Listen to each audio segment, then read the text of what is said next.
Hello, good morning, good afternoon, good evening, and VOD Squad, thank you for watching. Also, welcome. We're here to start. Boring! Isn't there anything else more interesting to do? We're here to start her Archon quest. It's it's chapter 4, act 5. Or did I? Okay, that's it. Act. Is it act? Wait, I forgot. There we go.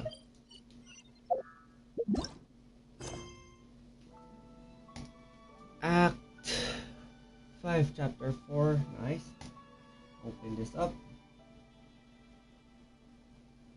There we go. And hello, Skara. We are just starting the stream. Haven't done the Archon quest. If you have not, you can wait for the VOD so you won't get spoiled. Don't worry. It's all good. First, let me share the stream. My nose is itchy.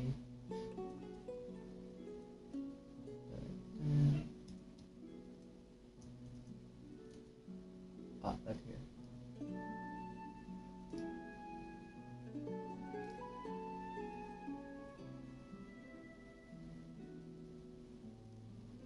Oh.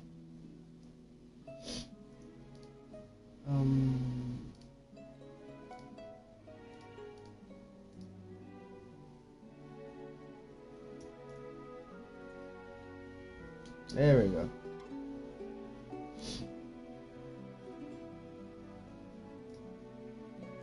And for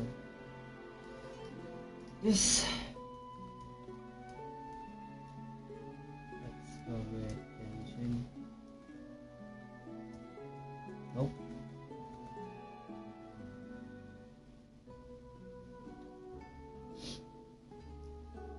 Impact, and then Archon quest.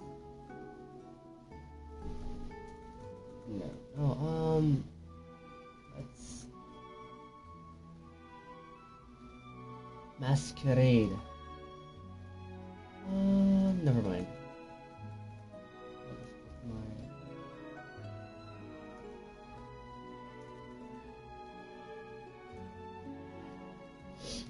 There we go.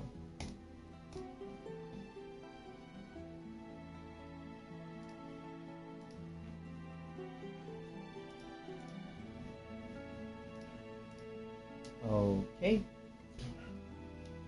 We can now start. I'll do this later. I'll do a world quest and then just finish it there. For now, let's do a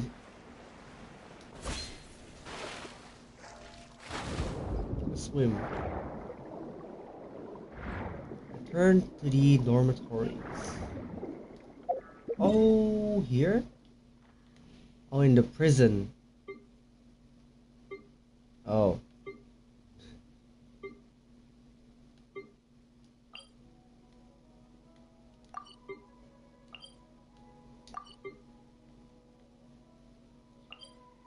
There we go.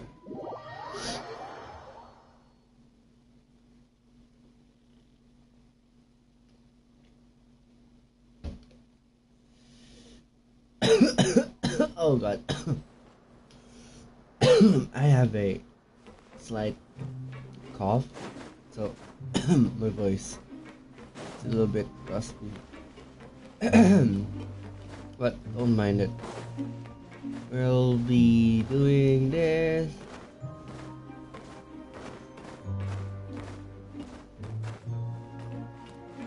Very fast so we can check out what's new, what's not new. So I won't get spoiled in my social medias. Jesus Christ, they're everywhere. Now for a little rest after breakfast. This is the life. I'm fine with being spoiled. Oh, But I wanna do quests for Primos anyway. Hey. It's like everyone knows. Well, thank God I don't have a runny nose. I have stuffy, like, itchy throat and nose. I don't know. It's weird. Let me open the window. Oh God, they're playing music. There we go. Just a little bit of a space. Yesterday was my birthday, and I stayed up all night playing with my friends, and it was super fun. Now it's time to do this so I can enjoy the story. Wait a sec. Isn't something important supposed to happen today? Oh, today's our big day! We're supposed to leave the Fortress of Mirapede! Okay. Let me do it real fast. Masquerade of the Guilty.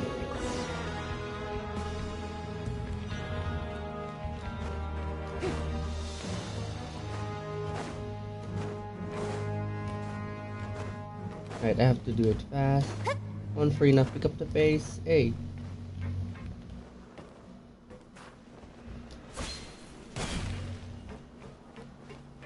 I also have her weapon.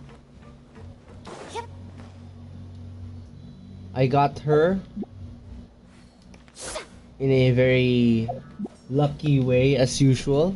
The streamer luck almost get me killed yesterday. I mean, not yesterday, on the last polling stream. It was amazing. Please sign here. This document will be effective immediately upon signing, and you two may exit the Fortress of Mirapede via the regular channel. It's been so long since we've been to the surface. Let's hurry up and... Huh? Oh. Hey yo, a happy birthday to your mom as well. Oh, your mom and I have the same birthday. Damn, nice. What's happening? Okay, are you okay? I'm fine, thanks. But I wonder what that tremor was just now. Let's go ask the Duke. Let's ask the Duke.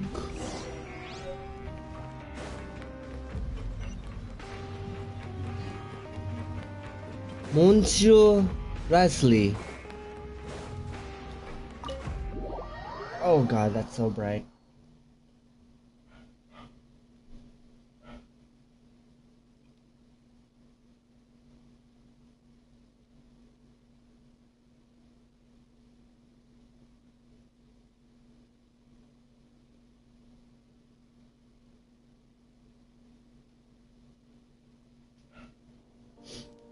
Oh, that's so bright. My eye hurts. Alright, where is he? Oh. All the way up.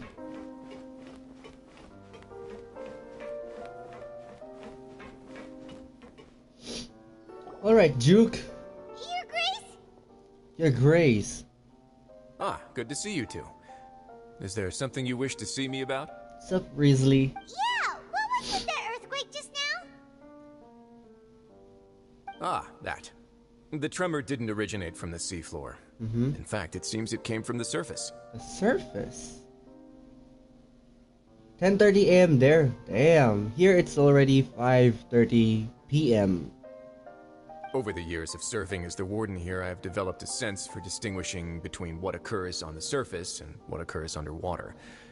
Besides, the seal that Monsieur Neuvillette set in place won't fail so easily. So the fortress is okay? If you recall our last incident, if there really were a problem, there would be crowds of inmates in a panic right now. That is true. You've got a point. By the way, do you know what day it is today? I believe today is this month's pipe cleaning day. Not that. Wait, seriously? Actually, today's the day we say goodbye to the fortress. Ah, yes. Have you completed your release papers? Yep. It's you two. Siegewin. Are you leaving now? Siegewin. That's right. Today is our last day in prison. But now that Paimon says that, it doesn't feel like we were confined here. It's actually been pretty nice. A lot of people have helped us a lot. Oh Yes. yeah, Paimon feels fond of this place now. Then be sure to come back and visit. I'll miss you. Aw. If you've signed the release papers, then you're free to go. The guards will escort you out. You're not going to see us off? I knew you'd ask. All right, sure. Let's go. There we go. Wow, you actually agreed. No worries, you must be busy. Paimon was just joking. Ah, so you do have a polite side, I see. Aw. After being down here for so long, I imagine you must feel like you're lacking companionship. Shall I come along too? Yeah, she's cute. Oh, that's alright. It's not like we'll never visit. Yeah. Yeah, don't worry, we'll come back to see you. Paimon really likes the cafeteria here. I hope you won't be here as convicts the next time I see you. Oh. We'll do our best to stay out of trouble. Well, it seems our work in the Fortress of Mirapede is finished. That's the end of another chapter in our journey. And since Nervlev was the one who asked us to come here, we should probably go report to him now. Next up, the Palais Mermonia. Palemonia. You're going to see Monsieur Nervillette? Please pass on our kind regards. Monsieur. I'm sure just your regards will do, no? Monsieur Neuvillette. I believe it would be the polite thing to do. You're right. I've heard the Palais has been terribly busy these days. Tell him that I hope he hasn't been overwhelmed by the recent string of troubles. There we go. Alright, now I shall sit here. Ha ha ha. On to the Palais Memoria. Memonia. There we go. Also, let's change Traveler's, what do you call this, element. Let's give him the Hydro one. Phew! Damn.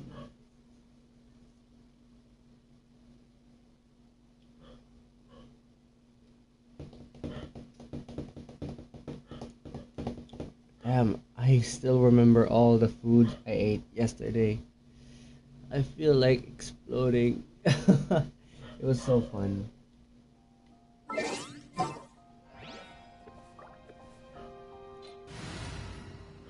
A very, very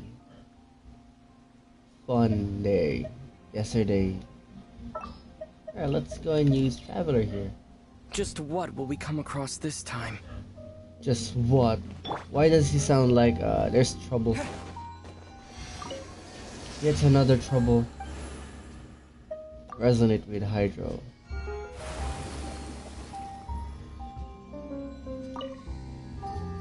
Let's see if I can. I have two. Alright.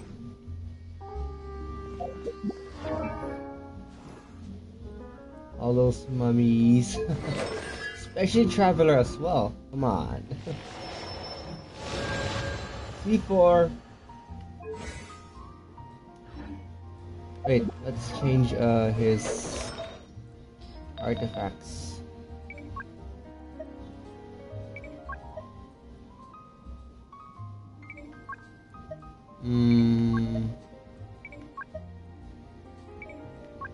I'll just give him the... Oh wow. The good old...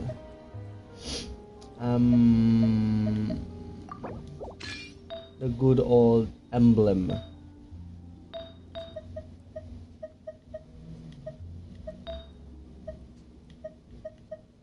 Hydro, there we go. Let me get that. Take this. Wait, what? Oh, this one. Emblem.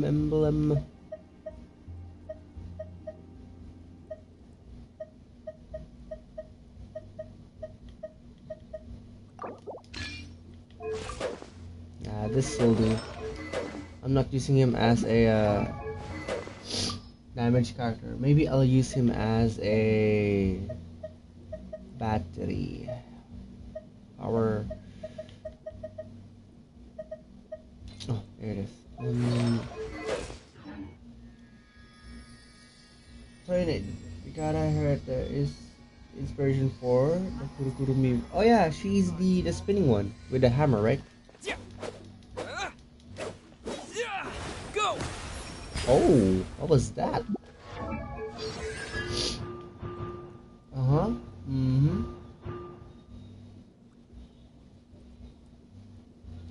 Oh, so it explodes. Alright, let's go here. Monsieur Navalette. Monsieur Navalette, I hear. Monsieur. Monsieur? Monsieur.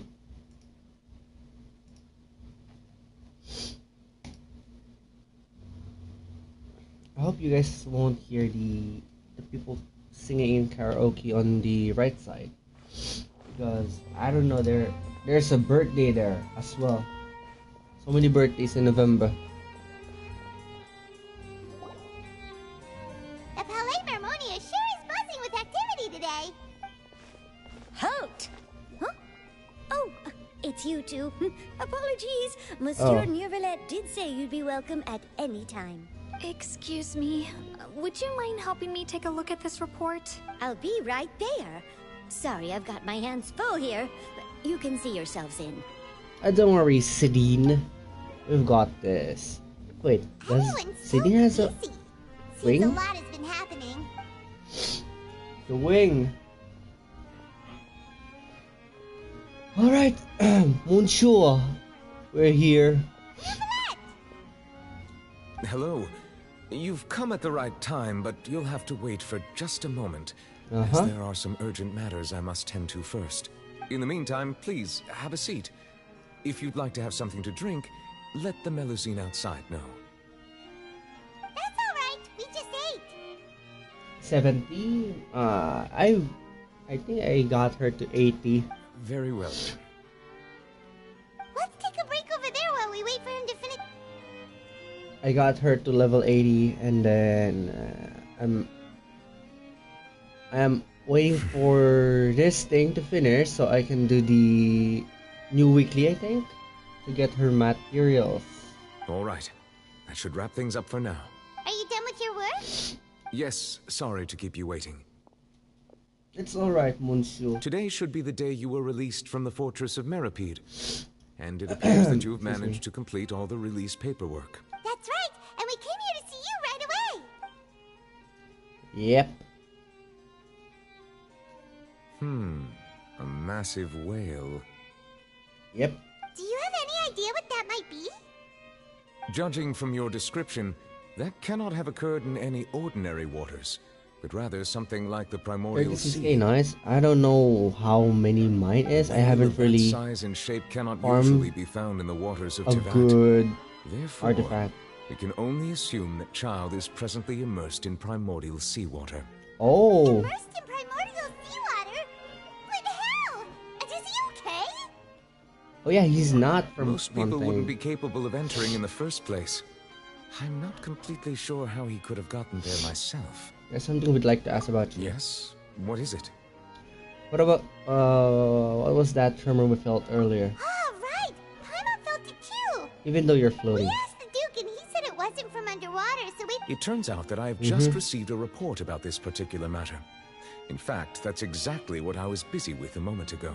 Oh, The source of the tremor was here on the surface near Poisson. also. After the shaking stopped, the water levels in the Poisson area rose at an alarming rate. Oh, The water levels rose? Oh no! What about all the people there? Fortunately, the water levels only rose for a short period of time and have already returned to normal now. However, I still have a bad feeling about the whole phenomenon. If the change in water levels is connected with the leaking primordial seawater, then the situation in Poisson may be much worse than it appears. Navia should be in Poisson, right? We need to go check on her! yeah, the Spina de Rosula. I would also like to go there as soon as possible, but I'm afraid I Oh. can't leave just yet. We must immediately formulate disaster prevention plans for the surrounding coastal areas to avoid potential catastrophes. I'll have to ask you two to go to Poisson first. I'll meet you there to check on the situation once I finish things here. Good. There's no time to lose! Let's get going! Please be careful. Thank you, Monsieur Novelet. I shall be teleporting to. Oh wait, I forgot. Mine has. Oh yeah, I have 36k as well. The heck? She's not even a healer build. I'm trying to fix her crit rate by getting a good amount of crit rate, but that's not coming along very nicely. If this thing goes to crit rate, I am so happy, but it did not. I am so sad. Only have one. I need to farm more. One. HP, this crit. I can use this, but I already have this. I like the crit damage, energy recharge, and attack. I was hoping for an HP, but nope. This one's bad. Electro damage, crit. Yeah. Very sad. Being too popular can be such a hassle. Who knew that? Let's go to puzzle. Where's my inhaler? I need to find my inhaler.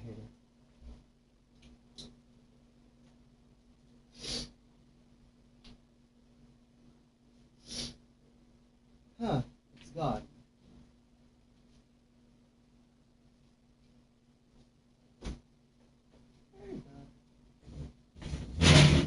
What?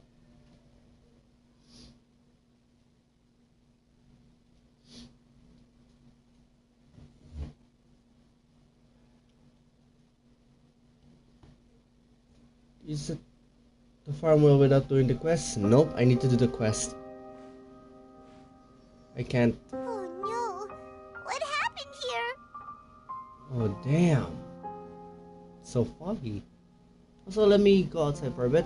I'm look for my inhaler. I am in a dire situation of sneezing.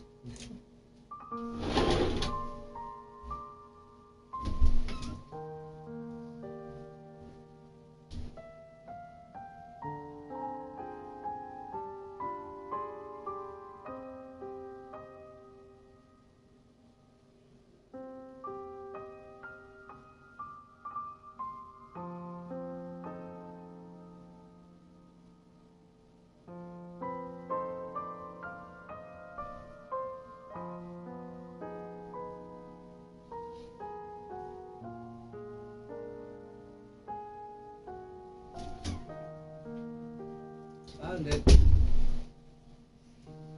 I'm back. Oh my goodness. My hamstring hurts. Let's Oh yeah, it is. Oh yeah, because the water went up. Yeah, don't assume the worst. Come on. Ah, that's Nadia terrible. should be around here, right? We need to make sure she's still... Jaime means we need to check on her. Come on, let's go.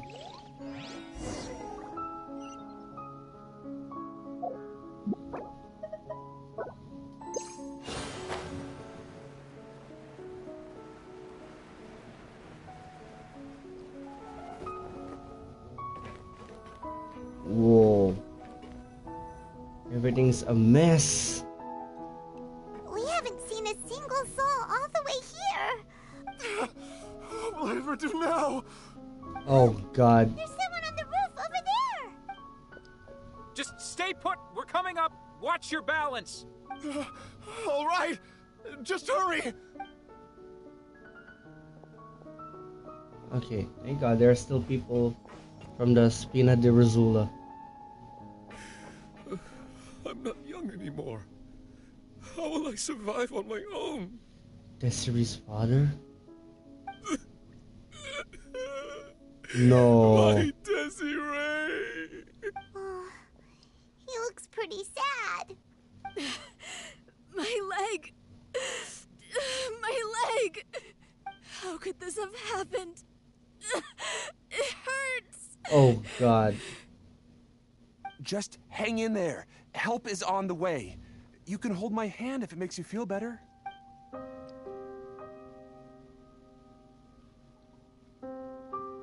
Yeah, what happened? Did her legs dissolve? Or like, did she fell? Oh goodness. There she is.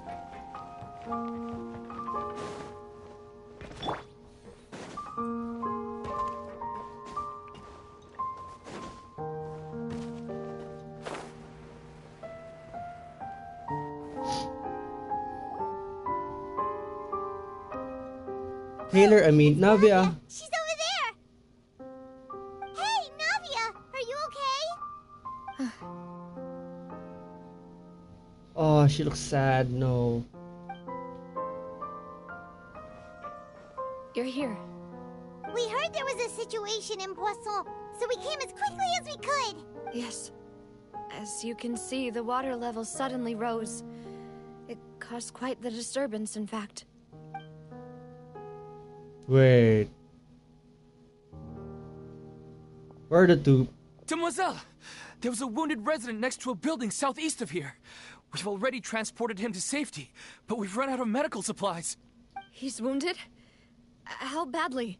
He fell, so it's probably a broken leg. He's pretty shaken up. When the water level rose, he desperately climbed up to the roof. Oh, Once the God. water receded and he saw the ground, he became terrified and eventually... No. He jumped down then.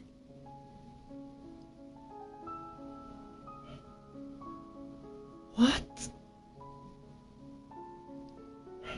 Find the leader of Squad 1 and tell him to take the wounded resident to see a doctor. He should know where to go. Understood. I'll take over his search and rescue mission in the meantime. All right. You'll be in charge. That sucks. I mean, that's... Oh, God. I'm sorry. Where were we? The situation in Poisson? Ah, right. Allow me to explain. A little earlier, we suddenly heard a loud noise. At first, everyone thought that something might have exploded in the waterways. But before we knew it, water started pouring out from everywhere. Oh, goodness. The rushing water seemed a little odd, almost like the unique color of primordial seawater. Some people didn't realize the danger and thought it was just ordinary water, leaking from somewhere. Everyone on the street who happened to be close to the water didn't have a chance to escape. As the water levels rose, they suddenly disappeared.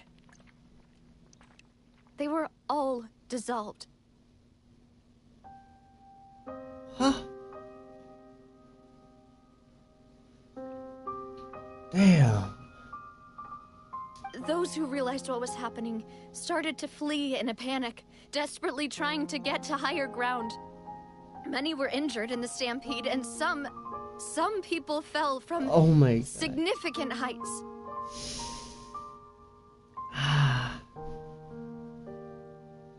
The Spina di Rosula initiated rescue operations as quickly as possible, but there have been a lot of casualties. Fortunately, the water began to recede after some time, and the chaos came to an end. The water that flooded the area contained primordial seawater, so the lower levels of Poisson are still hazardous. To ensure everyone's safety, I've asked the people there to leave as soon as possible. No one knows if this could happen again. So... all we can do for now is try our best to help evacuate the residents. We still haven't completed the head count, but we'll have some numbers soon. How awful. And all of this just came out of nowhere. It was quite frightening indeed. I only wish that everything that just happened was a bad dream. Sup? I'm already crying from this first part. Everyone in Poisson. You know, people down there. There's kids down there. Old people. What the... Damn, I hate this. Is there any way we can help, Navia? Thank you for being so willing to help in a moment of crisis like this. You don't know how much it means to me. I really can't express how grateful I am.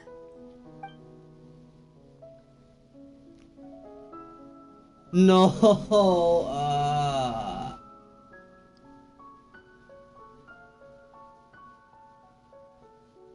Please, just tell me. I'm coping. Just tell me they're like in a search and rescue mission. Come on. Don't say that, Navia. That's what friends are for. Please. Melis and Silver. Oh, for fuck's sake.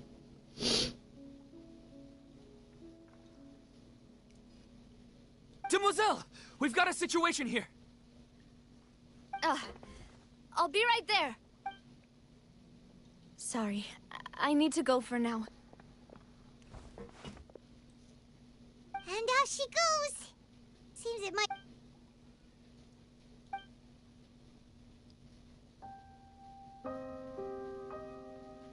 Okay, the wounded are being tended to, and we finished a preliminary head count. More support has just arrived, so I suppose I finally have a moment to focus on my own matters. Why did it start raining? I hate my environment right now. It started raining.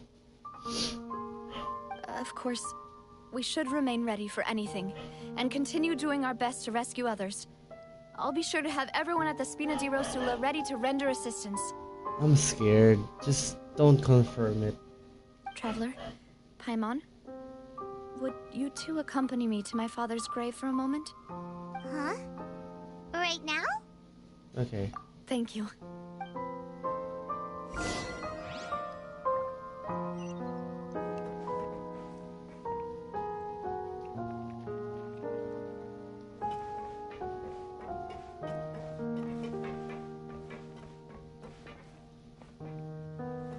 This is messed up.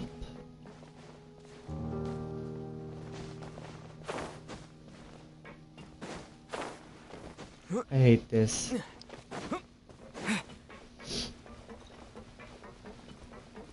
What happened to the what was that again? The woman and the child here. The kid. Where Renalvia spoken to.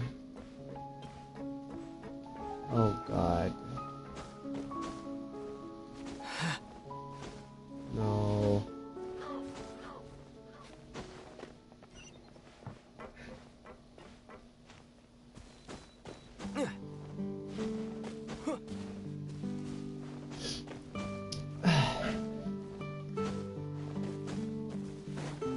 And come on, not Melus and Silver. Don't confirm it. I'm coping. Don't. Just don't.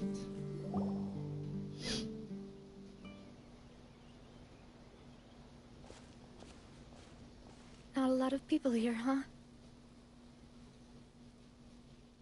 Well, given the time of day and the whole situation in Poisson... Right.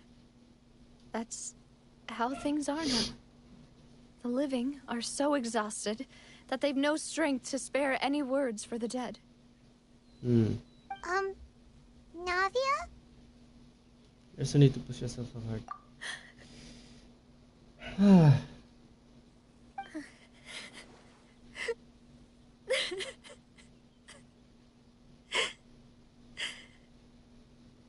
Navia, what's wrong? Sorry. I just... Melus and Silver. They won't ever come back here again.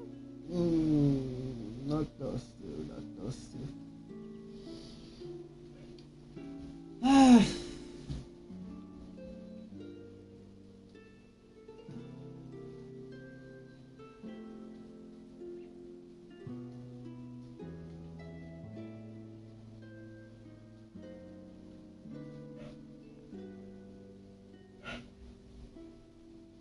No.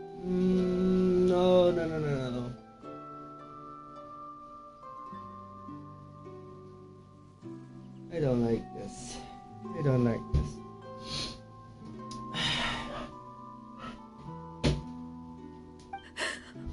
What should I do, Papa?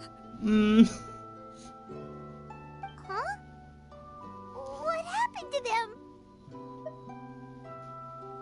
Everyone agreed on the rescue plan, but still, I was the one who initiated it. They were helping evacuate the residents, but they couldn't leave in time. And they were caught in the seawater.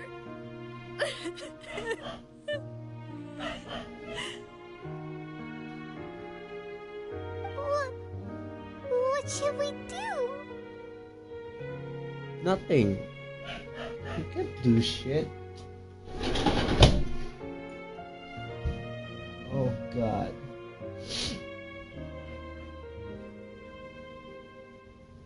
I actually like those two. I've known them for so long. And I know they weren't afraid. But I could at least hold a funeral for my father. And I know where he rests.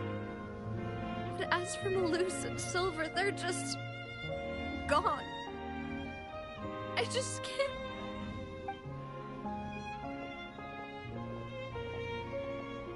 Everything looks so clean after it rains. Even the gravestones. I didn't expect that you'd enjoy a glass of red wine in front of Master Callus's grave. I can understand. Besides, the scenery here isn't half bad. See, it's not just me. I always want to bring something when I visit Papa. Perhaps we might even have a picnic. He wouldn't be angry, would he? How could Master ever be upset with you, demoiselle? Yet the cemetery is the home of those who have passed, is it not? Everyone ends up here sooner or later, no matter who you are. Buying yourself a plot in advance, are you? No need yet. But when I do, I hope you'll let me be buried beside Master Callus, demoiselle.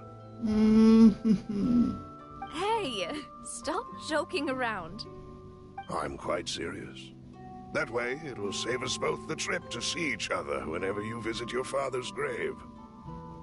That makes sense. In that case, could I be buried on his other side?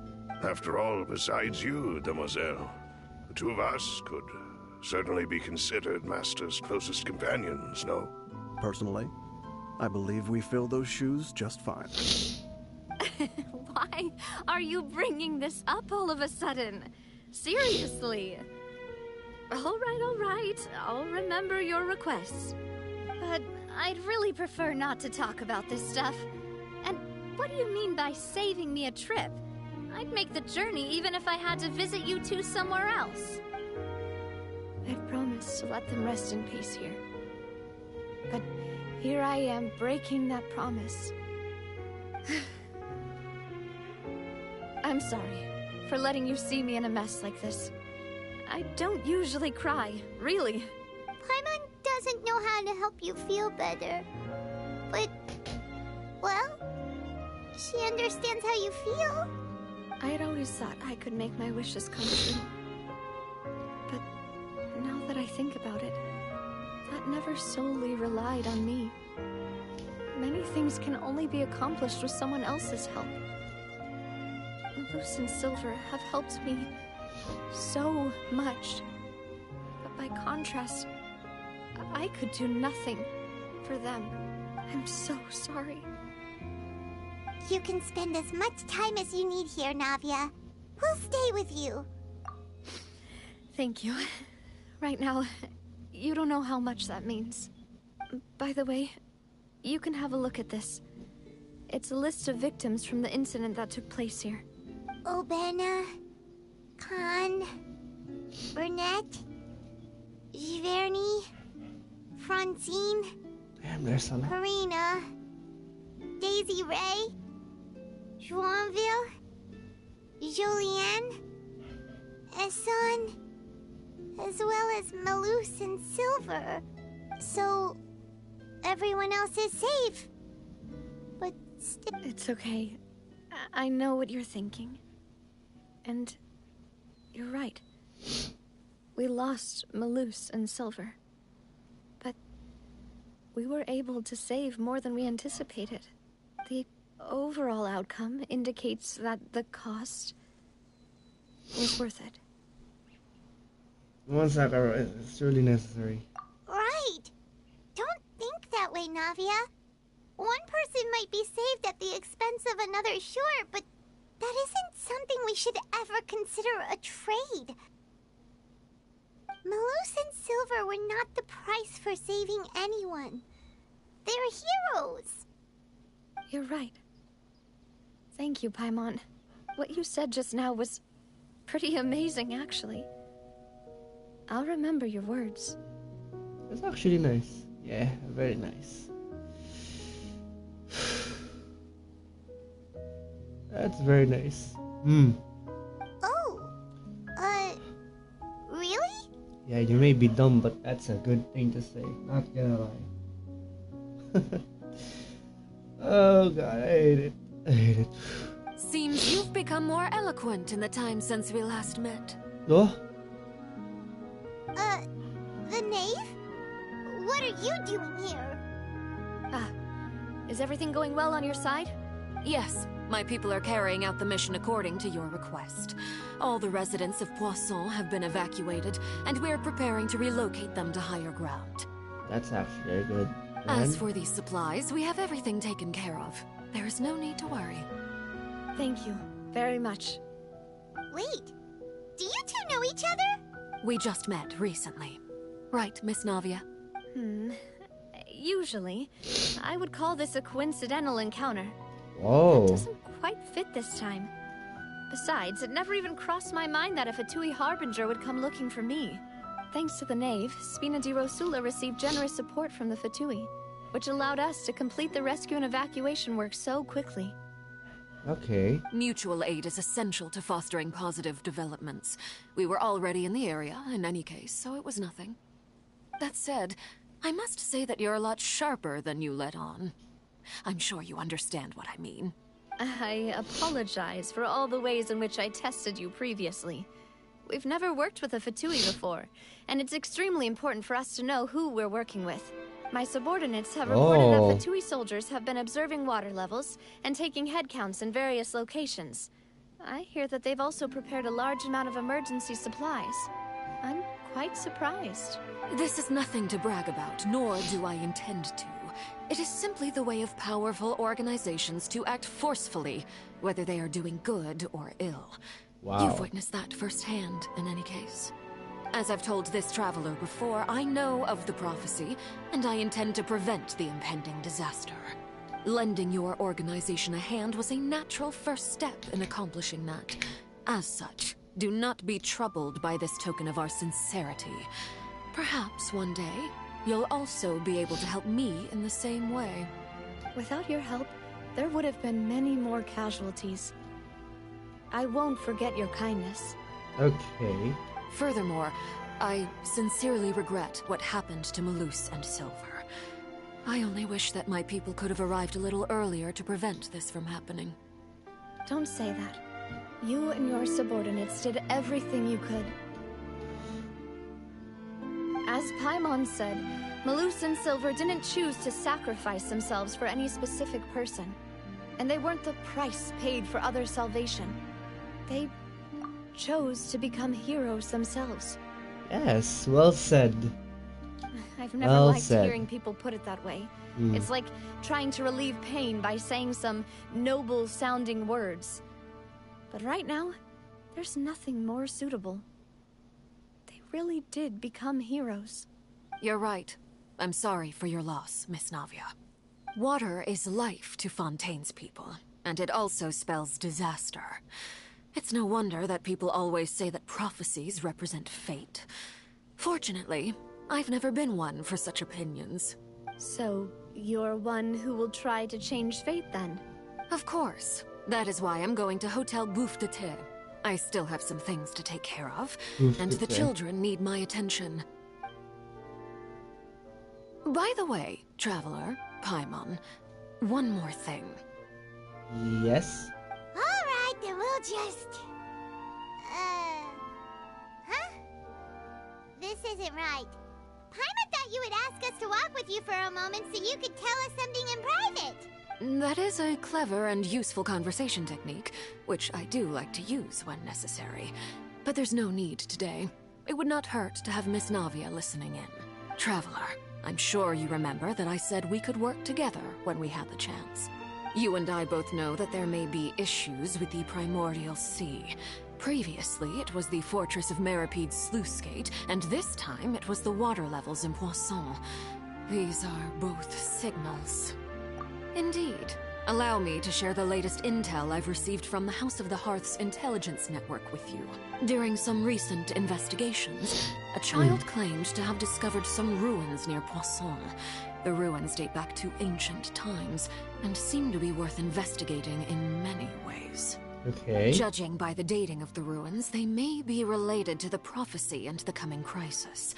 The situation is becoming more urgent, so any pertinent information will prove extremely precious.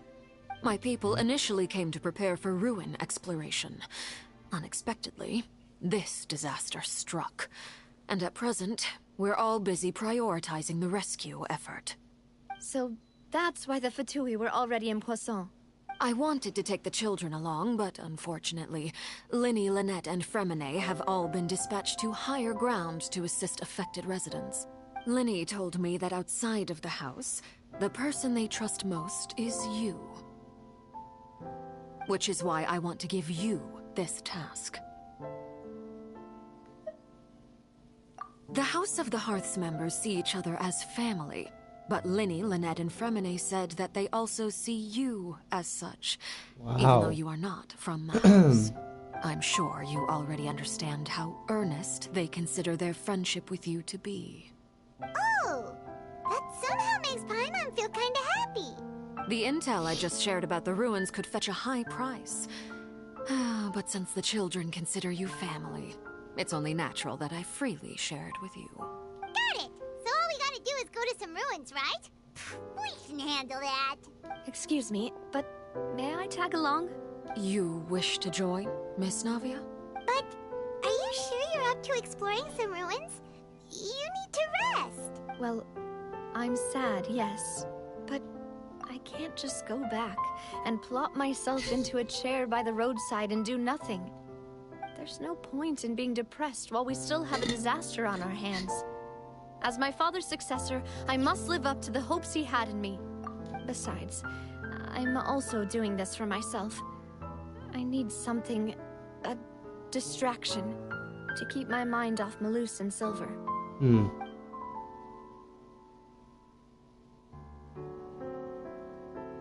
Since you put it that way, I have no objections. What do you say, traveler? No objections. All right. The ruins are to the south of Poisson. Here's the map. Okay, the three of us will handle it. Come on, let's pack up and get going. Okay. Damn. I hate it. It's...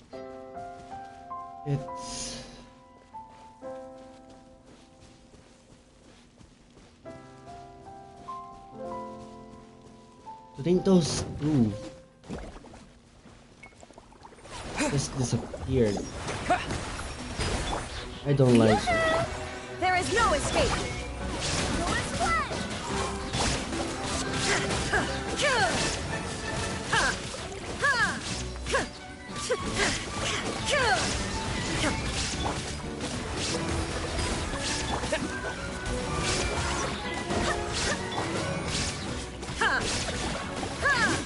Shine down.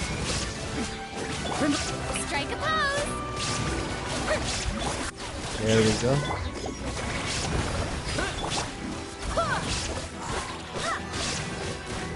Pull them up a little bit. There we go. This should do the trick. Alright. Low HP for my burst.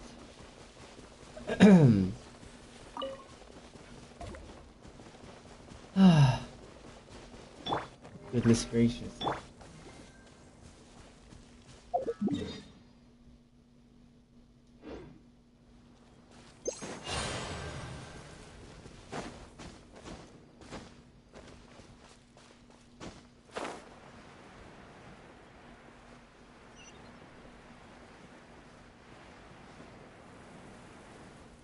Just fly here. Fly over the mountain.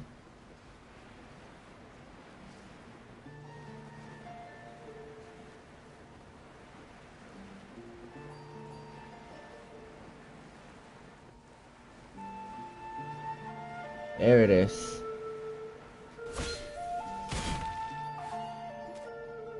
So, are these the ruins the knave was talking about? They seem to be pretty ancient, all right.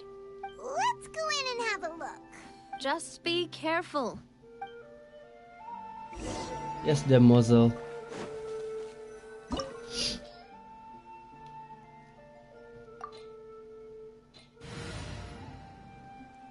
This will be my lineup.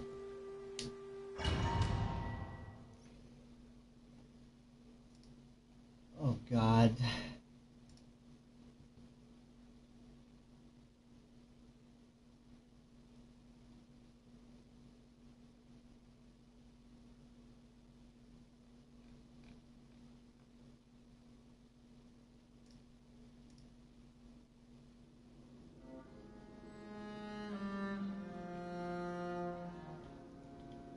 Now what's in here? Let's see. Alright, let me... Now I have a stuffy nose.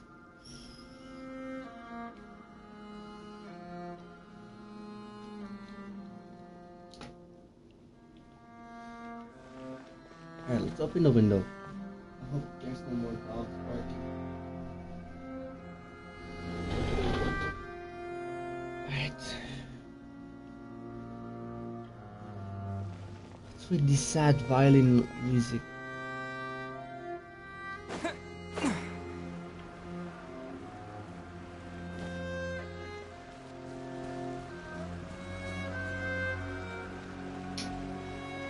Any enemies here? I hope not. Never mind.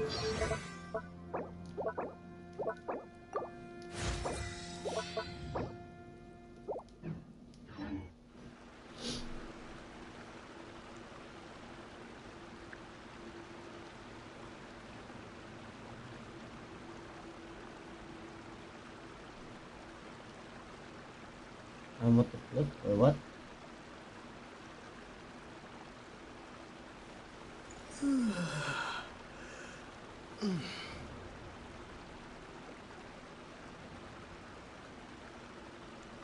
What's up, so?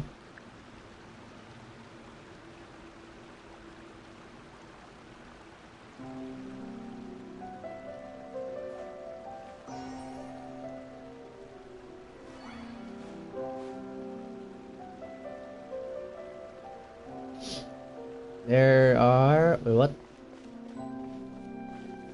Oh, those are just enemies, sorry. Go fight them! Yeah. Time to shine! Bombs away! Barbados, guide us. Inazuma shines eternal.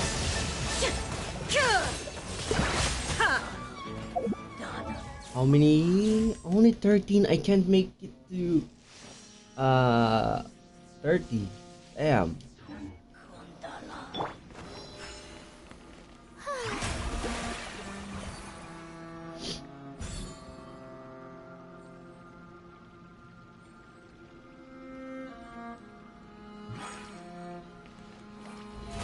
How brilliant!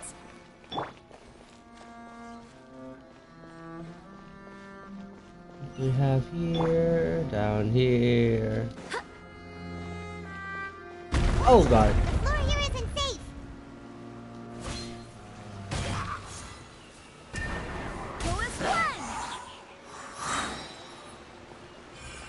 Oh, that's a chest.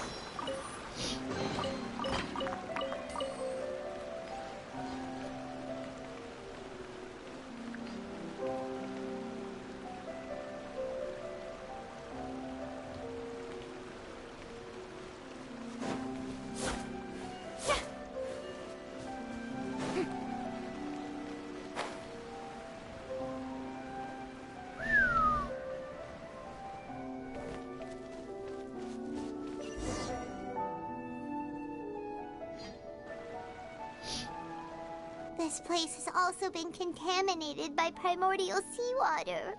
Oh God. And a lot of it, too. A Fontanian would most likely dissolve the moment they fell in. You should go back, Right. please. You can't go down if there's primordial seawater. It's too dangerous, and it won't be any help for you to just stay here. Don't get Paimon wrong. We're not saying you're useless. It's just that... No, you're right. I can't do anything in this situation. I'll leave this to you. Maybe there's no back. Wait, yeah. Ah. That complicates things. Maybe the only way left is forward. In that case, do you want to wait for us here?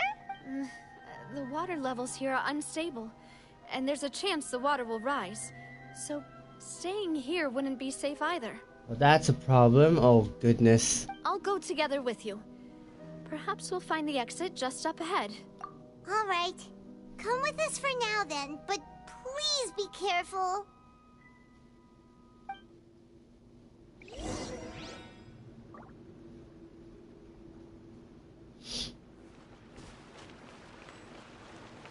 Oh no, it's a dead end! Let's try climbing over from the side. Oh, okay.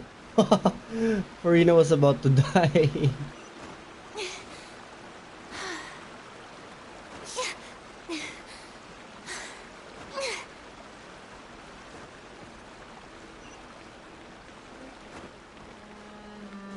There we go.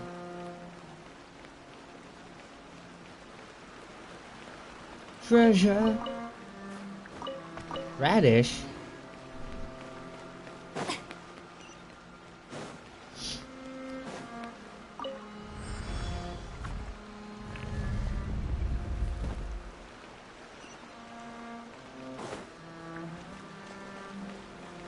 Oh wow. What is that? In the medium, isn't that the thing they use?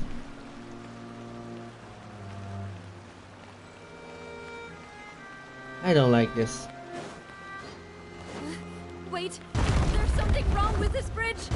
Run for it! And I'm dead.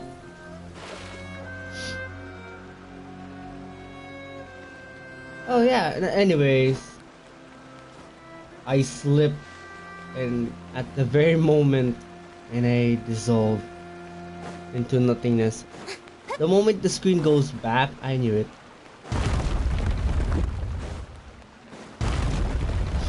What? What?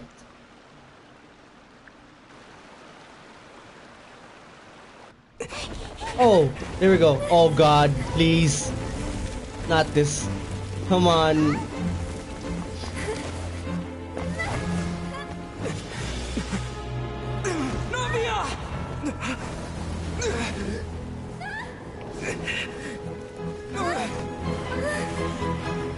Oh.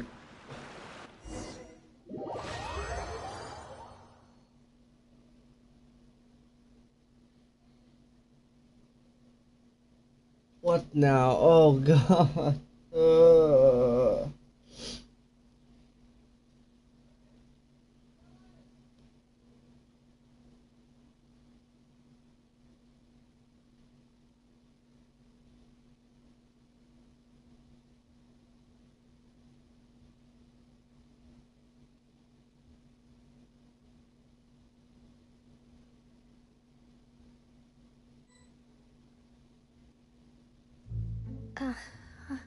Oh, she's still alive. Nice. But... Demoiselle? Oh? No. Huh?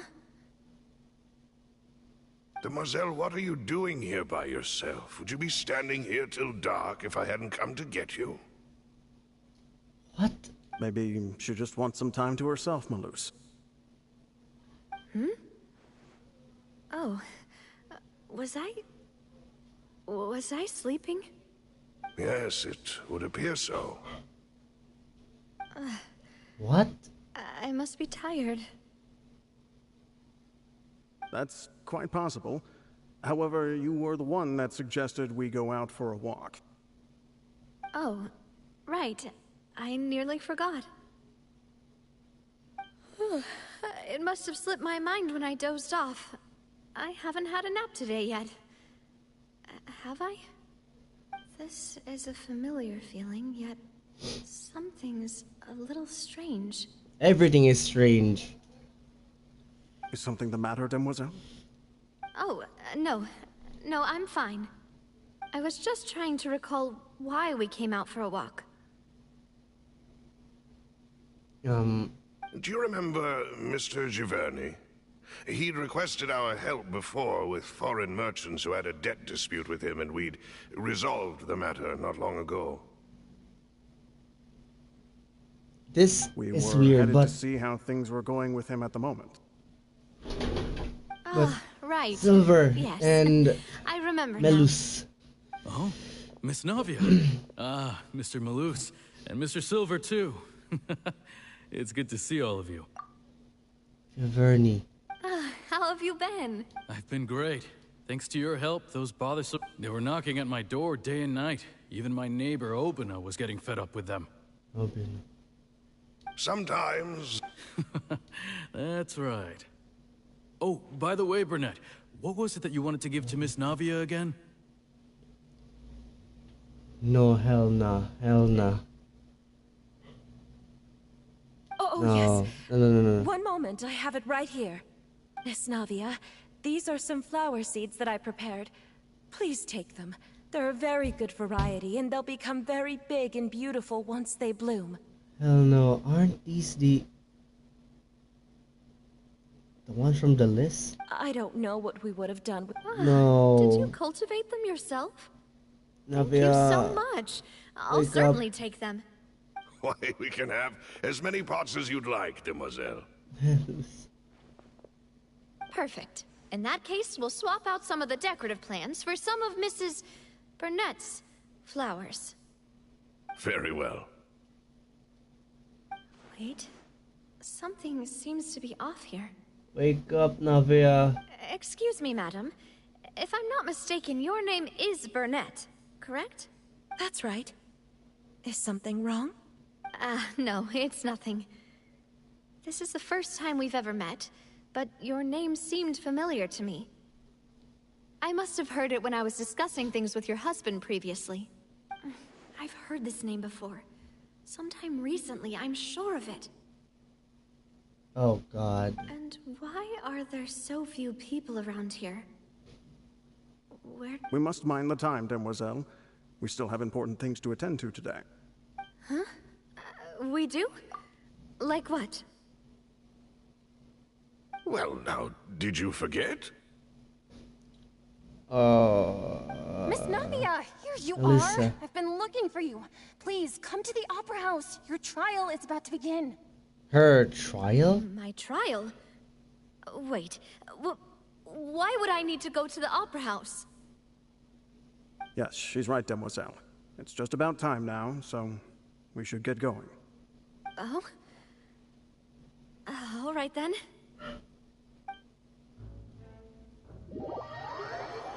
What the hell is happening? Is this a past memory? Is this a lost memory? Is this drowned memory? What is happening in this world?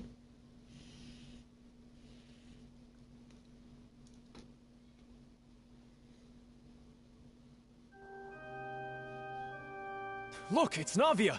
She's here! And her two attendants are with her. Goodness, everyone's finally here. There sure are a lot of people here to see the trial.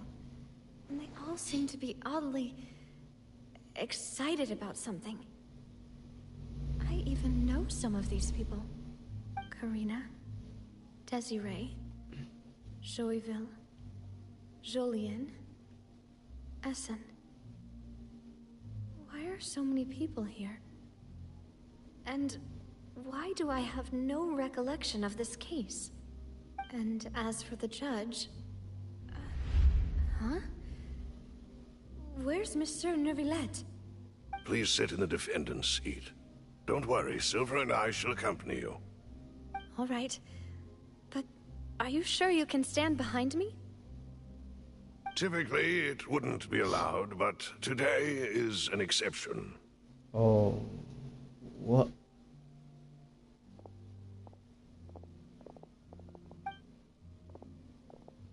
Hey, what kind of place do they think this is? Come on. Do they have any idea what they're doing? Seriously. Enough with the whispering!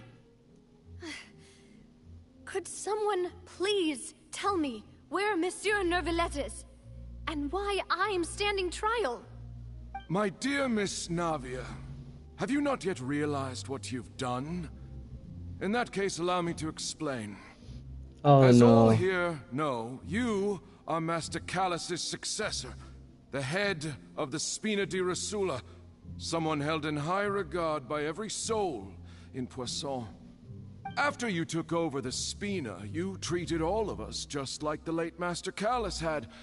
If anyone in need reached out to you for help, you responded. Not only you, but your butler, your subordinates, nearly everyone in the Spina di Rosula fought for the well-being of those in Poisson. Wait a moment. Aren't you just proving that I'm a good person? Yes, correct. Absolutely right. And that is why you stand accused. You have helped so many people get through so many difficulties. Oh. You are one with us. We are inseparable. We are one big family, all of us who are from Poisson, inextricably linked.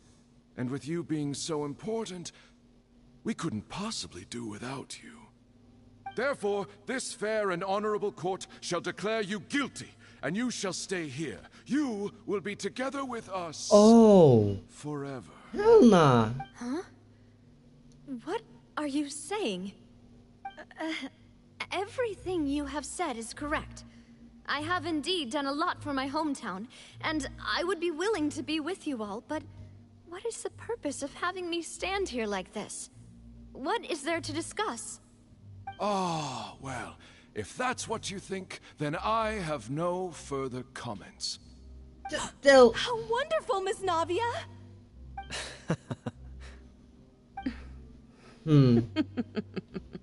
Okay, now this is creepy. I know all these people. Why are they laughing? I seem to remember now. Yes, I get it. This trial is... Wait just a moment. This isn't right! Oh, Melus? Melus? What was that, Mr. Malus? Our conclusion is very clear and unanimous. Let the court judge her now. She's guilty! Stay here, Navia! You're one of us!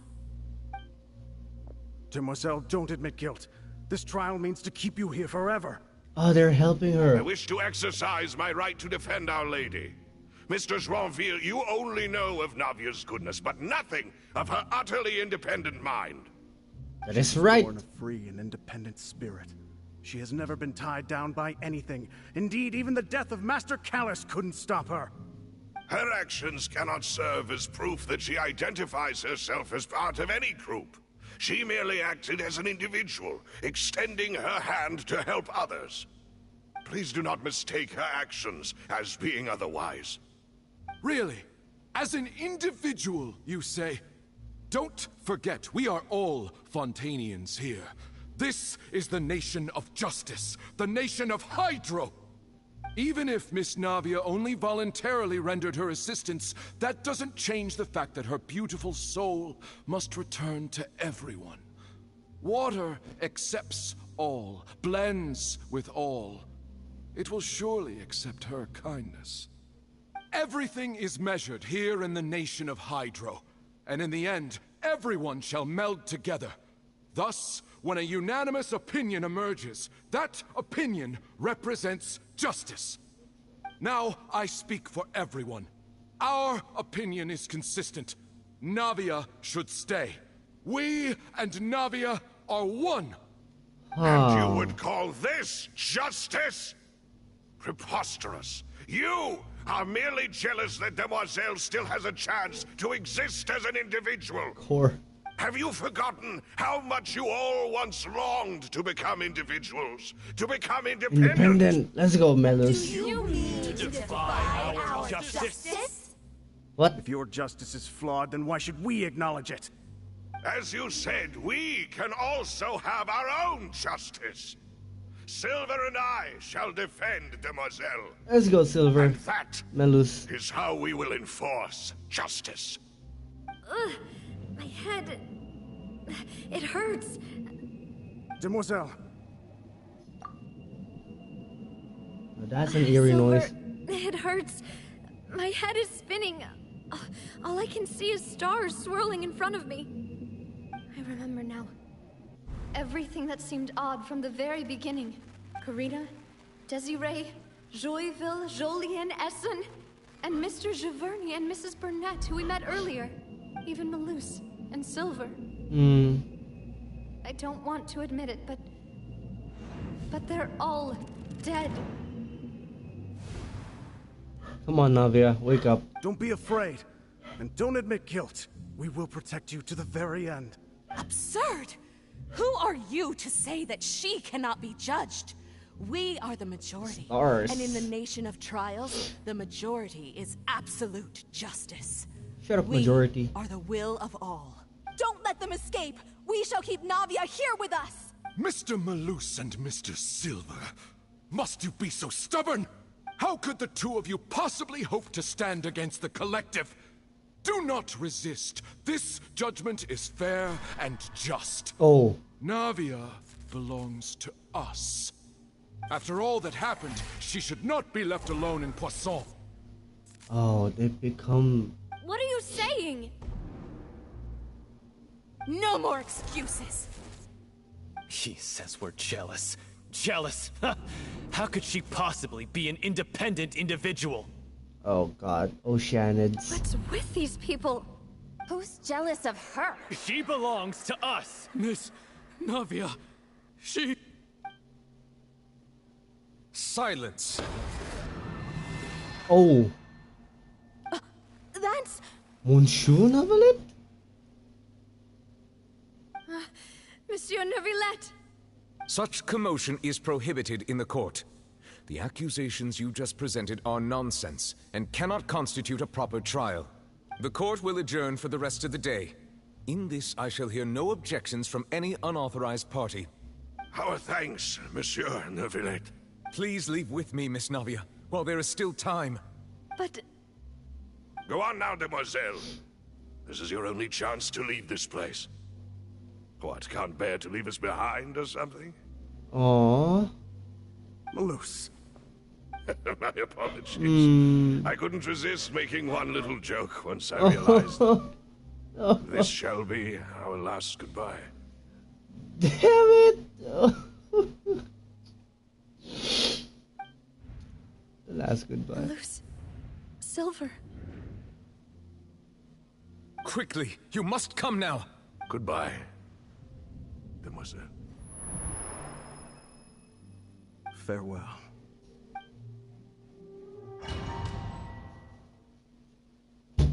Damn it.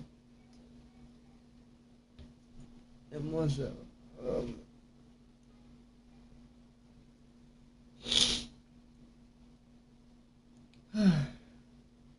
I hate this Archon quest. It's so sad. Yeah, she fell from the No, wait!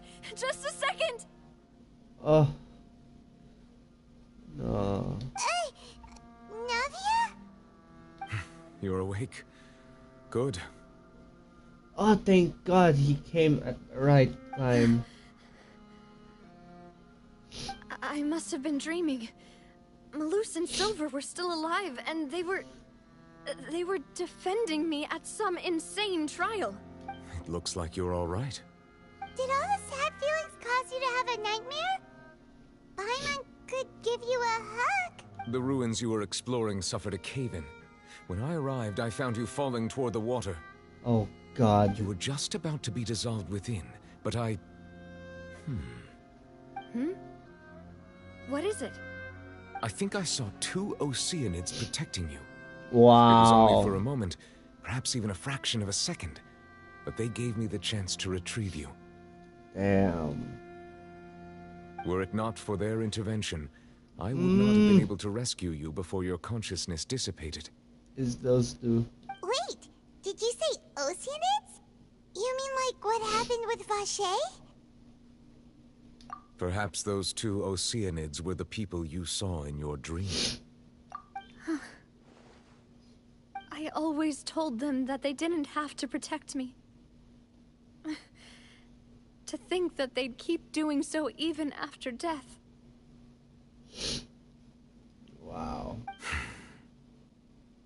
Please come with me.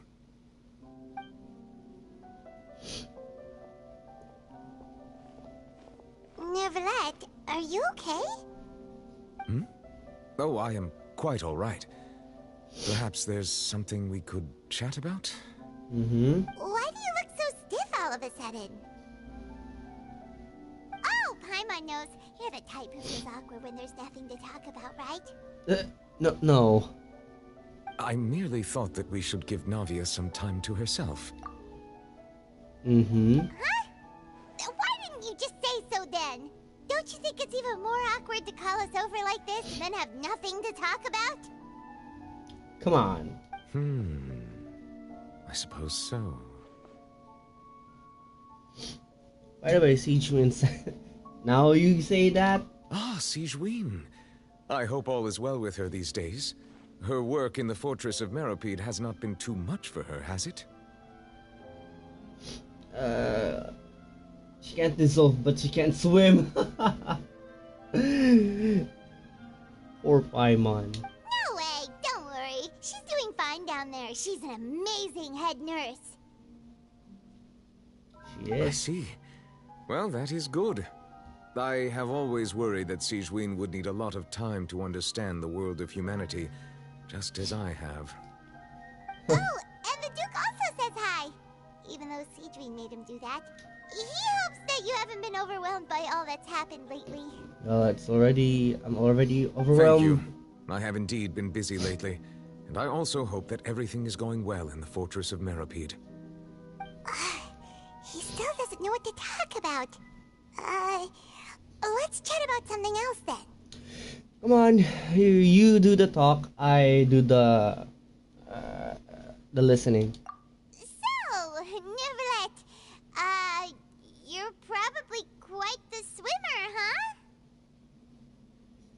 Mm-hmm. Yes, of course. Now that's...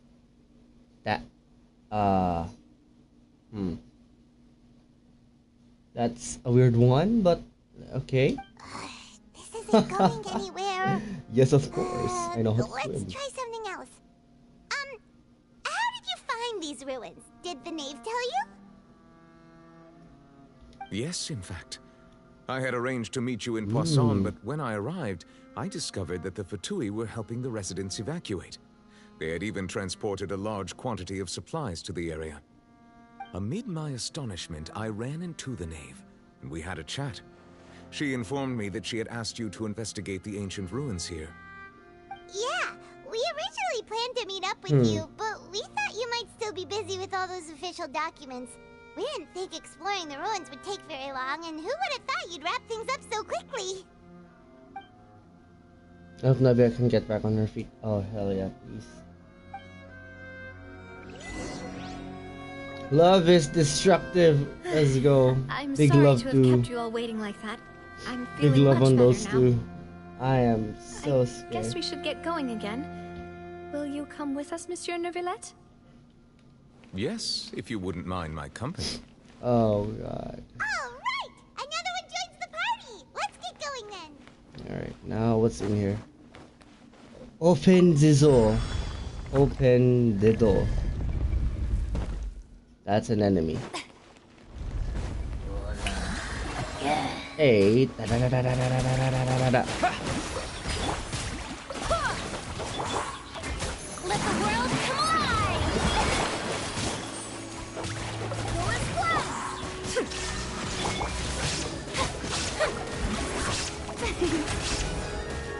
And back. Dada Kondala. Dada Kondala.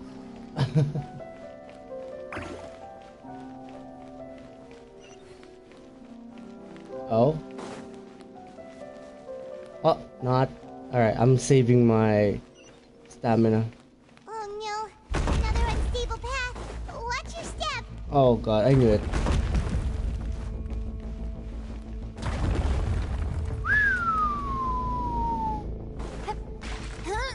here as well. Oh goodness. Climb up. Come on. There we go. Alright, stamina.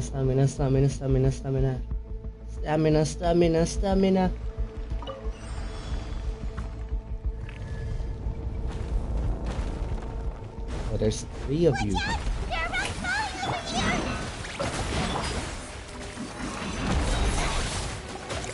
Time to shine! I swear by my sword! Torn to oblivion! Nice.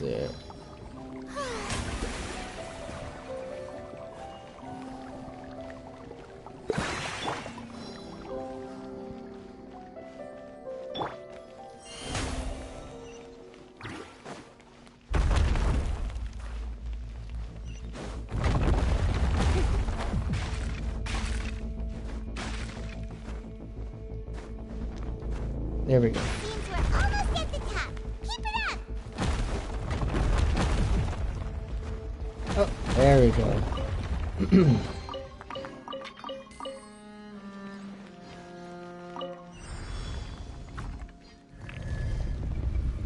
Now there. Yeah. Water jet! Yeah!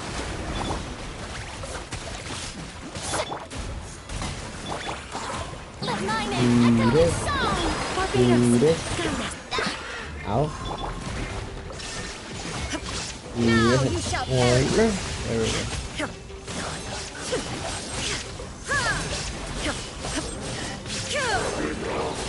There is no escape! There we go. Oh, I'll go. Close the window again. Water break.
Tea parties are a must for the well-mannered. If you'd like to learn the proper etiquette, I'd be happy to teach you.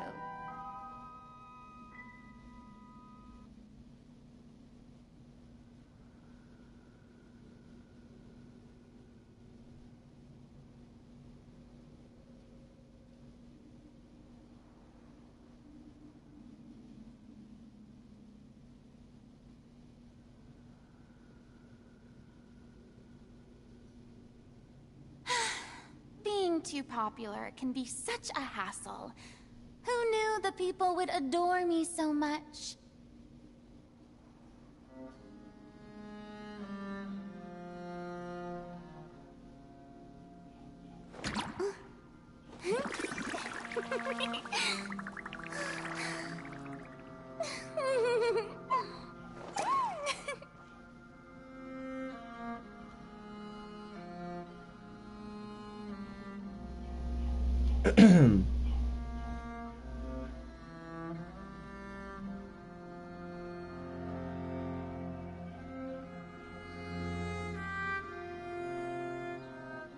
Tea parties are a must for the well-mannered. If you'd like to learn the proper etiquette, I'd be happy to teach you.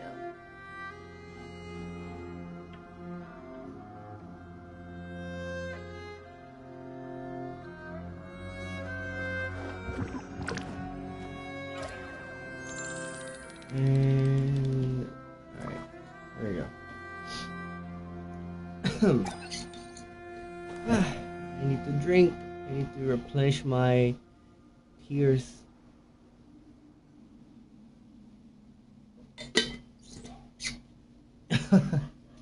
Replenish them tears.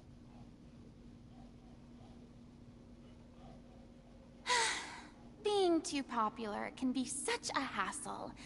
Who knew the people would adore me so much?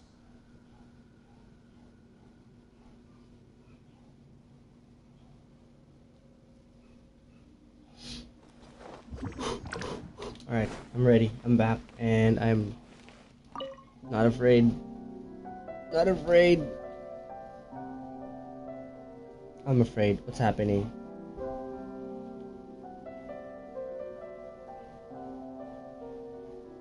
Why is the dog so noisy outside? What's happening? Oh god, okay, that's scary. Okay. Hey. Whee!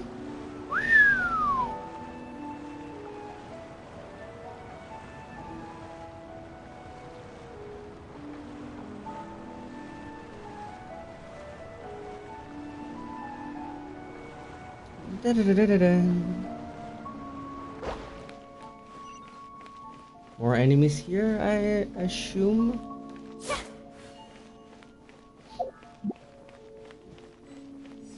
Yep.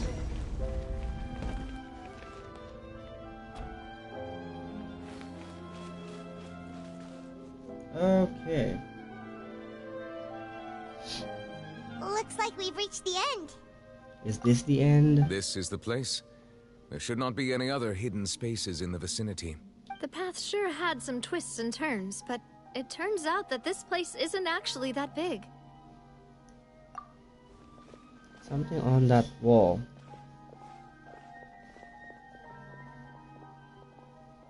Stone slates. It seems like they were put here as an offering. Could we take them down and have a look? Oh, wait. Perhaps we should just leave them be for now. There are 4 locations in total, but only 3 stone slates. The slate that should be in the first empty spot is missing. It's broken. The surrounding walls also show signs of damage. There's something written below. Let Paimon see. Reason dictates that this nation be destroyed. I shall record the history of its future here in its past. Say what? It feels like someone left these slates and these words here for a purpose. But does he mean that Fontaine should be destroyed? That would fit the circumstances dictated by the prophecy, yes. Indeed, the slate's contents correspond to it. Take the second slate, for example. There's a person kneeling here. She seems so dedicated. And there's a whole bunch of other people behind her doing the same. Is that Celestia? She's facing this... what is this? And is that Lady Farina in the third image? Did the Hydro Archon fall into the water? And is that a ring of people around her?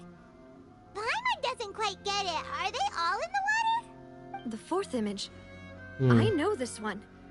This exactly matches the content of the prophecy. Yeah, where Lady Farina is left alone after the Great Flood. The people will all be dissolved into the waters, and only the Hydro Archon will remain, weeping on her throne. They do seem to match.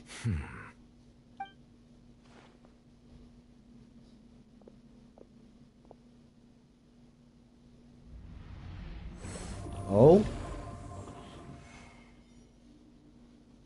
What is that? Did he took something? More information should be hidden in these slates, but I fear I cannot easily uncover it. most likely due to us missing the first slate. I am very sorry. Don't blame yourself, Monsieur Neuvillette. Deciphering ancient stone slates isn't one of your duties. Ooh, Paimon's getting the chills just looking at these slates. This says that it's the history of the future, right? That means the prophecy's sure to come true. I really hope it doesn't mean that. Still, Paimon feels like these images are kind of weird when you look at them together.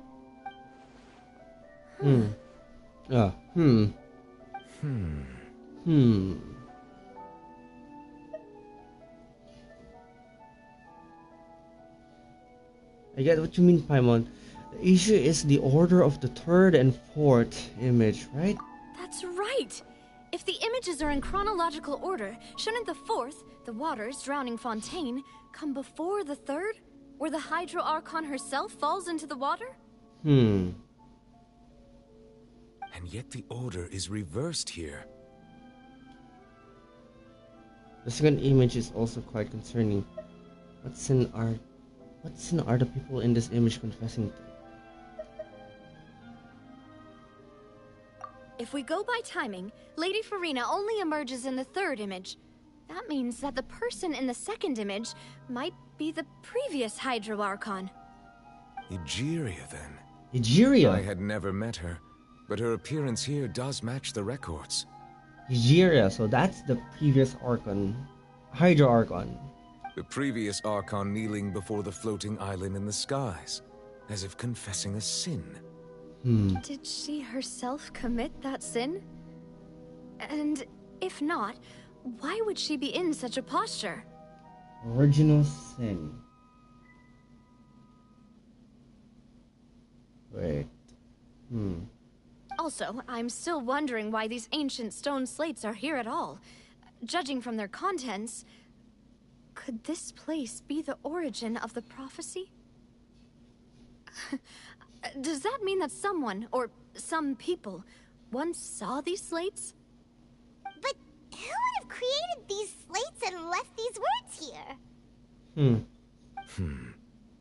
Indeed, Monsieur Neuvillette. It seems that any further clues will have to come from Farina. In that case, there's no time to lose. There's nothing else to be gained here, so let's head back first. But first, how? Yeah, we'd better get somewhere safe for now. Honestly, who created the slates doesn't matter now. The real question is whether things will truly play out as the prophecy foretells or not. I don't know.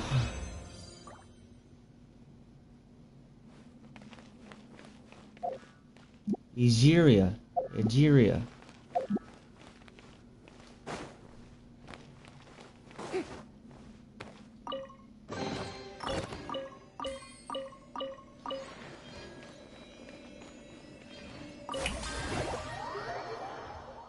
Now what? Oh god.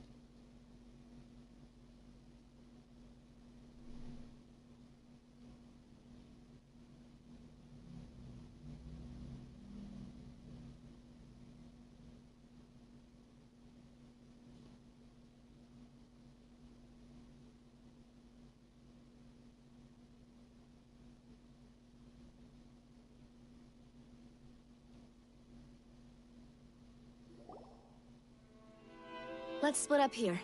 I'm going to check on what's happening with the Spina. You know how it is. There's some things you just need to be there for yourself. You still have energy for that, Navia? Paimon's already beat. You're just flying. Just head back to the Fleuve Cendre and have a rest then. Thanks for keeping me company all this time.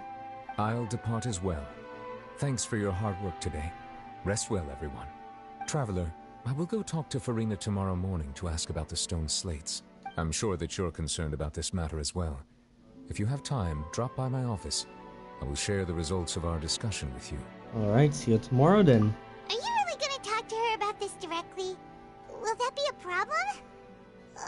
Paimon's getting a little scared now that it's come to this. She has long been harboring secrets and will not give them up easily, which makes it all the more my duty to ensure that she understands the present situation. Alright, we'll leave it in your hands then. I will be carefully considering my words tonight. Traveler, Paimon, our safe house at the Fleuve Cendre is always open to you as ever. Andre. So please don't think you're an imposition. All right. I'll be on my way then.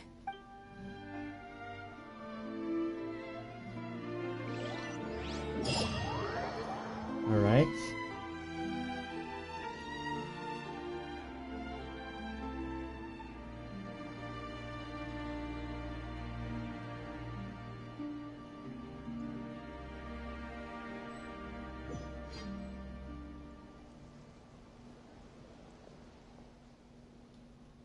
Oh no, lying. Welcome back. We've got a special menu prepared for you two tonight. Yay! And there's good food too! Navi, no, the boss is the best. Ooh, Hyman's already starting to forget what happened today.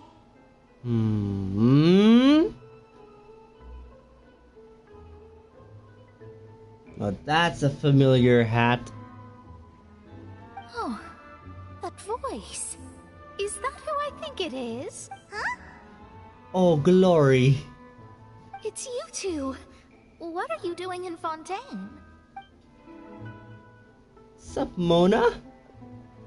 What are you doing here in Fontaine? Mona? You're looking great as usual. Lady Magistus, did the stars not tell you what we might meet here? Seriously, nobody just uses a scry glass whenever they've got time to just see who they'll meet on the road. Still, we didn't expect to see you here. Wait, you're not a Fontanian, are you, Mona? Well, I have some business to attend to here, so I booked a hotel in the city. I was just out for a stroll when I bumped into you. Quite unexpectedly, if I might add. Why did you think I was from Fontaine, though? Is that because Magistus doesn't sound much like a Mondstadter surname? Yeah, let's go with that. Well, I used to have my own surname, which was, well, some other thing. Either way, the old hag told me when she took me as her disciple that the first step to being a great astrologist's pupil was to change that name. There was nothing for it, really. She really is amazing at astrology, so I changed my name to what it is now according to her wishes. So what is her surname? However, Magistus is not the name of some ancient house or clan. It isn't? Nope. Although it is used by us in place of surnames, it generally just means great. Just great. Wow! Imagine including a boast in your name. Wait, are you gonna have to put that into your genealogy as well? I reckon so. In any case, I'd give my disciple a name The like great this as well, Mona if I were Magistus. to take one. The great Mona Great. And may I ask your master's name?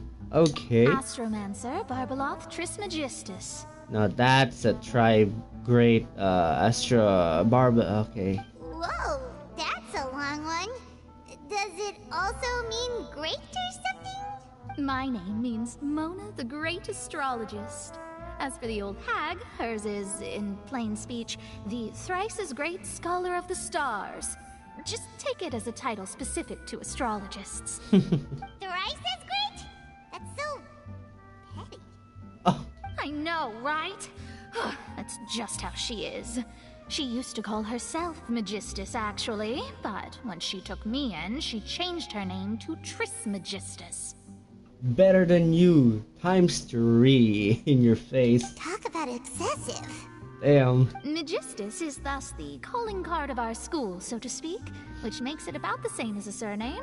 It's all right if you don't get it.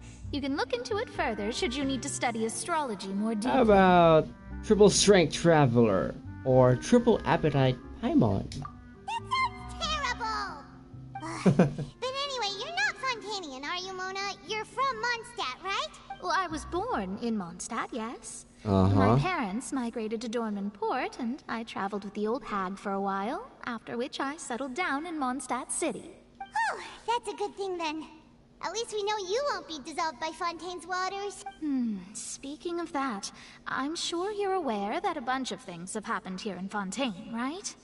I know you're not a local, but I'd avoid getting too close to any water that looks strange all the same. There's something ominous about it. Well, the water, I mean. That was the main reason, yes. Just a while back, the Steambird invited me to take part in a panel and speak about the circulation of the prophecy as an astrologist. The invitation was sent quite early on. I don't think anyone expected Fontaine to be in this much trouble. Okay. What do you make of that prophecy, Mona? Just tell us what you think as an astrologist. Your word would go a long way to make things more certain and less scary. What I can tell you is that I'm an astrologist, and that this prophecy concerns the fate of Fontaine, even that of all Tevat. Ascertaining this is akin to reading the fortune of the whole world. I'm afraid that this is not something that just anyone can do. If I could do it, you would no longer call me an astrologist, but a visionary. But on the flip side, the prophecy is so huge and powerful that it must surely come from a powerful visionary. Its contents involve the fate of the world. Disregarding it would be a mistake. A visionary? Sounds really powerful and all, but does such a person really exist? Of course. The old hag could do it, and I'd bet there are others amongst those Hexenzirkel colleagues of hers who could do something similar. Okay. Yeah. Huh? Are you sure? With your master. All right, I'll help you. It isn't often that I see you with such a serious look on your face. I'll tell you once I hear back from her. Yes, madam. Thanks, Thank Mona. you. You're amazing as always. Oh, well, this is something only I can do. What's up, after Airy? all. Here to drop my like So and leave yes, your because praises are quite welcome. I haven't even finished it. Finish part 2. Thank you for the like. Finish it. Finish it. And now have a smiling Mona. And she's gone. Alright. That's the greatest of astrologists for you. Of all the people we know, you know the star's the best. Indeed, indeed. That's the That's spirit. the spirit. Okay. Oh, sorry. I came to see what all the commotion was about. If there's anything you need, do not hesitate to inform the Spina di Rosula. Spina de Rosula. Oops, guess we were getting a little too carried away there. Well, I'll go tend to my own business now. If I receive any news, I'll be sure to come find you two again. And there she goes, quick as rushing water. And here Yep. we are with the Spina guy giving us suspicious looks. Try to keep it down, yeah. If Paimon hadn't spoken for you, it'd be you getting all the weird looks. Huh. The things Paimon does for you. Yeah, okay. That's more like it.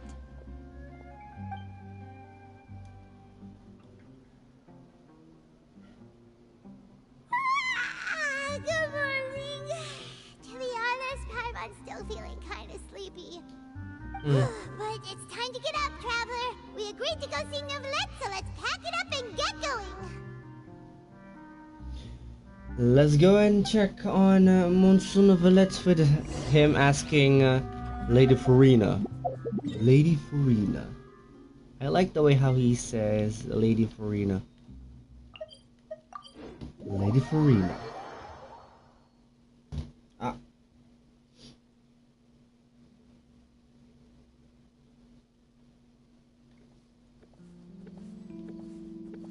Hello, Liet. Leos. Can't read that. Alright. Open the door. Enter the Palais Memonia. We shall see. And see. What's in. Oh god, my finger just. Anyways. Okay, we shall see what's in this room.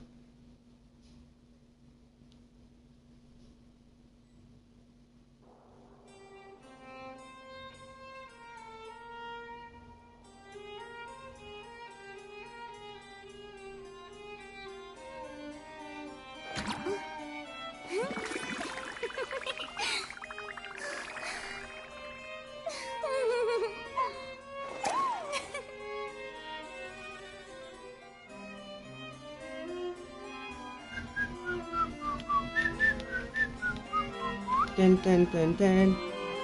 Ten, ten, ten, ten. Halt! Ito, Leslie. Halt! You're here! Finally! What? Sedine, what happened? Is something wrong? Monsieur Neurvalette and Lady Farina, they seem to have gotten into a dispute. Uh-oh. Please go see for yourself. Not the right words, I guess. And there they are. Oh my god. Like I said, I've already explained everything. And yet the problem has not been properly solved. There is little space for excuses between us. Oh, his eyes looks different. It is not my intention to offend you, but please, tell me where you stand. You are the Hydro Archon Focalor, are you not? Oh. Look at this. This is a list of the victims from the recent Poisson incident. Oh. He showed her. You mean they're all... Yes. We did not arrive in time to avert this disaster, and I will not have it happen again. I will say this once more. You must tell me everything you know. Yesterday, I found 3 stone slates in some ancient ruins near Poisson. Do you know anything about those? Seriously? You're questioning me like this is a court case now. I don't know anything about that. But you found them in some ancient ruins, you say? That's correct, which is why I came to ask you some questions. There should have been 4 slates, but one of them was missing. The other 3 feature different images that seem to correlate to the prophecy. The prophecy? Farina, you need to tell us something. The second of these slates depicts the previous Hydro Archon Egeria kneeling before a floating island in the sky, as if confessing something. Do you know nothing of this either? I don't. I've never seen such slates. I'll ask you again. Oh my Do you goodness. really have no information regarding the previous Archon? My deciphering of the slates indicates that the Hydro Archon Egeria once had to confess to, or apologize for, a certain sin. If anyone would know about it, it should be you. Oh, yep. All gods don't have the same secrets, you know. She was herself and I'm me. Is it really so strange that I know nothing? I understand your concerns, but I'm sorry. I just don't have anything to tell you. Forgive me for saying this now, Lady Farina, but I have long known of your various secret investigations into certain matters. There are several indications that you have been investigating the prophecy on the sly. This is not strange in itself, considering that you are the Hydro Archon. But it is strange that you should also claim to not know any of Egeria's secrets, as well as do nothing following your inquiries. You have never been as superficial as you have presented yourself to be, nor are you a fool. And yet, your behavior is very inconsistent. Oh.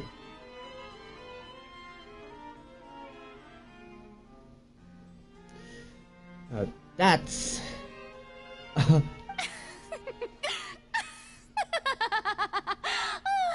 So you've been watching me all this time, have you?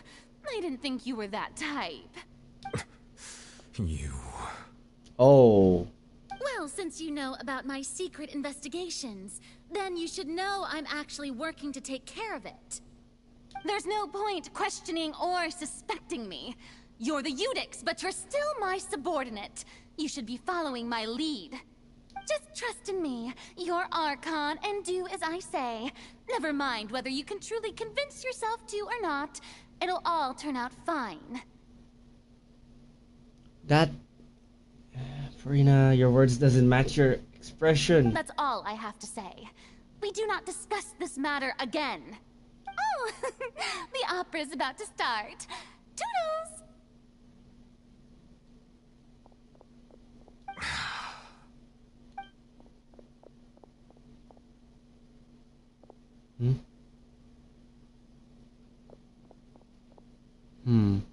Did Farina not notice us standing door?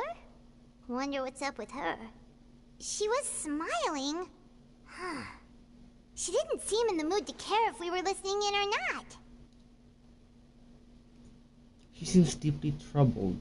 Very troubled.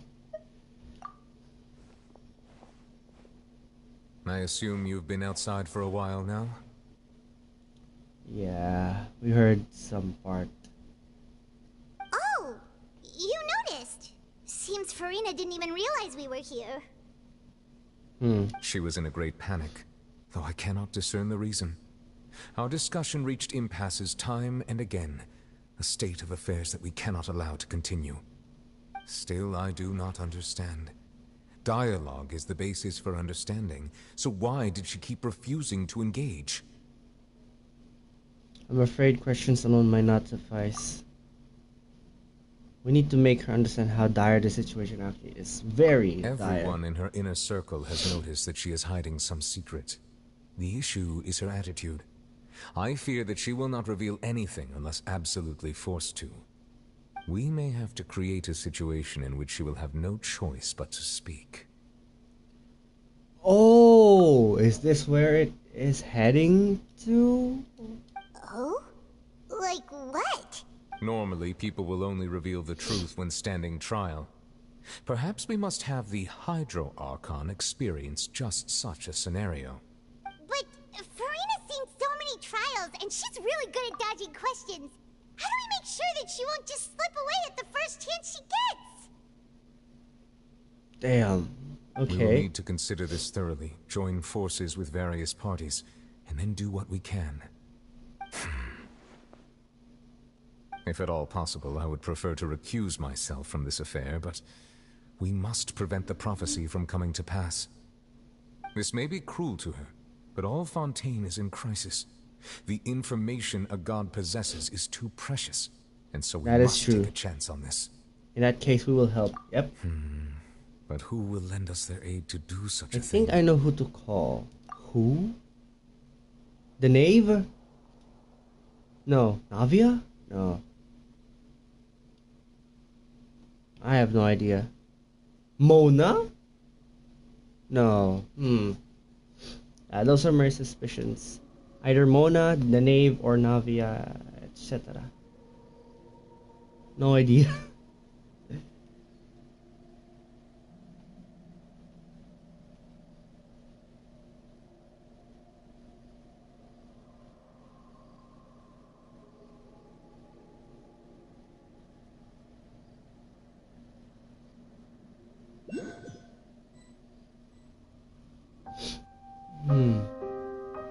Well, that's everyone, huh?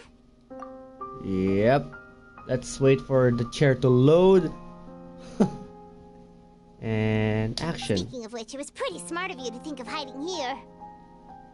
And where are we? Poisson was just involved in a disaster, so it's presently devoid of people. That naturally makes it the best choice. Lynette? And here you are drinking tea like it's the most natural thing in the world, huh? That's what family should do. Sit and enjoy a leisurely time together. It's nice to enjoy tea here, you know? Care for a cup? Lend me your ears, everyone. Or perhaps one of you might like to start us off. How about you, friend? Oh.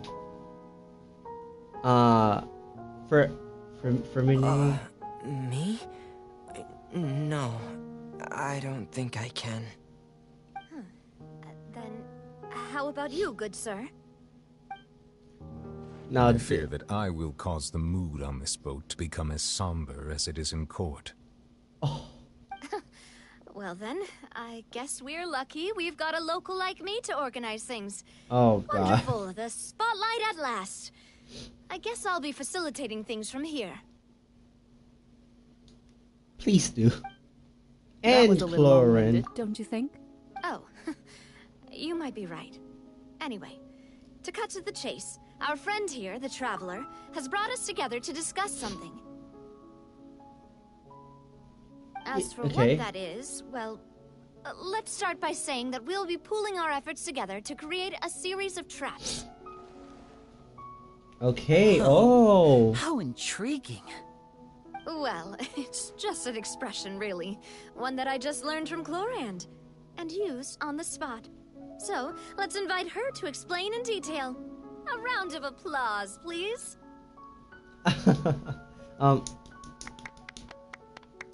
Huh? Didn't you say that you would be facilitating this? Anyway, spotlight to Clorin. Oh, come now. Your work doesn't involve much public speaking, right? This is a good chance to practice. You might even pick up some fancy oratory tricks to impress your boss with in the future. I like them. I see. And what does my boss say? Oh, perfect. This is your boss. He is glad that you consider him your boss. Do go on. Neuvillette happy. Alright, let's take a listen. In that case, do any of you have experience hunting? Okay, that's a metaphor. Not that I recall. Fremine and I once used a wooden stick in a basket to catch wild rabbits when we were younger. As for Lynette, oh, right. You were sick that day, weren't you? I've also gone diving to catch some fish before. Does that count? I'm afraid not. You may or may not have heard, but Fontaine once played host to a group known as the Marechaussee Hunters. Marechaussee Though Hunters. That was their name, they did not hunt animals, but rather various monsters left behind by the ancient dynasty of King Remus. Today, Fontaine's monster population has already thinned greatly, so the hunters have blended back into society, taking up arms in other lines of work. They even left a unique methodology of hunting in their wake. A trap comprises of the following components: bait, a trigger, and a containment device. Sometimes a lethal implement will also be necessary to deal with the prey. So, if we were to build a trap together, right now, what would you choose to build it with? For me, I would prefer something basket-shaped. Pigeons and rabbits will see the bait and naturally enter the snare. Our line of work requires a deft hand, and we're some of the best in the industry, so you can count on our techniques. You used some of those techniques while moving the people of Poisson, didn't you? My subordinates mentioned that you even performed some magic for the bawling children. Yes, Aww. and I even managed to gather some intelligence in the meantime. I'm quite the multitasker if I do say so myself. I'm afraid I can't claim that as my strong suit. I prefer more stable methods, like placing bait in the water and waiting for the fish to come within reach. That's the kind of method I would count on. Calm and steady. Exactly the kind of person who would catch loads of fish. Yes. And Patience. I can be their assistant. With discretion, I'm sure. I'd probably use some sort of mechanical animal. Papa once bought me some small clockwork squirrels, mice, and such. When placed in the forest, they can attract others of their kind. I remember that you liked those too, didn't you? Aw, oh yeah. I did. And that would be a good way to go about it. If they're realistic enough, animals of the same kind will follow them all the way to the trap. What about you, Monsieur Neuvillette? I fear I do not have any related experience.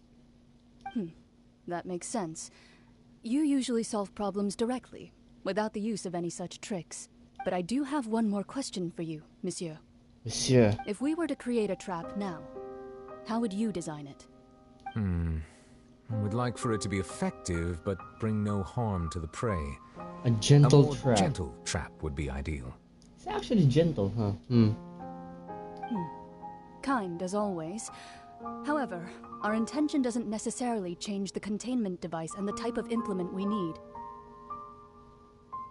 If we Okay. wanted to kill the prey in one strike, we would need a powerful implement. However, that also goes for prey that must be captured and safely contained. Wait, why's that?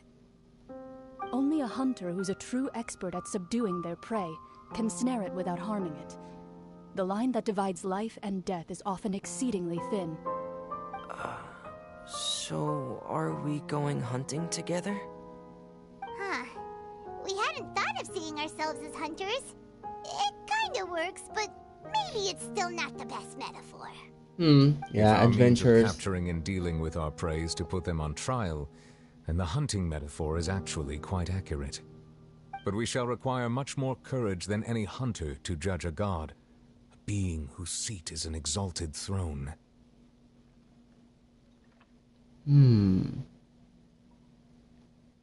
That is right. Oh, so that's what's going on.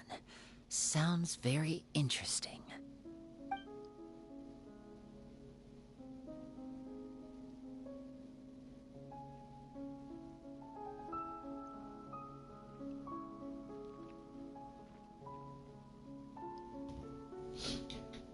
Real quick toilet break, and let's alright, no, there's no, alright, it won't push on its own. Let's go. Let me read this first. Clarend, hunting metaphor, nor has the apparition to view it for near reach dire stage.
Yoisho. Mate.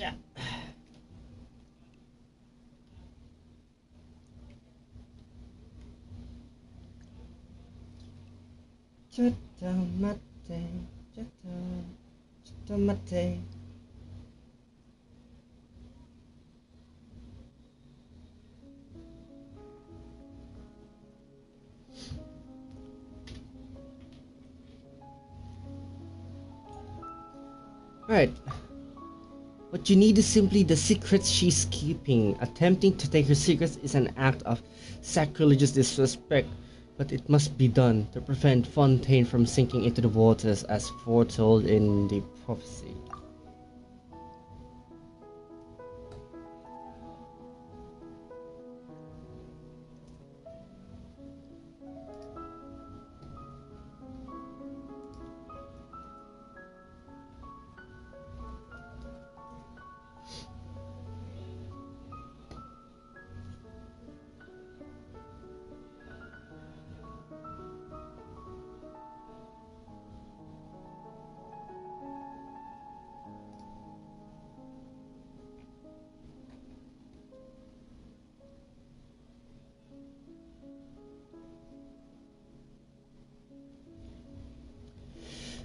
This is neither hunter nor prey, but there must be a trap. That is what you will need. The stage of fate. So where are we at? Oh, we're at the Spina de Rosula. Oh, where are we? Prison? Is this prison? Oh, it's yeah, prison. Alright, we're gonna go down here. Poison.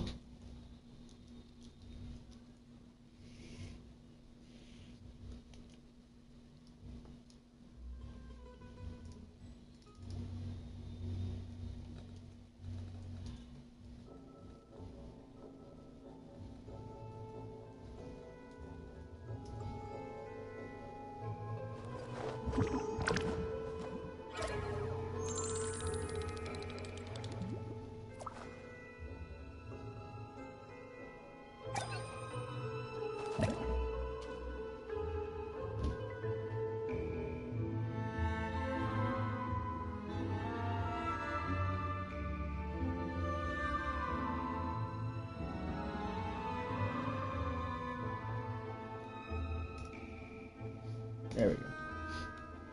Tea parties are a must for the well-mannered. If you'd like to learn the proper etiquette, I'd be happy to teach you. Hey, right, what do we have here?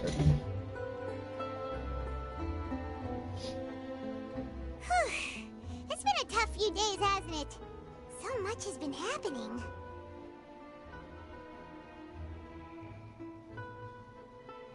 Those meetings sure did make me hungry. Paimon didn't think the meetings would go on for so long, but everyone seemed pretty fired up, huh? Yeah. Paimon thought they'd be at least a little frightened. Well, Fremine was, now that Paimon thinks about it, but everyone else just looked a little surprised. Do you feel more confident after the meeting? Well... It's hard to say. Paimon doesn't have any experience with this sort of thing. After all, you're the most reliable person in the world, aren't you? Huh? Something wrong? Did you just pour some tea? Paimon didn't notice you doing that at all.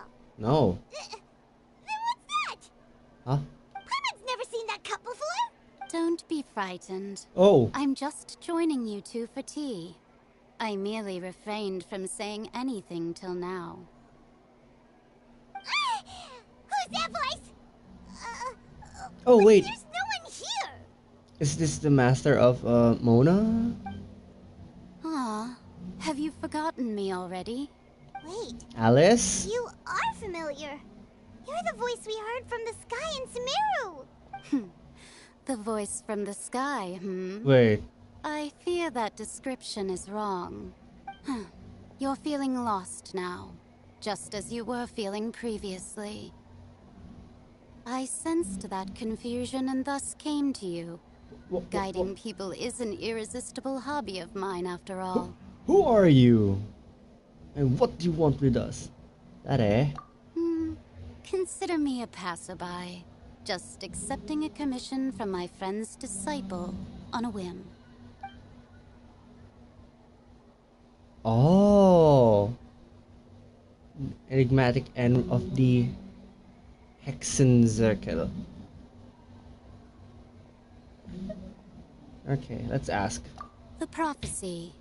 Yes, what has been prophesied will be fulfilled. You may view such things as the history of the future. What? Then is there any way we can stop it? I believe you have witnessed a failed attempt with your own eyes. Can everything in Tevat so easily be changed? Can there be no exceptions? Ah, so you've caught on. Just as prophecies are usually only the future as seen from the perspectives of the gods, could things be happening in hidden corners where the gods' gaze does not fall? Are the things that you shall see different from the fate that the gods perceive? Oh god, there's still... What is she talking about? It all sounds really impressive and important and stuff, but it also sounds kind of scary. Mustard. I believe that you understand, right? Some things are insignificant, but others you must reach out to change. Ultimately, fate shall serve as your only guide, no matter what will happen in Tevat's future. Okay. All you need to do is to play your part. This was good tea, by the way. Thank you for your hospitality. Well, that'll be all for today. That's all? The voice. It's gone.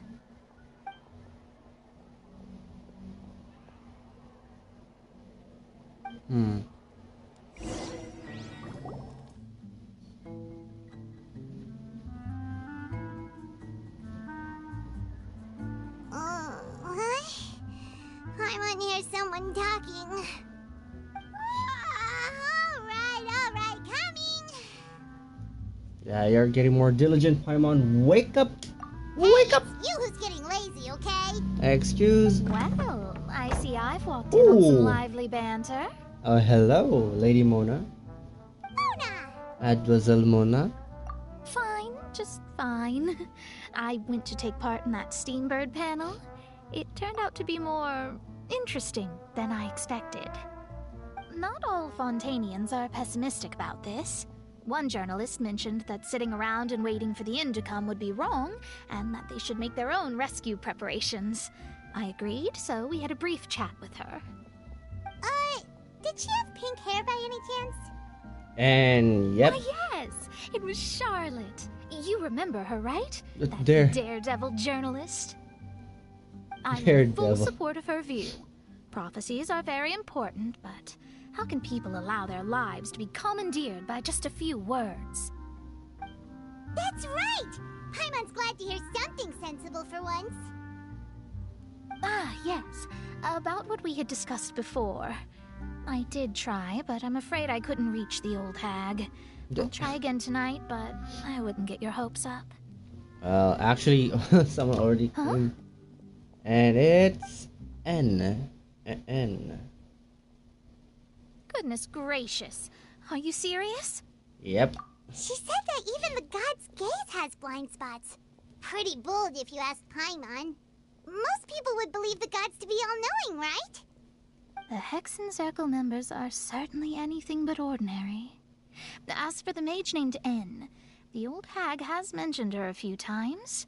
She said that N's sense of direction is incredible, and that she loves guiding those who are lost. But I've never met her, and if she were still alive, she'd be... Well, suffice it to say that the hag's at least a few hundred now, and N's been around for longer than that. Whoa. The Hexen Circle sounds like a scary group. But they must really stay in shape to live so long. Their abilities alone are pretty terrifying. If she came to see you personally, then the problem you're facing must truly be of great importance. Yep. Well, it's not like Paimon could understand anything she said. Yes, she was quite cryptic, but I suspect she means that there is still a way to turn things around. She didn't say when or what that would be, though, so...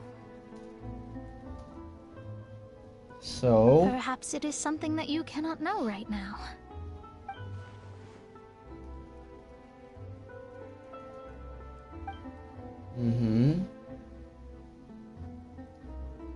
Traveler, Paimon, are you two all right? Oh, we're fine. We're just a little down right now.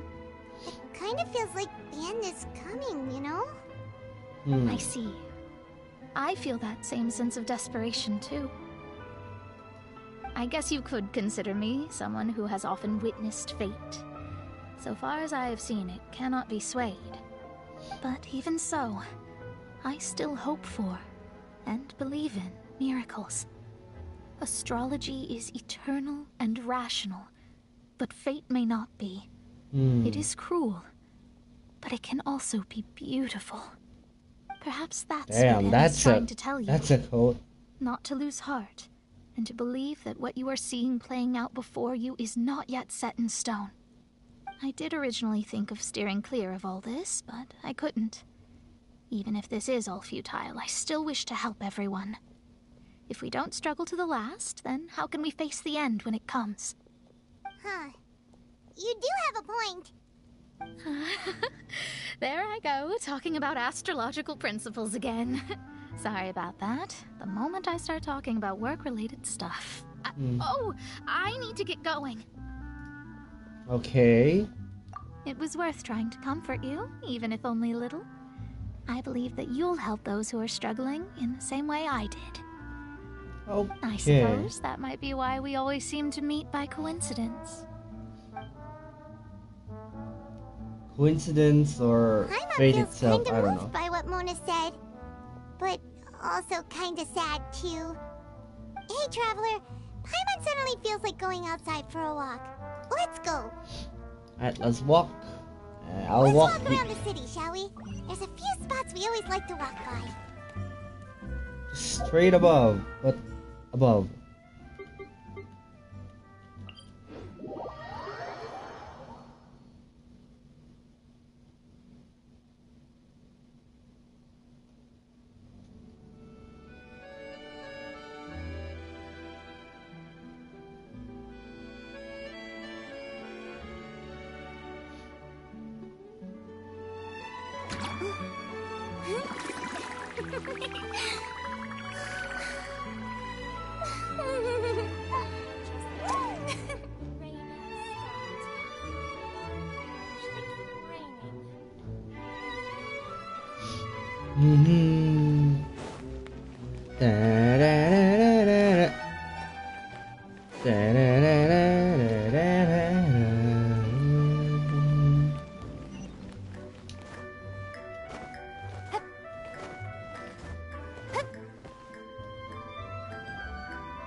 What now? Huh? Our names are written in this newspaper. What's going on? We're famous? Let Paimon see. The underwater stronghold, the Fortress of Meripede, has continued in its noble autonomy. But that does not mean that others cannot interact with it. Sup, My Clarence? recent attempts to enter the fortress bore little I'm doing the Guess Archon Charlotte still quest, hasn't given up on that. so no more spoilers. Thus, did an Outlander friend become the focus of this report? A blind adventurer with their white fairy, legends trailing in their wake. It is said that this mysterious traveler once visited the underwater fortress. Okay. So while the fortress's interior remains a mystery behind closed doors, do not fear, for the tales of the traveler contain surprises in spades. Journalist Charlotte's biggest scoop yet, the Traveler's Trail, World Walker. World Walker. Damn. Photos of us and we never even noticed her. She hasn't been able to get a hold of anything at the fortress, so since we're easier to find, she's using us as the subject matter instead? That sure seems to be the case. Seriously? Well, fine. Those headlines and photos do look cool, so Paimon will forgive her this time.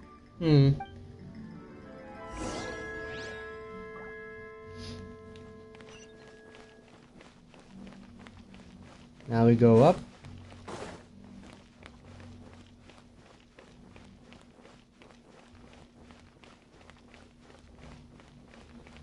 And ta-da.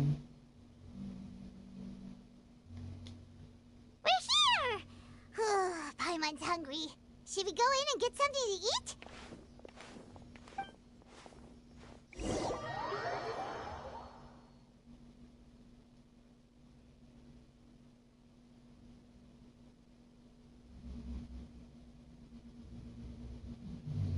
Now we are here to eat.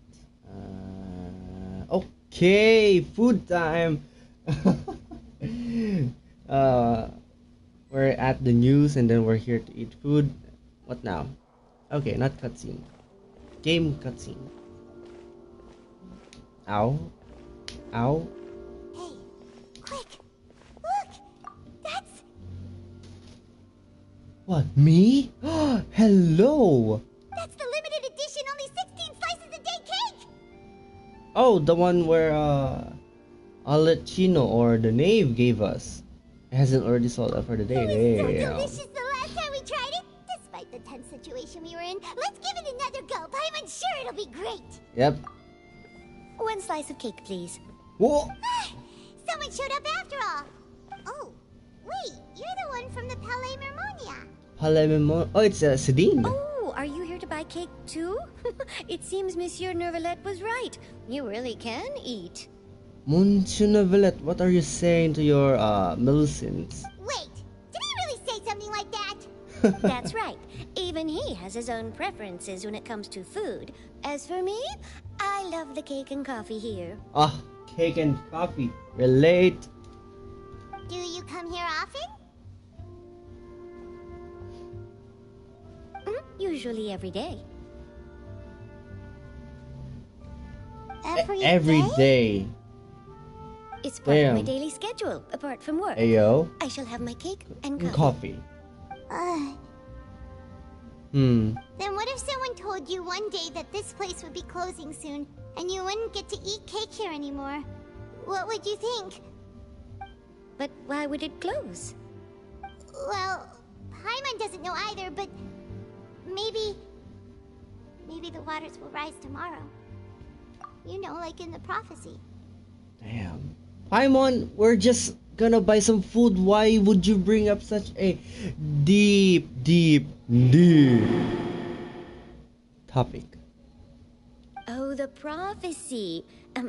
To be honest, I haven't paid much attention to that. No, still, even if there'd be no more cake tomorrow, that wouldn't keep me from having some today. No, it's the same for eating in general. You might not be able to eat tomorrow, but if you can do so today, then you should carry on. That's what people call living, you know. Huh. Don't be sad. Excuse me, could I have 2 more slices of cake to go?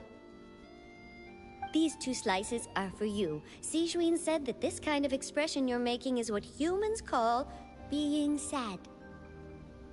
Oh. You know Sijouin? I sure do. She was born before me, and she sometimes comes to the surface to teach us things about humans.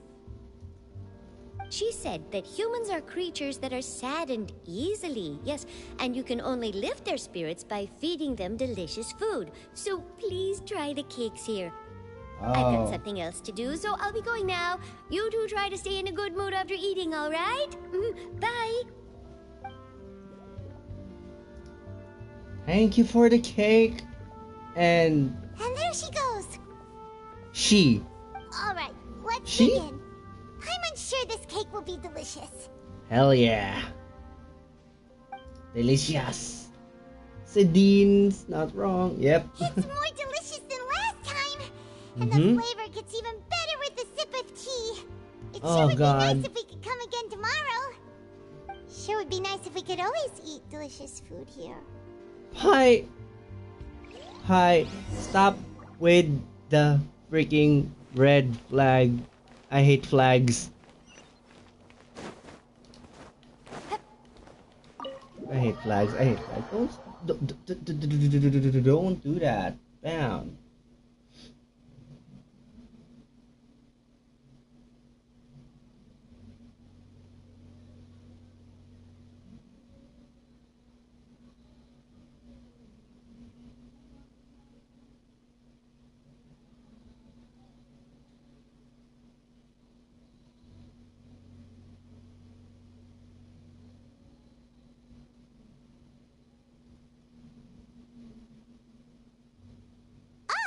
We're near the Seabird office.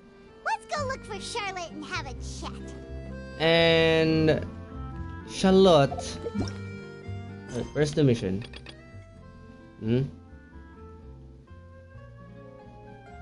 Wait, what's this?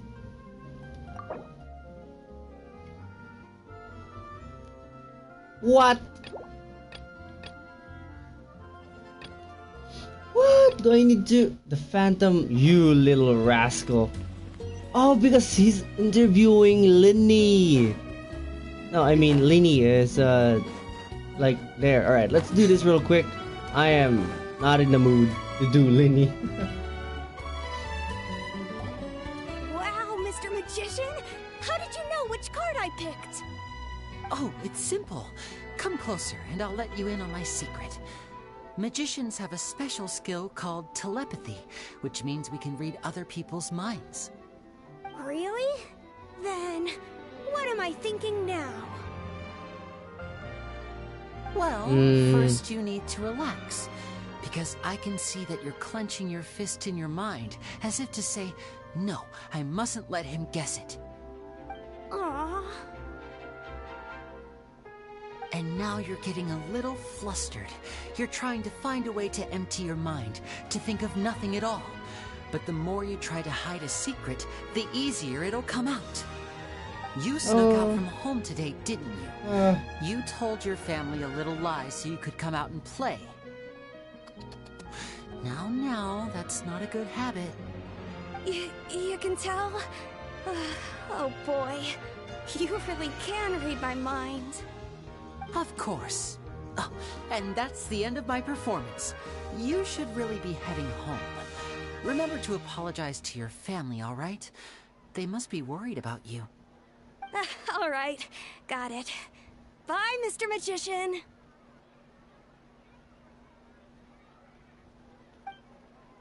And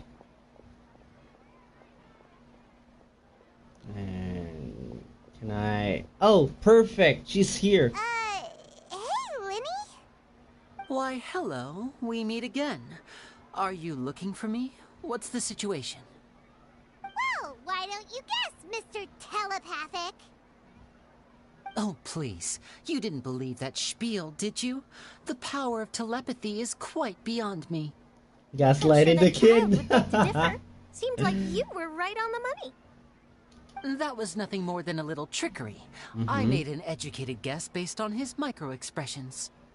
That, plus the fact that he was the only kid here without his parents, and he looked as guilty as sin. He made it easy for me. You guys, on the other hand... Let me guess. Don't tell me you're here for the Phantom Weasel, are you? Wow! Got it in one! Is this more of your trickery at work? Wait, really? No trickery this time. It was pure luck. His warning letter's been the talk of the town, so I figured that maybe you were asking around about that. Bingo! I plan on writing a column reporting on the latest news about the Phantom Weasel.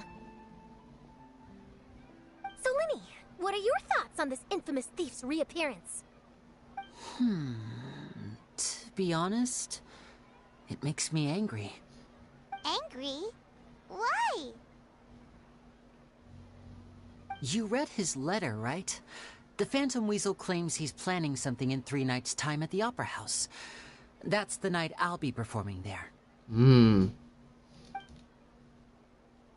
I'll just skim through this and I can... Wait a minute, you don't think... Well, I'm gonna if read he it is, then his warning is... And if he's not, okay. the mere mention of... But I've been preparing for this for a long... Phantom identities. To be honest, I'm not sure if I'll... You're being far too modest, Lenny.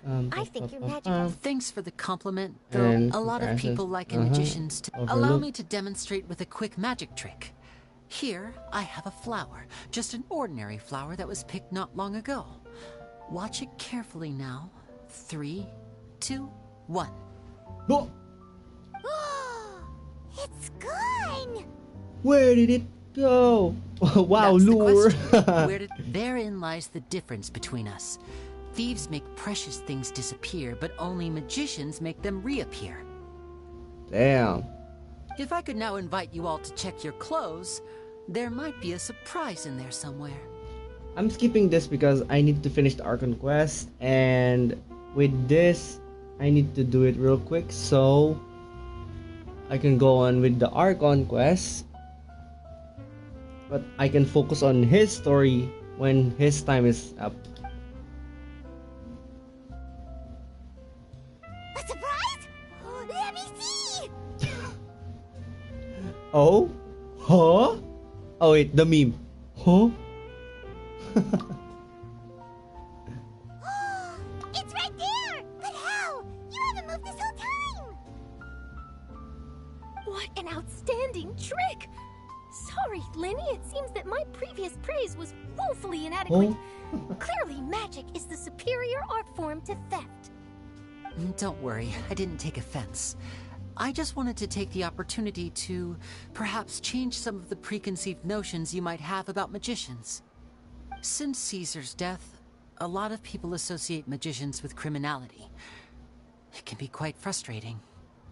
I can imagine. Coming back to your trick just now, might I presume that you are well versed in floral symbolism? For example, magicians often use rainbow roses in their flower-related performances to represent passion and romantic encounters. But you used a Lumidu spell, which, if I'm not mistaken, allude to separations. I'm curious to know if there was any deeper meaning behind this choice? Impressive knowledge. It's no wonder you're such a successful journalist. But I'm afraid I don't know the first thing about floral symbolism. I'm just in the habit of using Lumidu spells in my magic. Okay, I need to Pam. There's nothing else. Pam. I'll be off. You've given me lots to work with here. Slay of hands of magician tricks and also Steve. Handicap. I'm a well, you feel it too, right? So itchy! The Phantom Weasel. Not so itchy then, huh? Well, since you're so concerned. Magician's assistants? Oh, that sounds fun! Assistants are technically magicians too. Also, it'll bring us one step closer to figuring out how that darn trick is done. Shall we go for it? What's the plan? The first thing we need to look into is who Caesar really was. Caesar. But if he wasn't the and if we're investigating, we should make a move. And now... Since we last saw Nervalet, Paimon wonders what he's been up to. Okay, there we go. Now we can do and continue the story. Ha, ha, ha. Oh, it's up there. Paimon has so many questions about his true... Oh, never mind. It's here.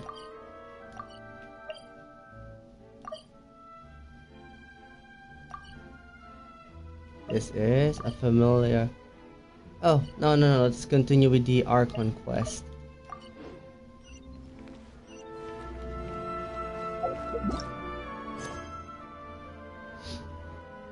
There we go.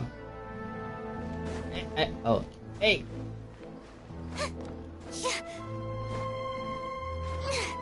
Wait, there's... Whoa, I fit.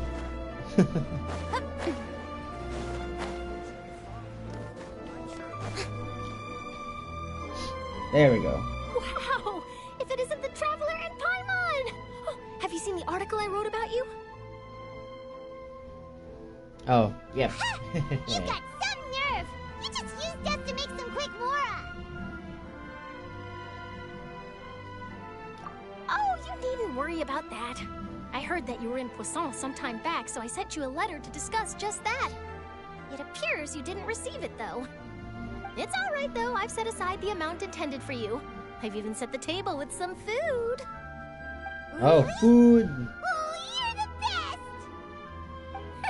You're almost a little too easy to win over, Paimon. If I were a journalist with ulterior motives, you'd be in trouble now, you know. Oh, Paimon knows you're not like that. Still, what brings you here all of a sudden? Were you looking for me? When Mona mentioned you, we thought of coming to see you at work. Yep. I see. It seems you've already bumped into Mona here in Fontaine. So she mentioned me? What did she say? She said that you're a real daredevil of a journalist. A real daredevil of a journalist. In which case, nice. Can this daredevil journalist dare to request an exclusive interview with the legendary Traveler and Paimon? Oh, goodness. Also, is Paimon glowing? So your She's article bright. in the paper today doesn't count? Oh, of course it doesn't. That was more like live photography. What I'd like to do is dive deeper and ask you to talk about the things you've seen and experienced.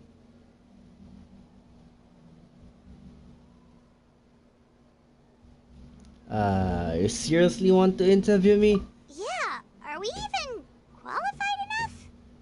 Why not? If I say you're worth an interview, then you're worth it. But not right now, of course. I'll need a few days to prepare. Oh, in that case, we'll just chat when you have the time then? Oh, so that's a yes?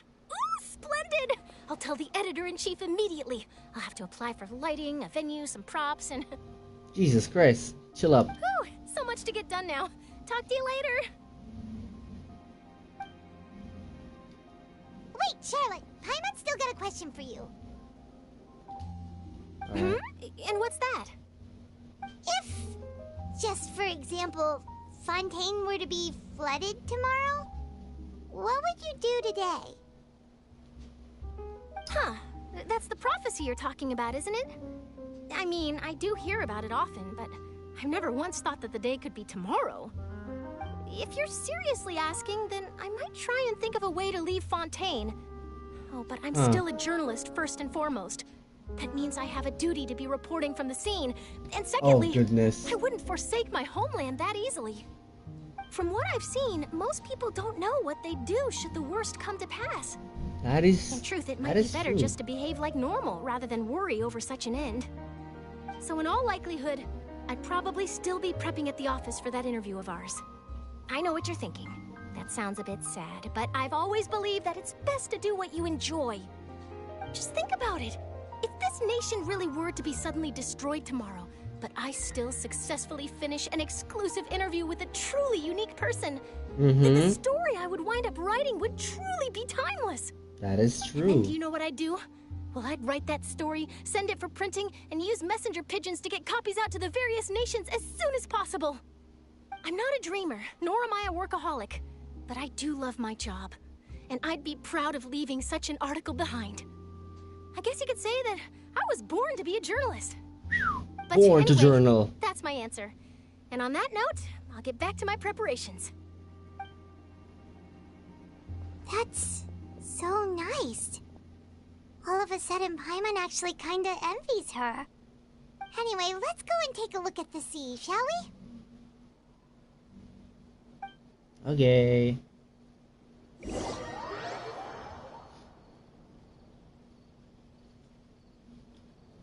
What now? Alright, let's see and hope the seas are not... The sea breeze is... the sea breeze... braces. The sea breeze and scenery can be pretty soothing combo. Paimon's been thinking. If it wasn't Fontaine, but all of Tevat that would be destroyed tomorrow, where would we go and what would we do? No, that's deep. No, Paimon should ask, if you could choose, what would you like to do? If I could choose, huh? We've always been moving to the next destination, so we haven't spent much time thinking about these kinds of things. We didn't have to either, with us always being on the road and whatnot. Until that moment comes, I think I'll keep on journeying. You mean, still traveling? Yes, that I have to look upon this world. Huh. Wait, isn't that what we've always been doing? Kinda. The banter goes back and forth. The two of you, between the two of you, as time slips by. As night falls, return to your accommodations and end this busy day. The few days are just calm. Charlotte comes to find you and conducts an interview in the Spina de Brazula safe house at the Fleuve Cendré. I think that's how it's pronounced. Navia, having finished her business in Poisson, even drops by to take a photo with the two of us. Aww. All goes well. Until the storm brewing is now approaching. If things goes too well, there's something bad happening. Or there's something bad gonna happen. Like you'll grow mold if you stay here long enough. That's rude for those who live here. But it's still better than the Fortress of Mirapede, that's for sure. It's not only damp there, but salty too. So the two of you are still here. Wonderful. Wonderful. Isadora, hello. You're from the Palais Mermonia, aren't you? Very okay. Yes, I'm Isadora. Monsieur Neuvillette sent me to look for you two before. I heard that afterward you went to the fortress of Meropide.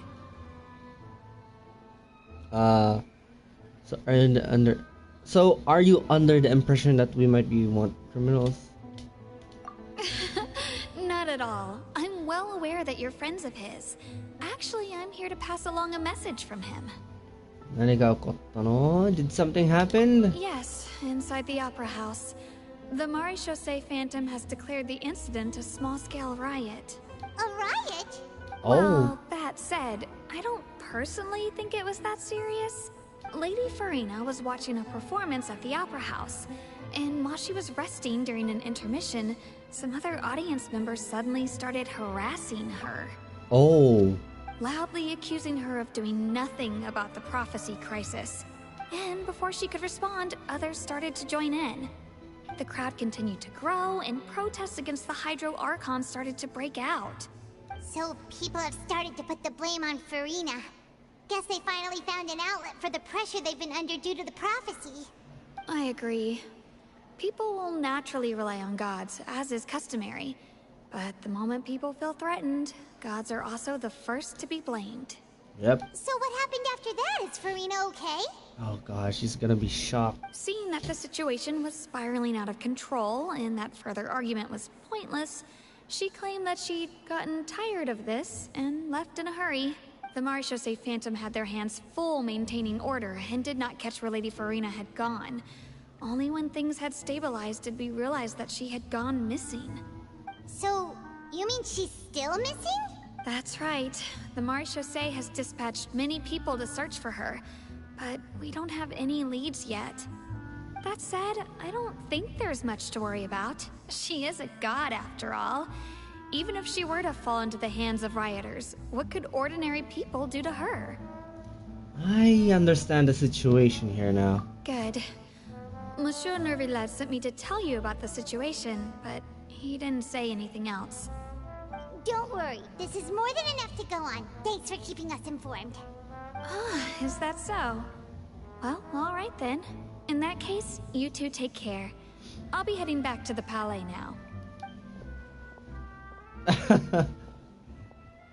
That sounds like we should hurry over to Poisson then. You should run quickly. If we know Farina, she won't try to fix things in this situation. Instead, she'll look for a place to wait out the heat. Yep. And as we also know, she may be loud and dramatic, but she doesn't have a heart of stone. That is actually true. When Neuvillette was talking to her in the Palais Mermonia, and she heard about Poisson, she couldn't hide her sadness and remorse. It would be hard for her to ignore being accused by the public today. Paimon thinks Farina's probably taken the opportunity to slip away to Poisson and try to relieve the sense of guilt that she's feeling. Huh. Well, what do you think? Paimon knows the answer, of course, but Paimon can do the analysis to back it up, too. Cool, huh? Yeah. I see. Becoming a detective done to you some good. In that Very case, good. there's not a moment to lose. Poisson, here we come! Alright, let's go to Poisson. Find Farina in Poisson. In Poisson. Down! Down Poisson? I thought she's gonna be, like, away. Poisson. Poisson. Poisson. Poisson. Poison. Poisson. C'est quoi? This place looks deserted. Guess all the survivors must have evacuated already. All that's left here are signs of devastation. Could Farina really be here? Let's try to find her as soon as possible. There she is. Is she paying respects to those who disappear?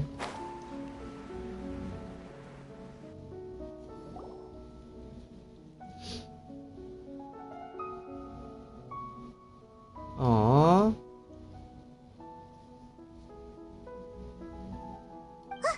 That's Farina, right over there.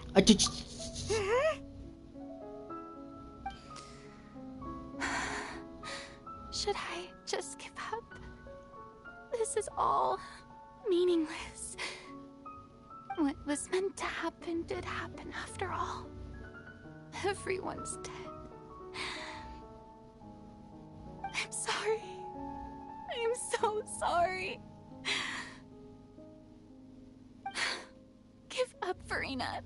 There's no point in holding out. Damn. I'm sorry. But what can I even do other than to repeat meaningless apologies over and over? Who's that? Don't worry, Farina. It's just us. So it is you, blonde traveler from another land. Why, I almost thought you were someone from that mob of my ignorant subjects, come to kneel and beg for my forgiveness. Farina, you were crying just now, weren't you? The tear stains on your face are obvious. What do you mean, tear stains? Oh, I remember. The show at the Opera House earlier this morning was so moving. I'm still trying to process it. Rena. Who did that uncivilized rabble think they were? Disturbing my enjoyment of the arts. They even dare to tout their Archon. I must teach them a lesson. I can just imagine their twisted and frustrated faces once they realize that I'm nowhere to be found. Oh, and I'm sure Nouvellette and those people from the Marche Sauce Phantom are freaking out right next to them, too. Yeah, stop it. Get some help. Literally, we're here to help. Of course not. Hey, there she is! The Hydro Archon's over there! Quick, after her! Farina, those people seem to be after you. They are? They're just some rabid fans who want to cut the line because they haven't been able to meet me in person, aren't they? That's against the rules. I can't let them get their way. Farina just ran off! Quick, we have to catch up with her!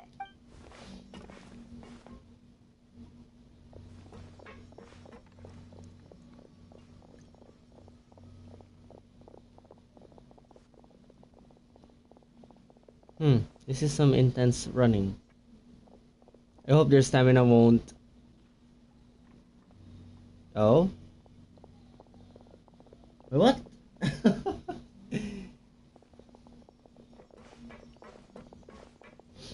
This should be the place, right? Hey, Farina! There's a good hiding spot over here. Quick, come to Paimon before the rest of them catch up to you. What is this place? Hurry, they're almost here. Fine. I suppose haste is warranted. Lead the way. And now we have captured the Archon.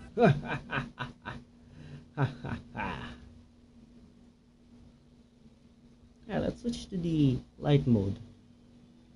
Is it the Numa or the Osea? I forgot. Those people are still singing outside. I know it's just 8 p.m. but Jesus Christ. Hey, yo, this is a very close. Paimon's exhausted.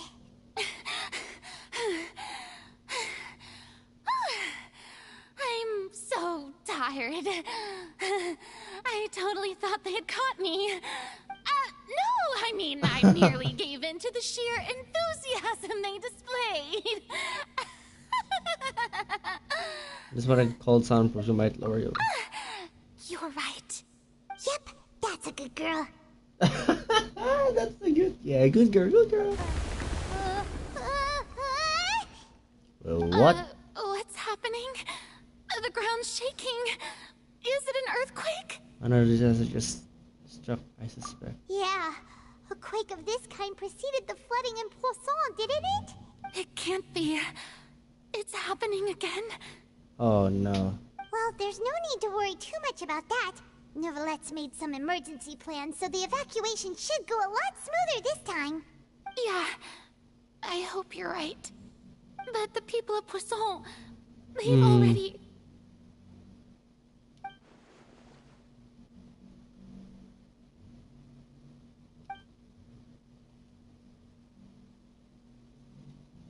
It's true.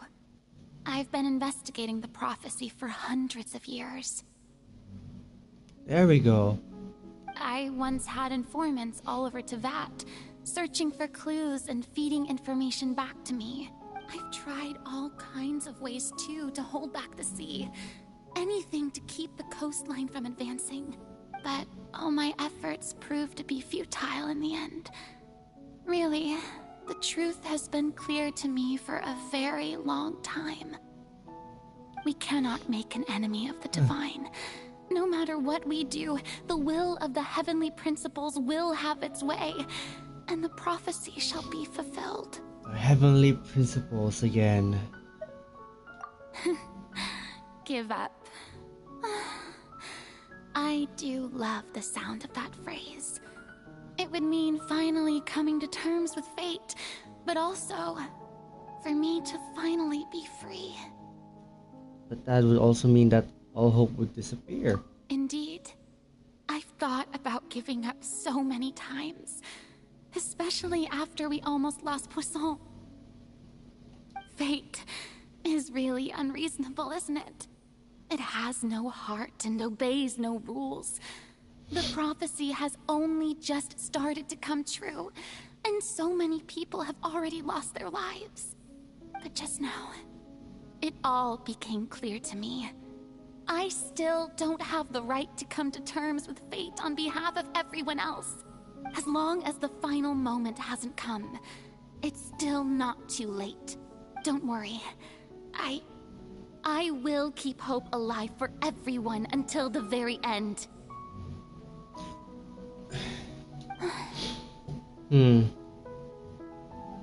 Well, that's enough for now.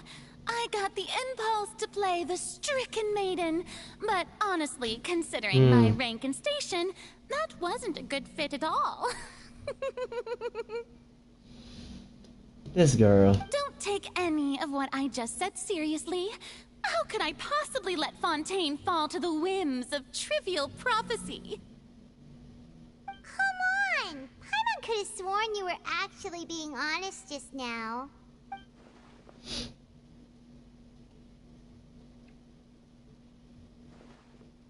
Yeah, you might not have to shoulder this alone. That is true. Although I don't know what you might be keeping from everyone, or people are more than willing to share your burden with you. That is true. It's Farina Defontaine. Share my burden. Slay. Yeah. That's impossible. It was fated right from the start that this would be my duty alone. Even if your burden doesn't need to be shared, you still chose to confide in someone.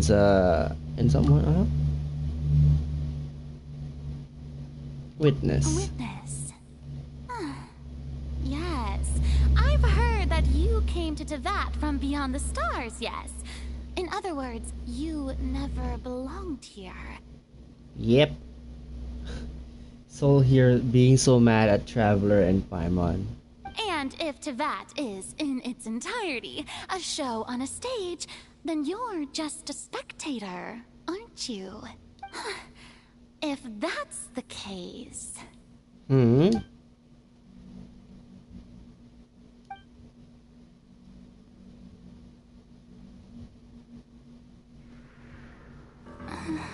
Oh?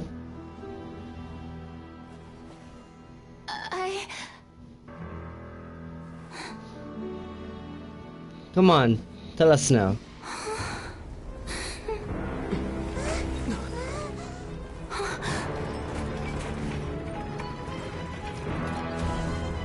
Oh!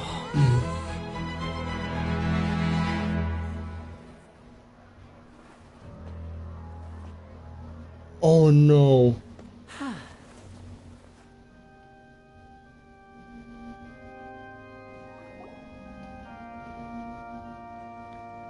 I don't like the look on her face. She looks so terrified. Ladies and gentlemen, this concludes my opening performance.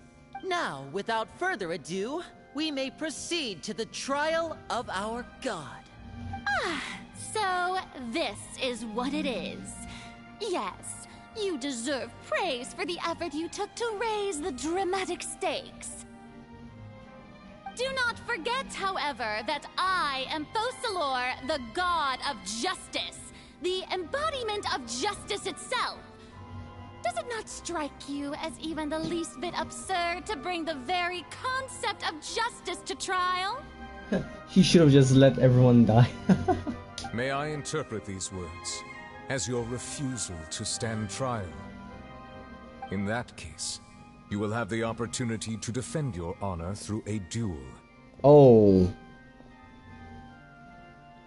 You would draw your blade against a god?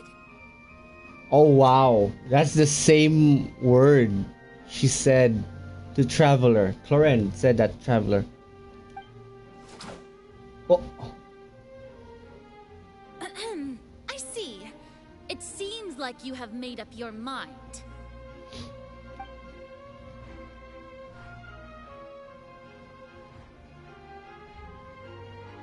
Oh. Paimon can't believe it. She just surrendered. What the heck is going on? Did I just see an Archon surrender to a human? Wow, how utterly humiliating. Lady Farina, what is the meaning of this? It would seem that there has been a misunderstanding. To be clear, the raising of both hands is not always an indication of surrender. I'm gonna drink water, alright? For excuses again, huh? I raised my hands just now to indicate my acceptance of the trial. No duel shall be necessary. I will admit that I've been running away for a long time. I'm sorry, everyone. I was unable to protect the people of Poisson. It is my duty to stand trial for my crimes. Farina just says one thing and everyone on Fontaine will die. Everyone. Minawa Butch Korosei. You are not the only ones to be disappointed in me. I, too, am exceedingly disappointed in myself. But now, it is time for the Hydro Archon to show you her courage and resolve. Oh wait, I see Lynette on her hand and then Navia on the right side. Can we see someone else? Any what do you call this?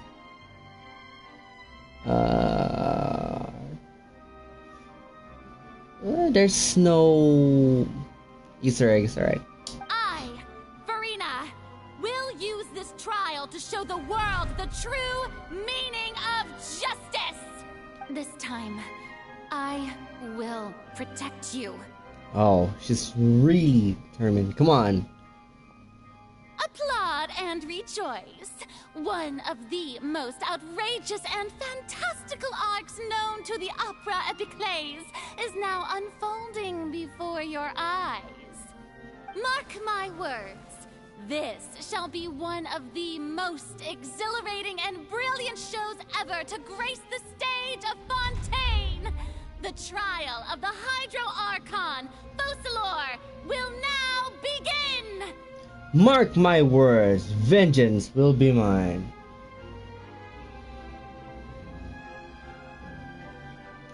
Anyways.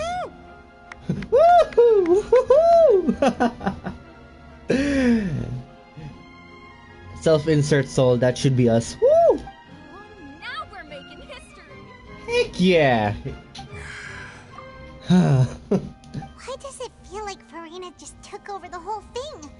Like, come on! Didn't she just get 4 forced to stand trial for her crimes? Also, even though she's still acting super dramatic, she is taking this seriously this time, right? I'm not cheering. Nah, best girl Farina, best character Farina. That's what I'm cheering for. Woo! All right then. Who will be my opponent in this trial?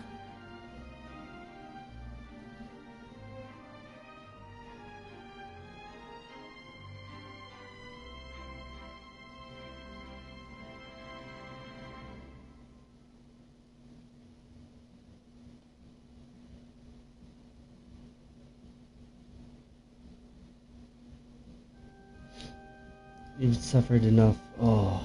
The court asks the prosecutor to please take the stand. No.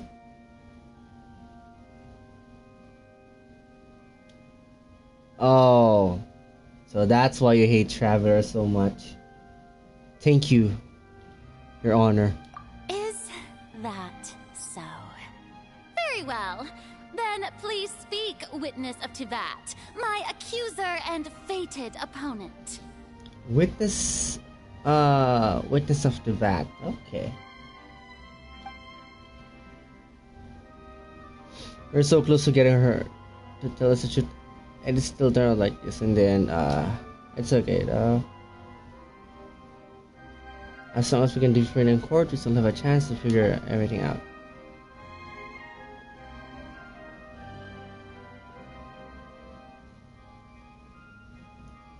Oh. Order! Also, please allow me to ask, as a final question before the trial begins. Order! Just how much work did you do to force me onto this stage? Well, we did do a lot of prep after the meeting that day. I can go over the tasks assigned to the Spina di Rosula, since they were rather straightforward and easy. Navia, the president of the Spina di Rosula. Most of the people who participated in the disturbance this morning were my subordinates. Oh, okay. I like this when they do this. The art. Though it's a bit sad for Farina. They changed into plain clothes and came to the Opera House as regular audience members, waiting for the perfect opportunity to incite insurrection against you. The people's resentment against their Archon has been building as more and more of the prophecy is fulfilled. A spark was all we needed to turn smoldering anger into a flame. Moreover, according to our understanding and analysis of you, when something like that occurred, you would likely flee the scene and head to Poisson by yourself. So, we arranged for a second group to lie in wait there. Oh. So, you mean the ones who scoured the settlement for me were also from the Spina? And their goal was to force you to step into the giant magic box so you may personally participate in the greatest magic performance in all of Fontanian history. That's right. That house was a magic box, rather than someone's residence. That's a big box. As the super ultimate version of the setup that I used when I first performed at the Opera Epiclese, the volume of the box was increased by a whole order of magnitude. The distance it traversed was the entire gap between Poisson and Aranias. Its cargo, of course... Wow! ...was an Archon instead of a human. My thanks, Farina. Without your help, we could never have pulled off such an extraordinary performance. You're welcome? Of course, this performance was only made possible with Father's support. The House of the Hearth spent a massive amount of labor in Mora to pull this off. We had to select a location, construct the giant magic box, dig a tunnel, and open up a path through the water. It was a lot of work for all of us. So, in other words, the earthquake that we felt within the giant magic box was just a normal tremor from the transportation of the whole house? That's right. It wasn't a sign of another disaster to come. Yeah, we deceived you back there. Then, I can guess Nervilette and Cloran's parts. You gathered a crowd, prepared a stage, and made sure that the champion duelist would be immediately ready for a fight. What weapon is that? Oh. Anyways. Also that that as soon as I appeared on the stage, the trial may commence without a hitch. Am I right? Yes, that is correct. Well, Clorand, I must commend you for your courage. Only the most outstanding champion duelist in all of Fontaine would accept a duel with an Archon without flinching. Thank you. As for you, Thank you. traveler, I suppose your role was to keep me distracted with conversation once you found me in Poisson. You'd make sure that I didn't notice anything amiss before revealing yourself as my prosecutor once we'd arrived onto the stage. Nah, you guessed wrong. Oh? The mission was to give you one last chance. We hope you'd share your secret before the backs arrive onto the stage.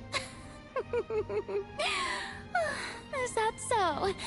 Then I suppose I must have missed my final chance. Aw.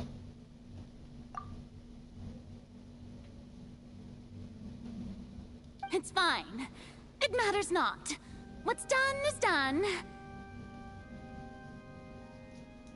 The stage is already set, so there's no reason to disappoint the audience. Let's see this trial through to the very end. Also, what do you mean doom everyone? What's gonna happen? Is that spoilers?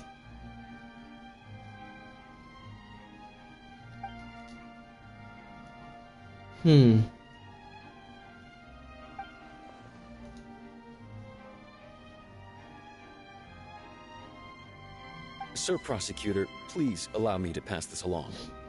Oh? This is a document that Miss Charlotte applied for and received permission to share with you during the trial. According to her, it should speed up the proceedings. Charlotte wanted to give us something? Oh, so she's here too! Hey, Charlotte! Oh, there's Charlotte. Oh, Live Hymancy! I hate life. I didn't get Charlotte. Exclusive interview that she did with us before? So she's already finished it, huh? Wait, then that means this document Sup, is Sucky? a perfect timeline of everything that's happened ever since we stepped foot in Fontaine!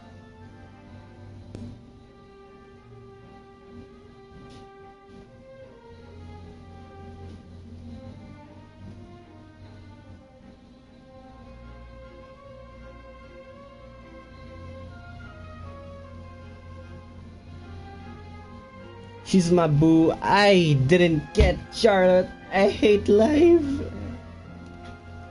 So in other words, we can refer to this anthology of evidence every time we want to use something from our journey as evidence for an argument.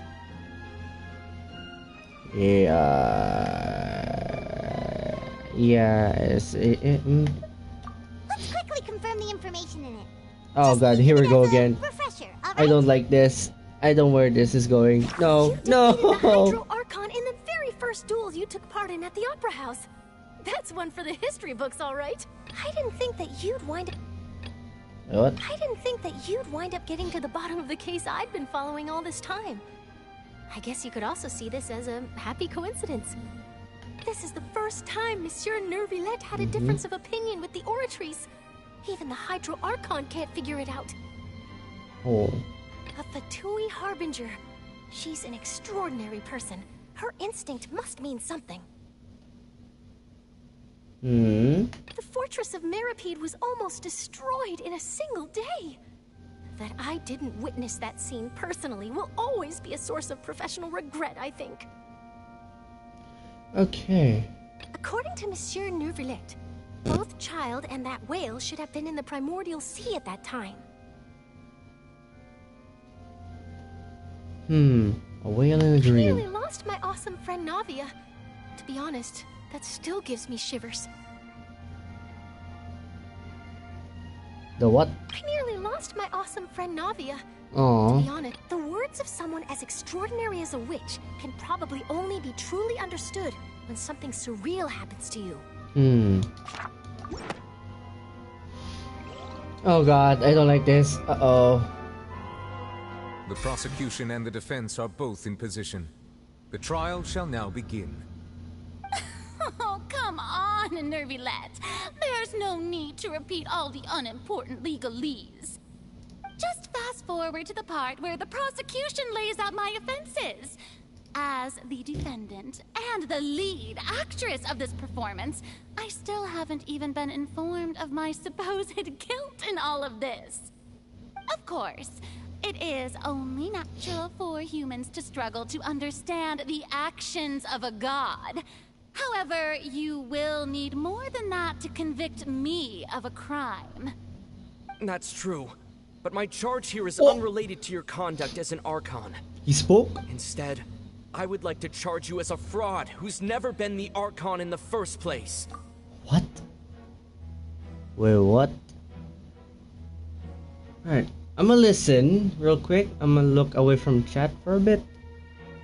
Wait, what was that? Lady Farina's a fraud? Hey, I came here thinking that we were going to try the Hydro Archon for forsaking her duty, but did I hear that right?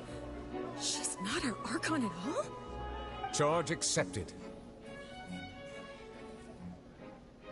Lady Farina, do you plead guilty to the charge? Oh? Wait. Not related, but I love the music here.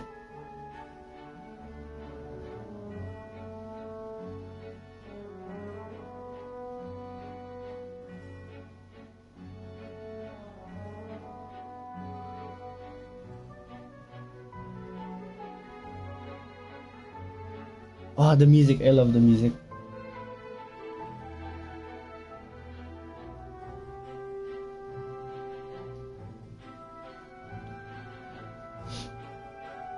Anyways, let's go. Lady Farina.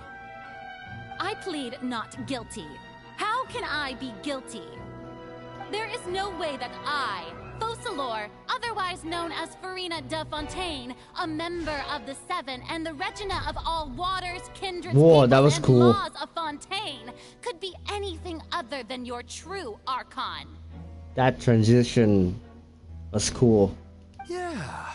Even though Lady Farina can be rather eccentric, isn't it going too far to doubt her very identity? Yeah, I've never questioned her identity either. Sure, Lady Farina can be super irresponsible, but what grounds does that prosecutor have to make such a huge claim? I have cause to believe that common sense will prevail in this case. Many of the members of the audience have known me as the Hydro Archon ever since they were born. There would be no fooling their memory. See? Even the Oratrice has decided to show me its favor. Are you sure you want to commit to a charge that will never be upheld? If you wish to drop the case, I can promise you as the God of Justice that you will not have to face trial for making a false accusation.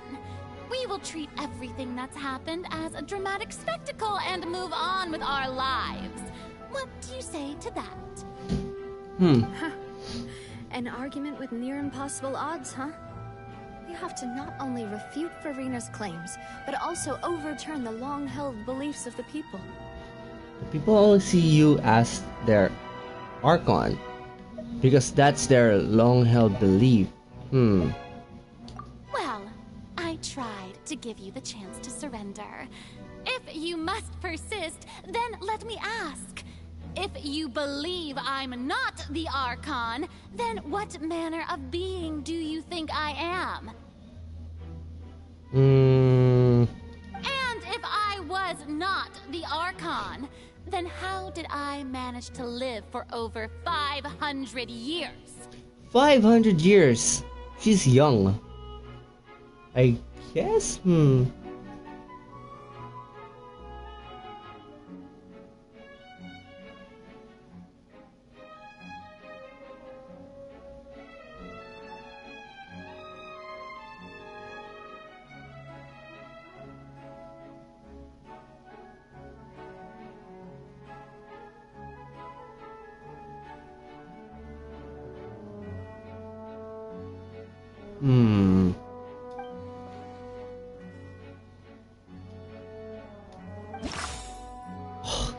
So, wait, childs? Oh, it's automatically. Okay. Alright, I know. That doesn't sound right. Okay, it's not Paimon doesn't automatic. think this clue can be used as compelling evidence to build our case.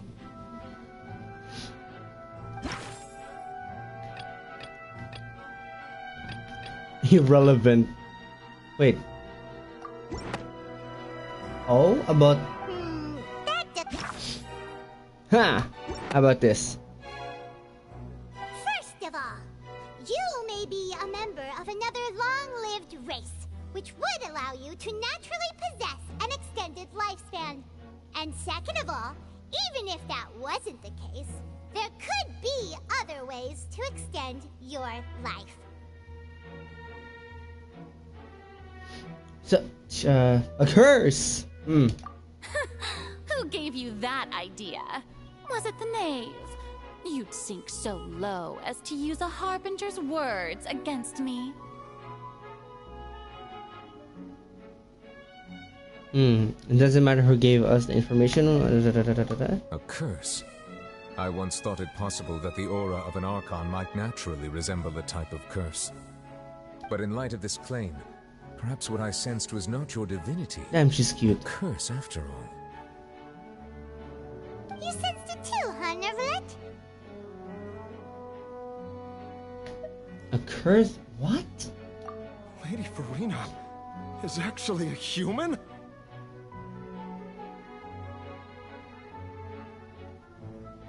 Well, it is true that it's extremely difficult to tell humans and gods apart just by looking at them. It's not impossible.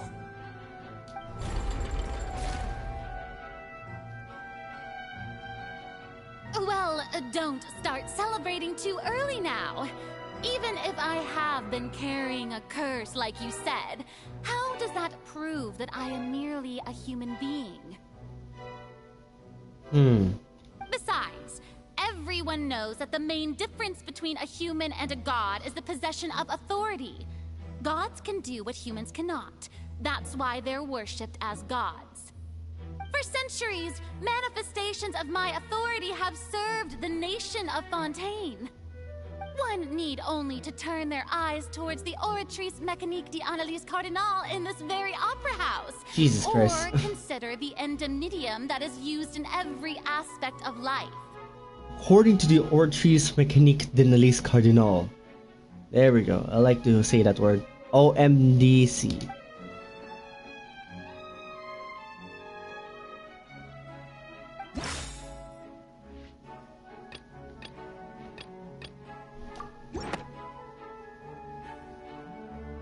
You tried to reference the Oratrice, but weren't you as confused as all the rest of us when the Oratrice declared Child to be guilty without any proof? Otherwise, you should have come up with a good explanation for that by now. Didn't I make myself clear at the time? The decisions of the gods are naturally difficult for humans to comprehend. There is no need to provide an explanation. Lady Farina, I believe a reminder of your current circumstances is in order. While the court is in session, the principles of justice and the law must come before all else. While you are an Archon, you are also first and foremost the defendant in this trial. You will prove yourself unable to defend against the prosecution's charges if you continue to withhold vital information against the rules of the court. I never thought you'd use that kind of rhetoric against me. That was no trick of rhetoric, Lady Farina. I've merely reiterated the rules of the court. Rules that all should respect and follow. Yeah. So, you neither knew why Child was declared guilty, nor did you understand the structure and operations of the Oratrice. Instead of having been created by you, the manifestations of authority you mentioned have been made by the real Hydro Archon, haven't they? The real Hydro Archon? Well, now you're really losing me. It is true that I did not know why the Oratrice gave out a guilty verdict that day. But the Oratrice handed out that verdict unilaterally, and it has been operating independently ever since it was first created. You can't You can't argue that just because a divine creation is flawed, that the god behind it must also be no god at all. She's still throwing out all kinds of excuses. Seems like she's confident that we won't be able to produce proof that she has no power over the Oratrice. Could you give us a brief demonstration of her power? Oh yeah. My power as an Archon.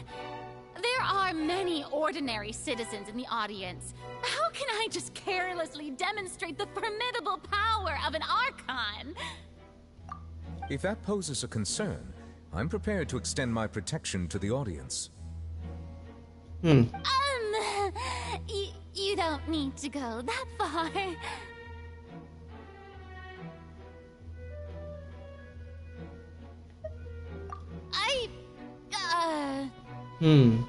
Aren't you the Hydro Archon? Or is it that you can't even wield the power of Hydro, much less the authority of a god? Indemnitium! Yes! It's all because of Indemnitium! All Archons derive their power from the faith of the people, and I've converted the people's faith in justice into Indemnitium! Thus did I give up all of my divine power to provide everyone with energy for their daily lives. Have you ever seen a more magnanimous god? Isn't that a huge stretch? Yeah, no matter how generous an Archon can be, how could they give up all their power? Can a god with no power even still be called a god? Hey. It seems like nobody's buying Furina's excuse. Hey, come now, everyone. Please don't stare at me as if I was a liar. I'm still the same Furina you knew, right? The one that you loved. Shouldn't you want to believe in me? Please? Aww. You've got to believe me. If what the prosecutor said is true, she really has committed a grave offense. Did she deceive all of us? And all of our parents and grandparents too? And all of our ancestors? Ever since they were born? Enough! That's enough. Tell me then, if I'm not the real Hydro Archon, then who is? If you have no evidence of another Hydro Archon's existence, nor can you find anyone who can back up their claim to be such, then what grounds have you to say that I'm not actually the real deal? Wow, she came up with yet another argument. How can we refute her now? Seems like she really doesn't want to give up.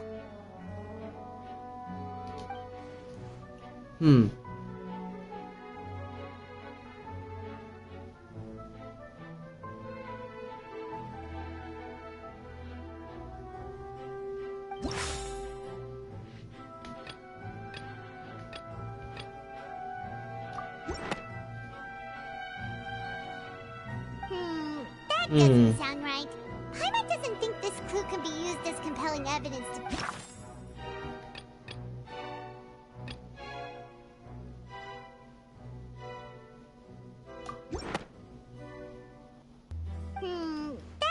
Oh.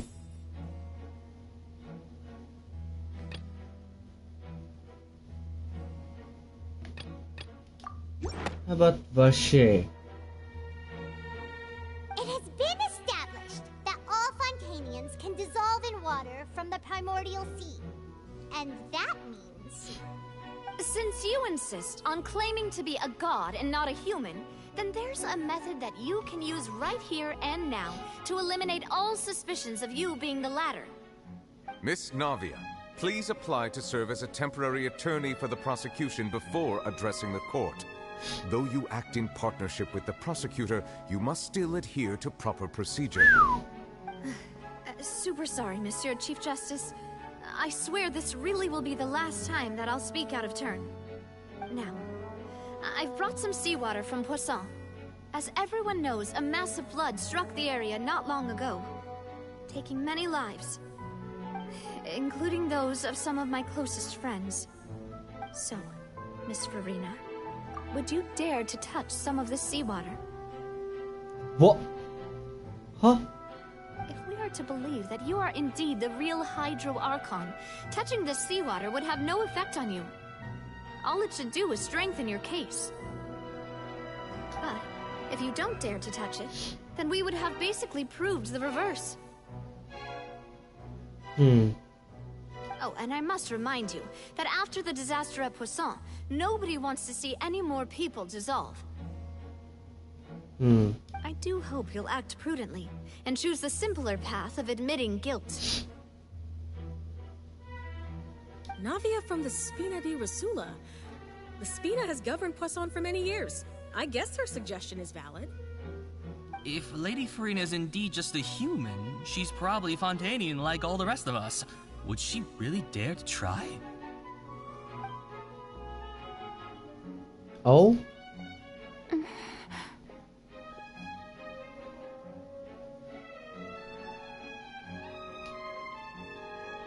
Lady Farina, this test has been unilaterally proposed by the prosecution. As it falls outside the realm of standard court proceedings, you possess the right to decline participation.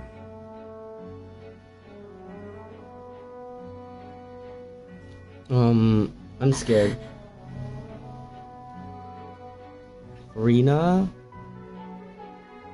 Well, of course he had to tell her that. But refusing to participate is basically the same as a confession of guilt.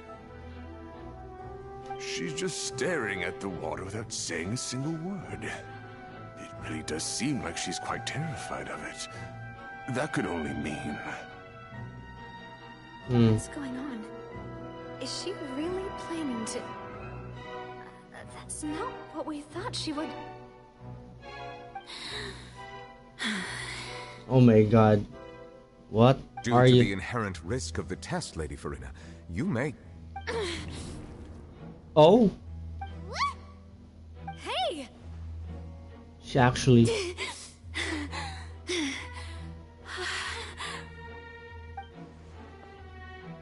I'm fine! Look at me, everyone!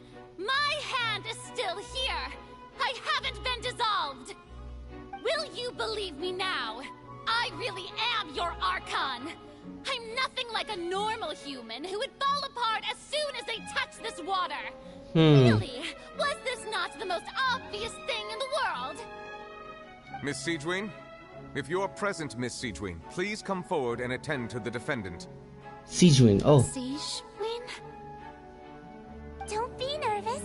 It'll just take a few seconds. Let me see. That should be enough. Please announce the results of your evaluation to the court, Miss What? Siegewin. What evaluation? Wait, what?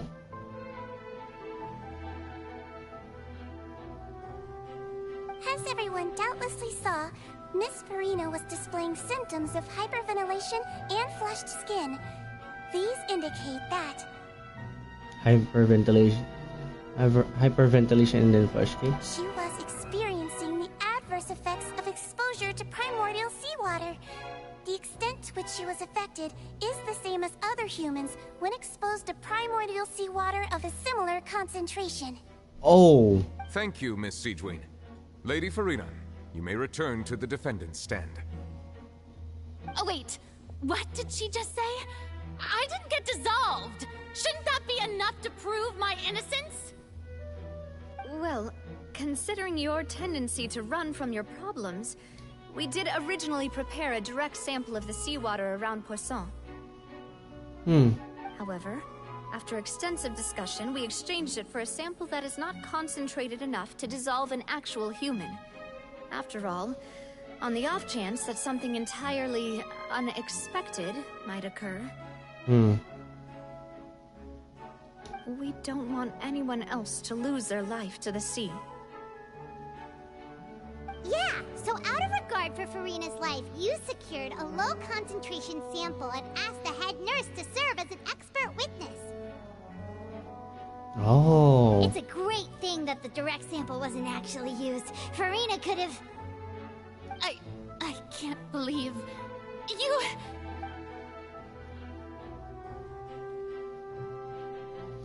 Farina can't have not known the consequences of touching the water.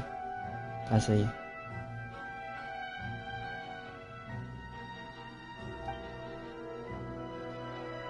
Listen to me, everyone. Please don't give me such cold and disdainful looks. She didn't. What happened just now didn't prove a single thing.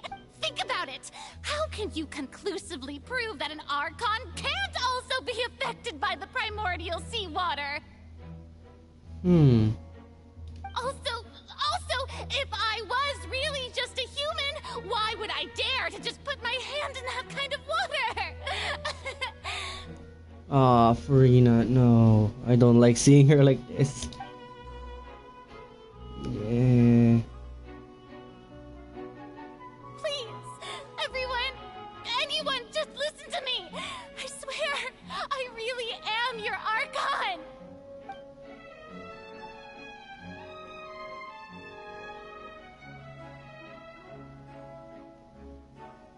No.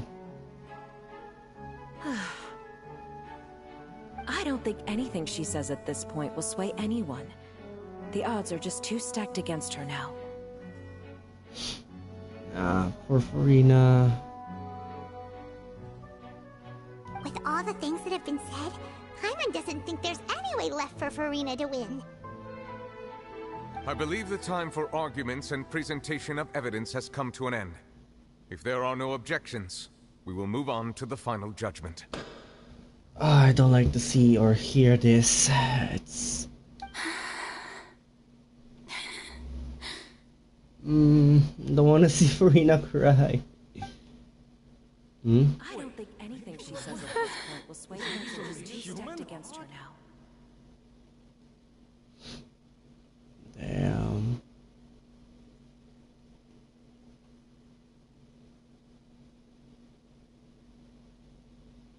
In my capacity as Chief Justice, I shall now render judgment on Farina's misrepresentation of herself as the Archon of Fontaine. As a human who knowingly deceived her fellow citizens, Farina is guilty.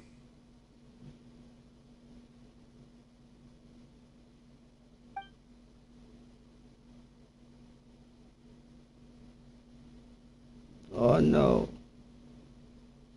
No, not... We shall now turn to the Oratrice Mécanique d'Analyse Cardinale to render the final verdict on the charges.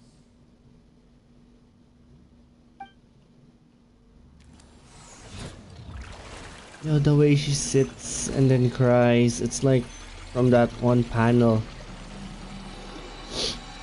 Oh, I don't like that. I hate seeing her like that. According to the judgment of the Oratrice Mécanique d'Analyse Cardinale, Farina is...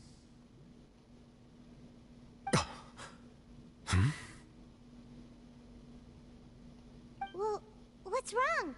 What's the Oratrice's verdict? No, the Oratrice also displays a guilty verdict. Okay. Isn't that correct then? However, the exact wording of the verdict is thus: the Hydro Archon, guilty, to be punished via the death sentence. What? Why? The death sentence? That's actually one of the available sentences? I've always thought that it was just a myth. The one and only time the death sentence has been handed out at the court, and it's been given to the very person we've worshipped as the god of justice? Farina's been sentenced to death by the Oratrice? We just wanted to use the trial to show her the seriousness of things so she'd tell us the truth. How did things escalate this quickly? Bad move, guys. This outcome is indeed quite strange. According to Fontaine's current definitions of justice, as well as its recommendations for criminal sentences, is this sentence really appropriate for the crimes that have been committed? Yeah! Even Masquerade wasn't sentenced to death by the Oratrice. You know, the real evil mastermind behind the serial disappearances case. Instead of Farina, the Oratrice rendered judgment on the Hydro Archon. Indeed. Not only is Farina's sentence overly excessive, the very point of our trial today was also to prove that Farina has never been the Hydro Archon in the first place. But now, the Oratrix seems to have deliberately invoked the title of the Hydro Archon.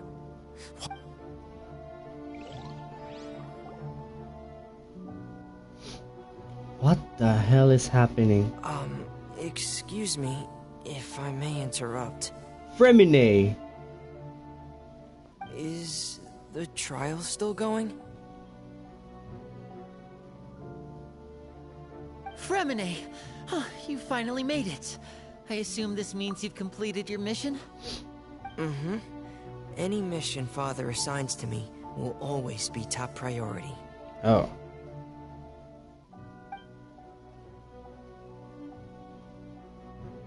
Is that the first prophecy slate? Oh. Huh. So the knave privately arranged for Fremine to try and find the missing slate. I looked everywhere and finally found it at the bottom of the sea.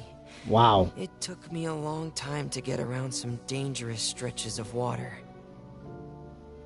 But has the trial already concluded? Then doesn't that mean I've come too late? Oh no. Father will be disappointed in me. Thank you for your hard work, Mr. Fremine. Please allow me to review the record left on the slate. Traveler, I believe that you have already seen the other existing slates. We'd like you to come here and confirm their contents.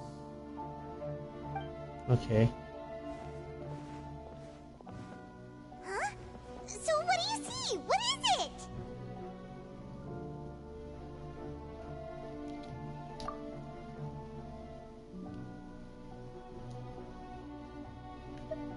I believe I've now made sense of the Hydro Archon's crime. It has to do with Fontaine's lost history. Lost? Was it? That is true, yeah. Oh god, I hate it. She's crying up there. Like on the fourth panel. Yeah, the fourth slate, I mean. She was just sitting there, crying. I hate it. Archon just guilty of deceiving her people? Oh, wait, no, that's Farina, and we've already proven that she's not the Hydro Archon. So when you say Hydro Archon, do you mean the real Hydro Archon we've been kinda talking about? In truth, everything that you've encountered in Fontaine up until this point can be traced back to the contents of these stone slates. Okay. However, I'm uncertain as to how much sense they currently make to you. And associate between the contents of the slate and the events in real life. Okay, let's try to recall the contents of the other 3 stone slates. Paimon will do her best to help you remember.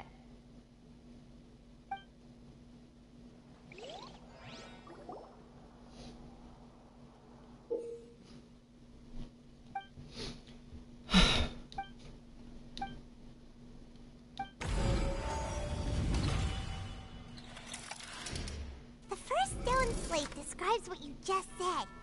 It seems to show the previous Hydro Archon using her divine power, and then the Oceanids turn into humans. Does that mean that Fontanians are transformed Oceanids? Oh, Paimon wasn't expecting that. But if Oceanids can turn into humans, then perhaps this process can be reversed as well.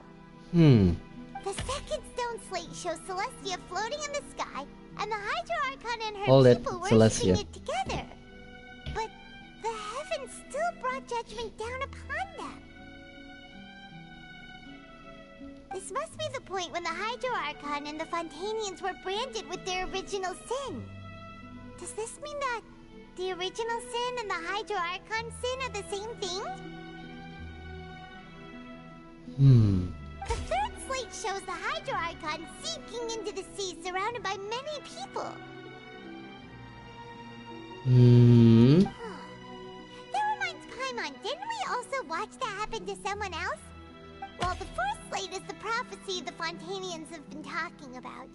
People dissolving into the sea, the Hydro Archon crying on her throne, and so on. And that's what is happening right now. Furina is just there, sitting sad and crying. Though it's not her throne, no one's dead, well, both parts of Pozon, but in a trial court, which is very sad. We didn't believe that such a crazy disaster could happen at first, did we? But after that incident, it was just a question of when and not if.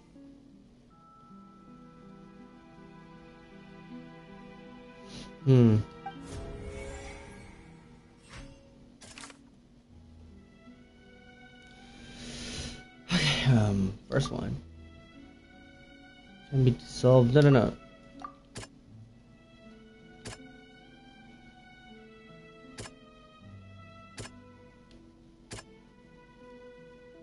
doesn't sound quite right. I'm actually not sure. I know, where is it? Oh wait, yep. We know from the case of the serial disappearances of young women that Fontanians can be dissolved in primordial seawater. And the first stone slate tells us that long ago, the Hydro Archon used her power to turn Oceanids into humans. This might be the reason that Fontanians can dissolve.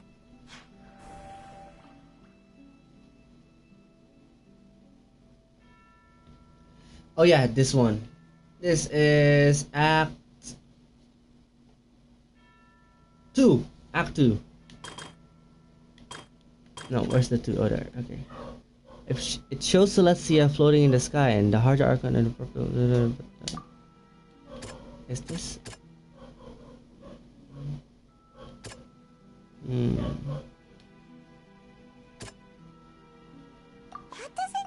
I don't know. Wait. Oh yeah, this is because they're praying. Yep. Perhaps what is about to take place has all happened before. The true sin of the Hydro Archon that Nervalette mentioned, and the original sin cast down on the people of Fontaine by Celestia, has recorded on the stone slates. Oh, she looks so sad.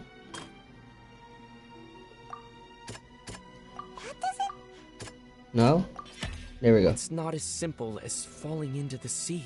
When Navia fell into the sea, her consciousness was subjected to judgment. The stone slates show the people gathered around the Hydro Archon in the sea. Could that be alluding to the same thing? Oh, because they're surrounding the Hydro Archon, like how Melus and Silver surrounded Navia after she fell. The prophecy from the stone slates found its way into society, but not many people believed it at first. The fortress of Meropide was nearly flooded with primordial seawater, which we know can cause Fontanians to dissolve. It seems increasingly likely that the prophecy may come true. If we hadn't dealt with it in time, things could have gone very badly. Very bad. They'll dissolve into the primordial sea but won't cease to exist. Their essence will flow in the seawater, converge, and take the form of an Oceanid.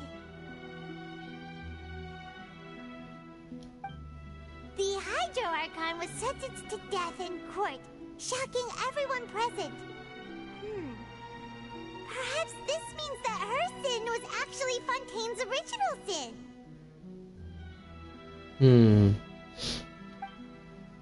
Navia fell into the water inside those ruins, and she nearly dissolved. She was surrounded by the people of Poisson in a court within her consciousness, and was forced to take part in a trial meant to make her stay. The eruption of the primordial sea at the fortress of Meropide was the surest sign that the prophecy was about to come to pass no matter what. The prophecy's contents can all be verified by recent events. If we combine what we know together, loads of truths should come to light.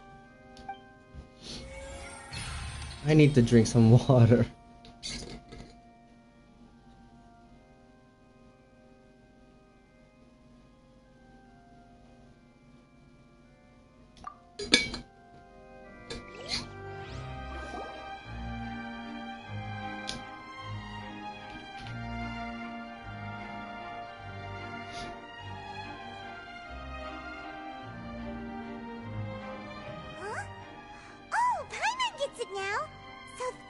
you can make sense of it.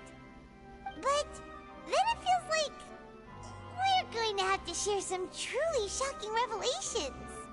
Let's hear them. The first slate reveals that Fontaines are not real humans. Incredible. Linny, did you hear that? We're not real humans. All Fontanians were originally created by the late previous Hydro Archon, with Oceanids as their basis. The evidence for that can be found in how only Fontanians could dissolve in primordial seawater, and how all the girls Vache dissolved were also turned into Oceanids. Oh, and according to Navia, when she was about to get dissolved, she also saw everyone gathered around for a trial, all of them in the shape of Oceanids. Indeed.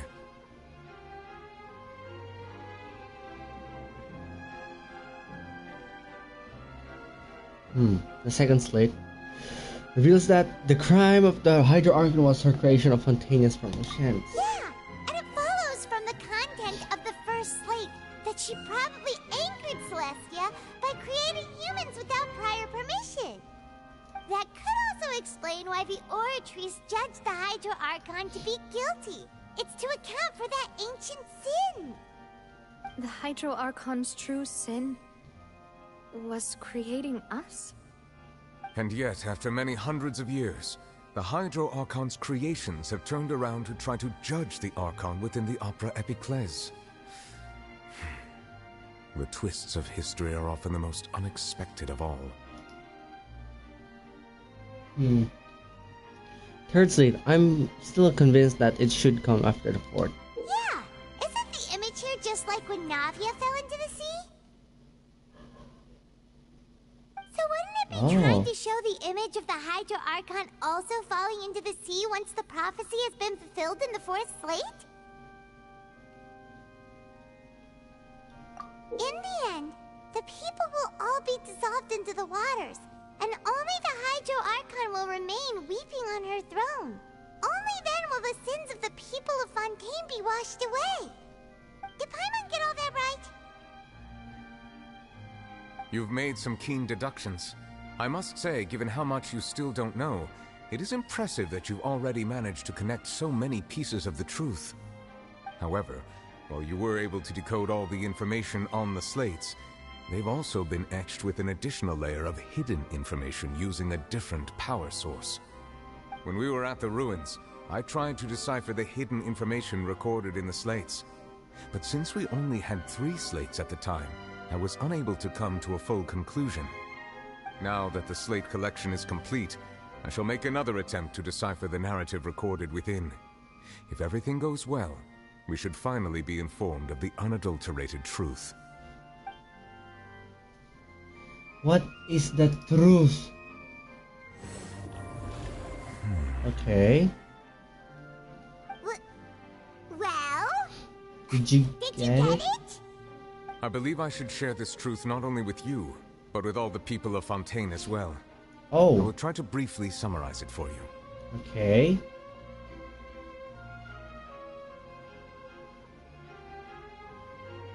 Your hypotheses regarding the origin of Fontainians and the sin of the Hydro Archon were both correct.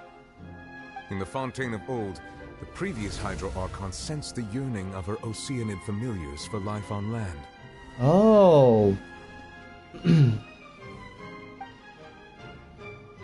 Oceanids were enamored with the beauty and romanticism of human beings, and wishing to have those experiences for themselves, expressed to the Hydro Archon their desire to become of a similar kind.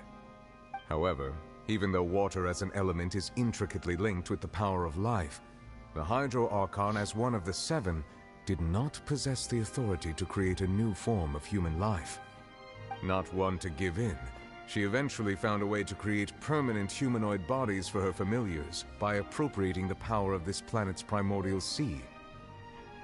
She poured primordial seawater into the Oceanids' blood vessels, creating humanoid mimics in the process.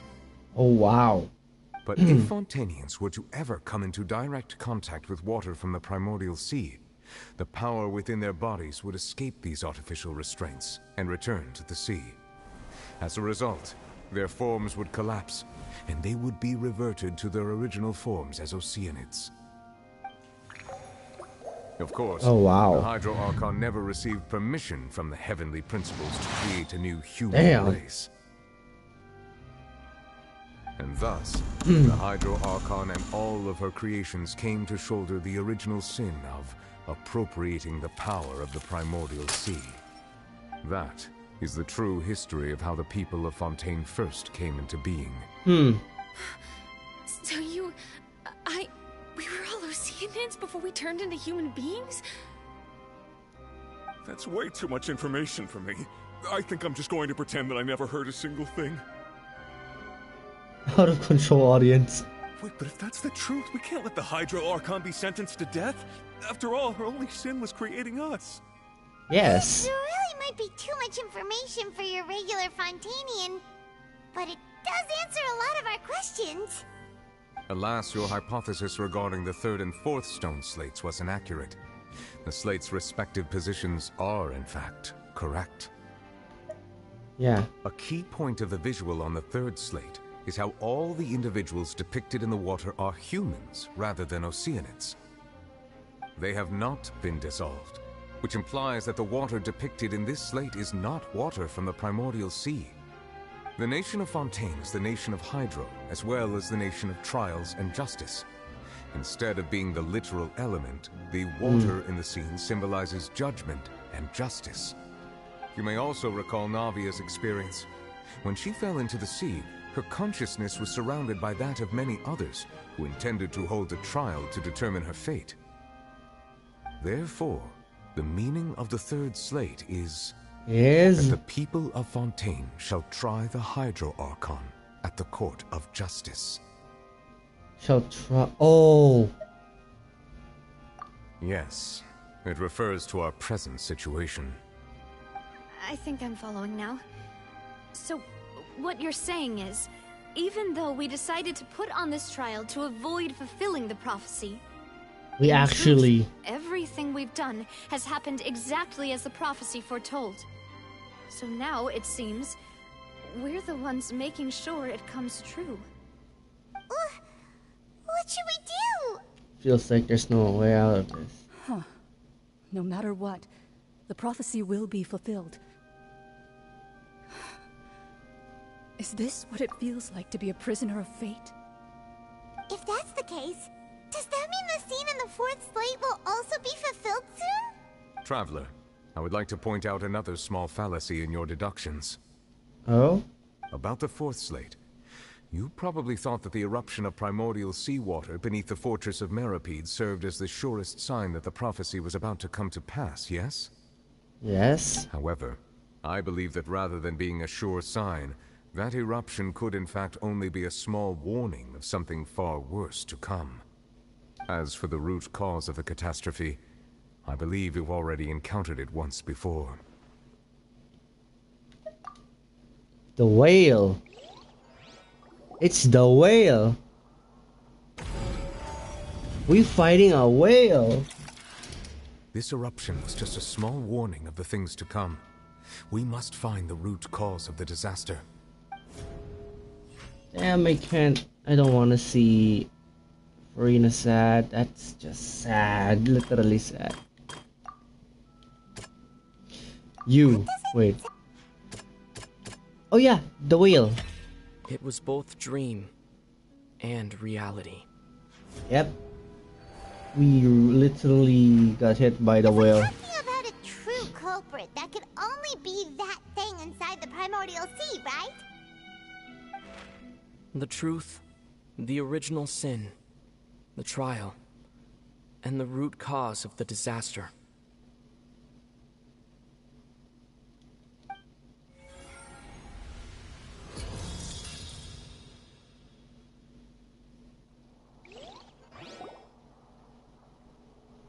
It's all because of child. Oh my god, cutscene, what's this? Run guys, run! Oh god, Stampede.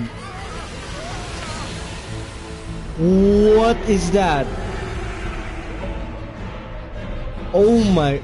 Nouvellette!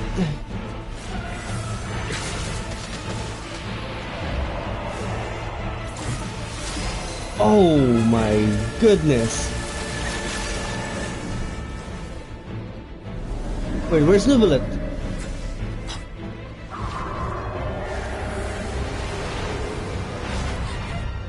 No. Oh my god! Child! Oh, he's in his foul legacy. He's fighting the whale.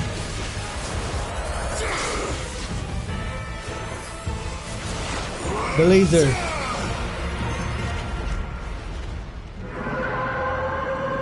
It's not dead yet. What the hell is that? Oh my goodness, child.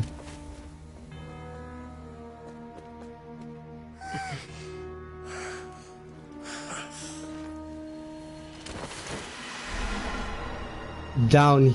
He pointed down. Oh shoot! That was way too close! How did that thing just burst into the opera house? Wait, was that the huge whale you saw in your dream? I'd rather... Yeah. So we've met it at last. I understand very well why it has chosen to make an appearance here. That whale does not belong to Teyvat. It is a monster that has traversed the stars, weeping all the while. It has been greedily consuming the energy from the planet's primordial sea, using it to grow. That is the main cause for the rising sea levels. And once it has finished consuming all of the energy contained within the sea, its next step will be... You said that when the Hydro Archon first created Fontanians out of Oceanids, she filled their blood vessels with primordial seawater. Precisely. That whale finds the blood of Fontanians nigh impossible to resist. Therefore, when it left the primordial sea, it decided to make its next stop a packed opera house full of food. Food in the form of Fontanians. We just barely managed to push it back, right? In that case, won't it come back to target the people again once it's managed to recover its strength? That is correct. Indeed, it is more accurate to say that we should thank that Harbinger for buying us some time. Without him, the whale would have likely come onto land far sooner. Oh my goodness, thank God Child is so strong. From the way he looked, he must have been fighting the creature for quite a long time. That battle maniac. We've always known that he had a special connection with that whale, but we definitely didn't expect it to help us out like this. Anyway, now that we know that this whale is the actual cause of the disaster recorded in the prophecy, all we need to do to stop the prophecy would be to find a way to beat it up, right? Sounds easy. It is too late. Yeah, what do you mean? It had already absorbed too much of the primordial sea's energy before we could notice it. At this point, it has become practically integrated with the sea itself. Oh God. Even if the entirety of Teyvat were to be destroyed, it could still survive and swim off towards some other world. Oh my God. That's not something I will accept. Hell yeah. We've already done everything we can, and we even found the true culprit. We've come so far. You can't just tell me that the last hurdle is some impossible foe. That's just not fair. Indeed. That's not how a grand performance should end. I'll fight it to the end. No matter what. So the prophecy will be fulfilled no matter what, huh? Yeah, I was actually looking for Farina down here, but she's not. The prophecy. Yes, what has been prophesied will be fulfilled. You may view such things as the history of the future.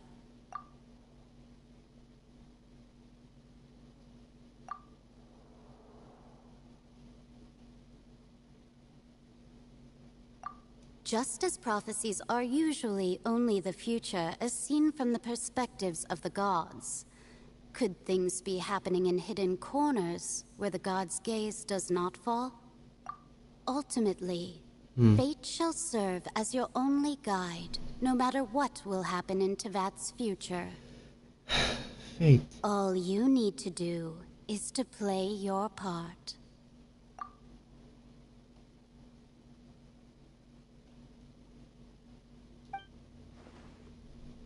Come on. Think, traveler, think. There we go. Finally, you've think about Furina. Not about the secrets, oh god. Her current situation, how is she? I'm so sad and mad. Oh. What's happening? What's happening with the oratories? I believe it is preparing to carry out the death sentence. No! Furina! Oh my goodness. No, I still need answers.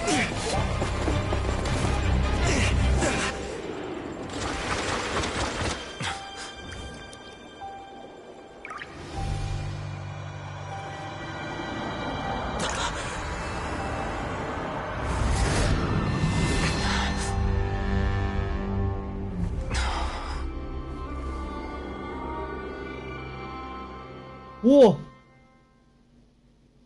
Wait, that sword looks familiar. Wait.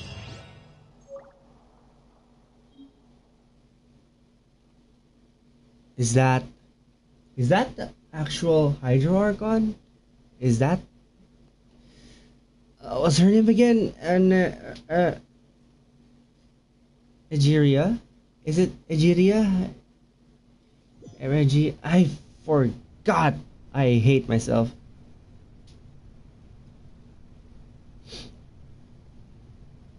Oh? Egeria is... Oh, she's dead. She's lovely. You. Oh. Also, that character, she looks lovely. What the hell? Rina? Fossilor. The original one? Sorry. That shocked expression on your face is just too amusing. I couldn't help myself. You are not Furina. Who are you? Ah, the sweet sound of bewilderment. Marvelous. A sure sign that my attempt to deceive everyone was a resounding success. But to answer your question, I am Fossilor. You know, the god. Fossilor. Furina is also original. She spits herself. Oh. So she has like this like the A situation where there's two of her. But instead, wait, okay, don't spoil. I wanna listen to what Fossilor here. Lovely Fossilor. Wow. Fossilor. Why did you deceive us? Beautiful. Oh, I'm bewildered. I'm baffled. I'm flabbergasted. Huh. Oh, that wasn't my goal, of course. Goodness, no. But I had to fool everyone else too, if I was to stand any chance of deceiving the heavenly principles. Oh. She has to fool everyone for that. Deceiving the heavenly principles. It's all because of that pernicious prophecy. Dreadful, wasn't it? Everyone doomed to dissolve. Fontaine condemned to be flooded. One was not amused. In fact, one was positively bemused when that problem was thrust upon me by my dearest predecessor. That's the former Hydro Archon Egeria for the uninitiated. It hardly gets more disastrous than a preordained national catastrophe, now does it? She knew full well that the prophecy would surely come to pass. Oh my god. And as one of the seven, she also knew full well that one defies the heavenly principles at one's peril. Oh my god, I love this music. Wait. So yes, as you have no doubt surmised, it was a rather impossible situation that I found myself in. She's beautiful. Wait, I keep repeating that. Wait, she's elegant. Like, this is how I imagine Fontaine or the Hydro Archon be like. Well, Furnace very nice, very amazing, of course, but first impression of Hydro is elegant, so I thought this is great. But Furina is also great because she is fabulous. Anyways, I should shut up. I spent a terribly long time mulling it over, alone on the ocean floor. And I was almost growing barnacles by the time I finally realized there was only one possible solution to this confounding conundrum. I had to outwit the heavenly principles, allow the prophecy to be fulfilled, ostensibly at least, while saving everyone at the same time. Wow. I'm a genius, I know. I can only assume that's why Egeria chose me as her successor. Although, looking back now, it was hardly the inheritance one dreams of. Between the task of saving the nation, the quotidian duties of the Hydro Archon, and not to mention the original sin of creating a new race of humans, I dare say she left me quite a colossal mess to clean up. But one can only play the hand one is dealt. I did not choose this, any more than I chose to be one of her Oceanid familiars. So you were also once one of the Oceanids, transformed into a human by Egeria's hand.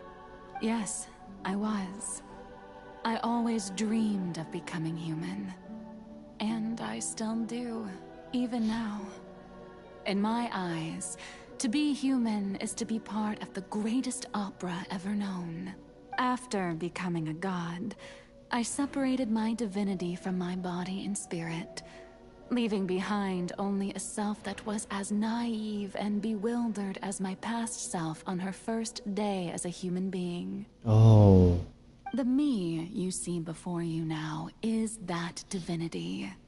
And the human counterpart I left behind, I named Farina. She could feel joy, sorrow, and everything in between. She could be as vain and conceited, or as meek and vulnerable as she wished. Her strengths were of a kind only a human could possess, as were her shortcomings. But in my eyes, Farina's humanity was what made her perfect. She was perfectly human in every way. The person I always wanted to be. Farina's perfect. Anyway, so then I cursed her. Oh, the live. Like, to live? All part of the plan, of course. The plan to deceive the heavenly principles. Ah, poor Farina, but I need more answers. Do you still remember the final scene of the prophecy? The Hydra Archon alone, weeping on her throne. In order that the prophecy might appear fulfilled, I invited Farina to be an actress, to play the part of the Hydro Archon in the prophecy. Under the curse I placed on her, so long as I, Focalor's divinity, continued to exist, she could not die. But nor was she free to live her life in the pursuit of happiness. Instead, she was forced to take the stage in the opera house, to embrace the role of leading lady, to forever play the part of the god from the prophecy, all to create a deceitful appearance of that prophecy coming to pass. I suppose now you probably understand why your court is called the Opera Epiclese. But Farina is only human, isn't she? Even though she has had a long life, her mind is no stronger than that of any other ordinary human being. I cannot begin to fathom what she has had to endure. It must have been torture for her. I agree. Imagine living for 500 years. It has indeed. And although she is, in a sense, me in human form, I most definitely owe her an apology for it. It's been 500 years. Yes. And all along, she's been playing her part in the most unimaginably long, unbearably lonely, and agonizingly painful opera of all time.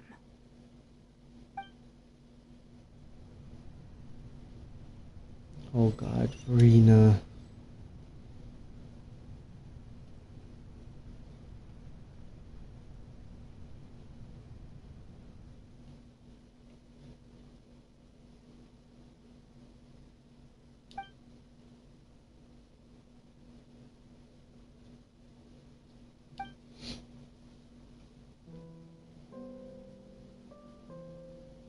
Oh, I don't know what.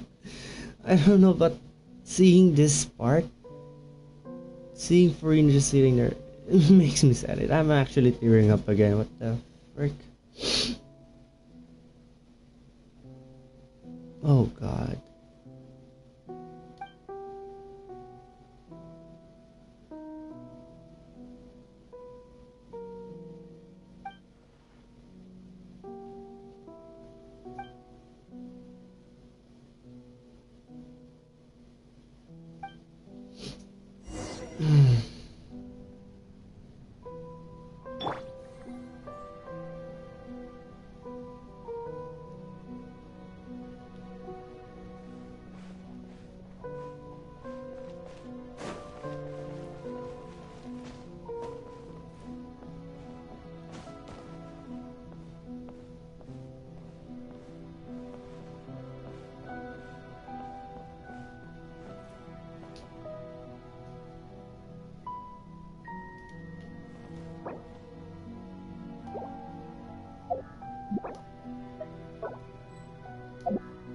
Oh wow, okay. I actually want to take a photo because this is beautiful and at the same time it saddens me. Alright, here we go.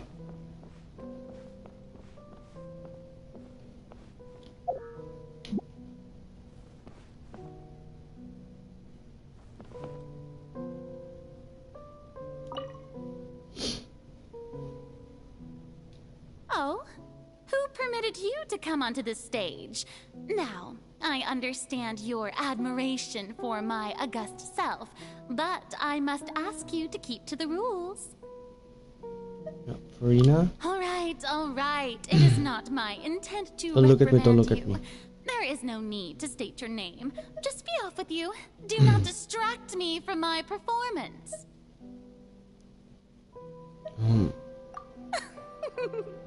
Oh, do not Just let the stage lights go off, please. If only one. Is that her inner thoughts? Like inner thoughts. I am Focalor. The eyes of countless Fontanians are upon me. I must, at all times, display the utmost elegance and nobility.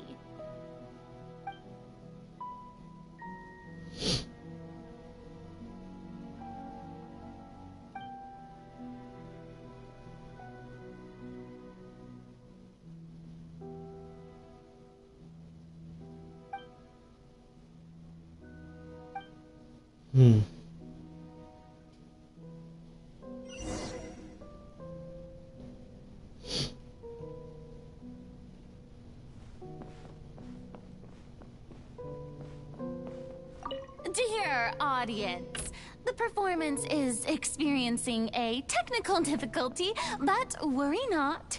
The guards shall resolve it soon enough. Wipe out! Ha! Ha! Ha! Ha! Ha!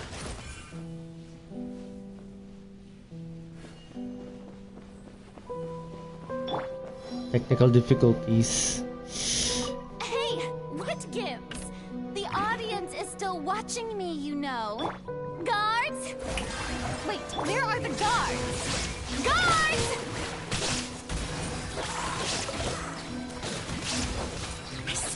sword! Shine down!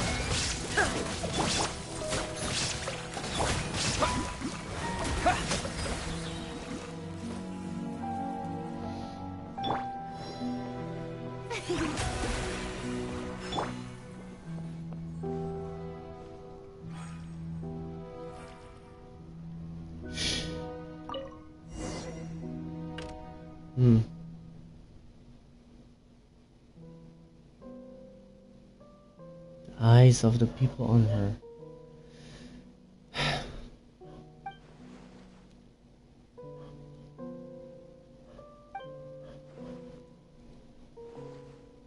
A ticket. Oh.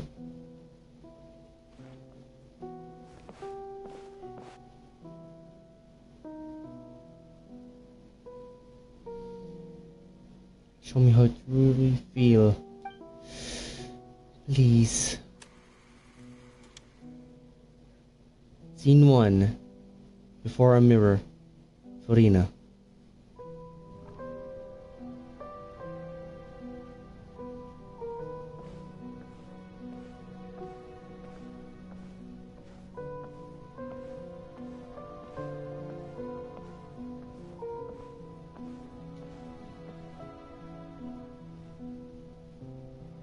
Furina. Furina. Huh? Who's that? Who's calling me? Where are you?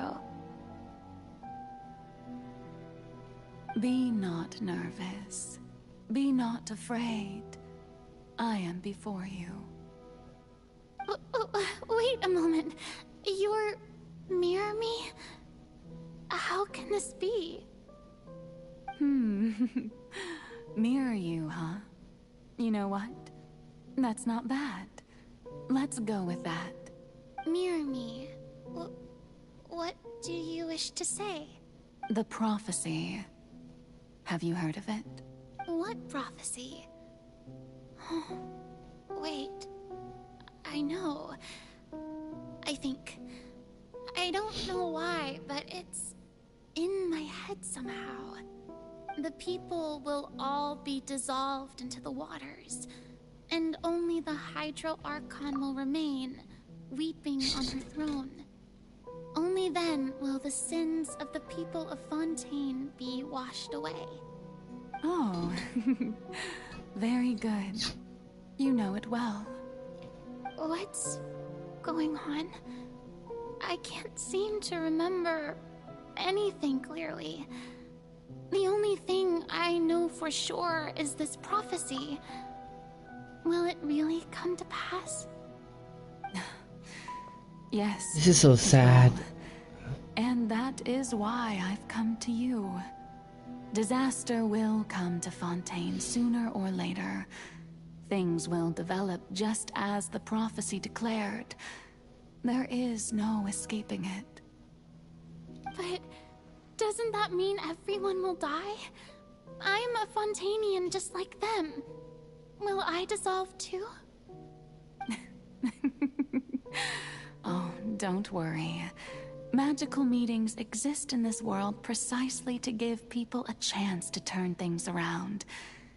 It is the reason why you met me today. I will tell you how to save everyone, but you may have to suffer somewhat.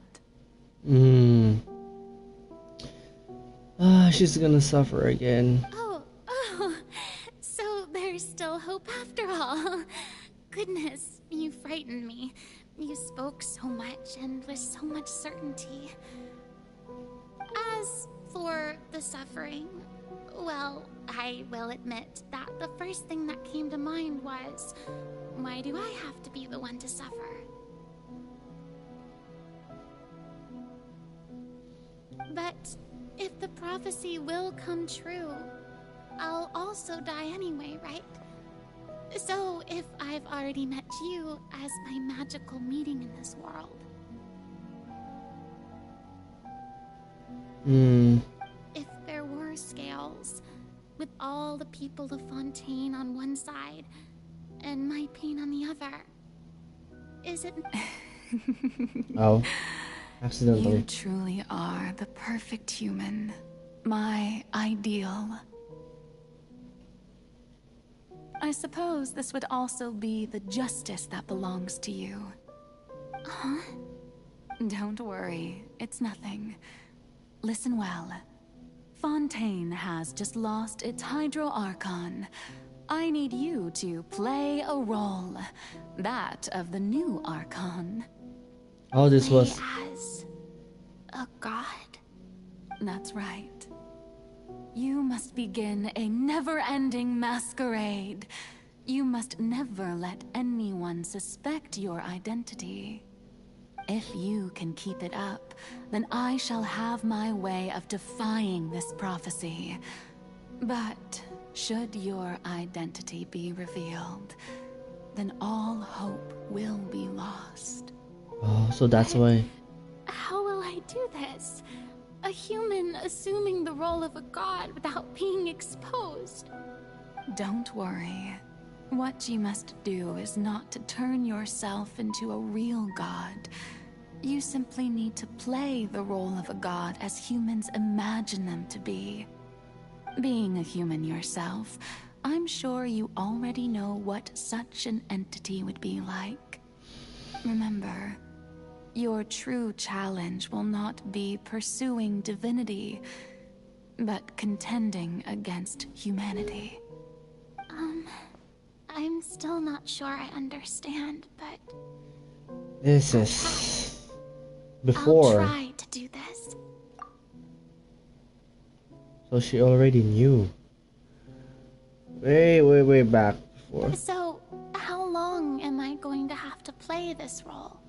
To accomplish this mission, you will have to stay on the stage for many, many years. You will endure and not grow old until your task ends. But I promise you, all will eventually end in a magnificent and dramatic trial, and everyone will be saved. A trial, huh? How exciting. I'll be looking forward to it. Aww. Scene 2. A session speech. Furina.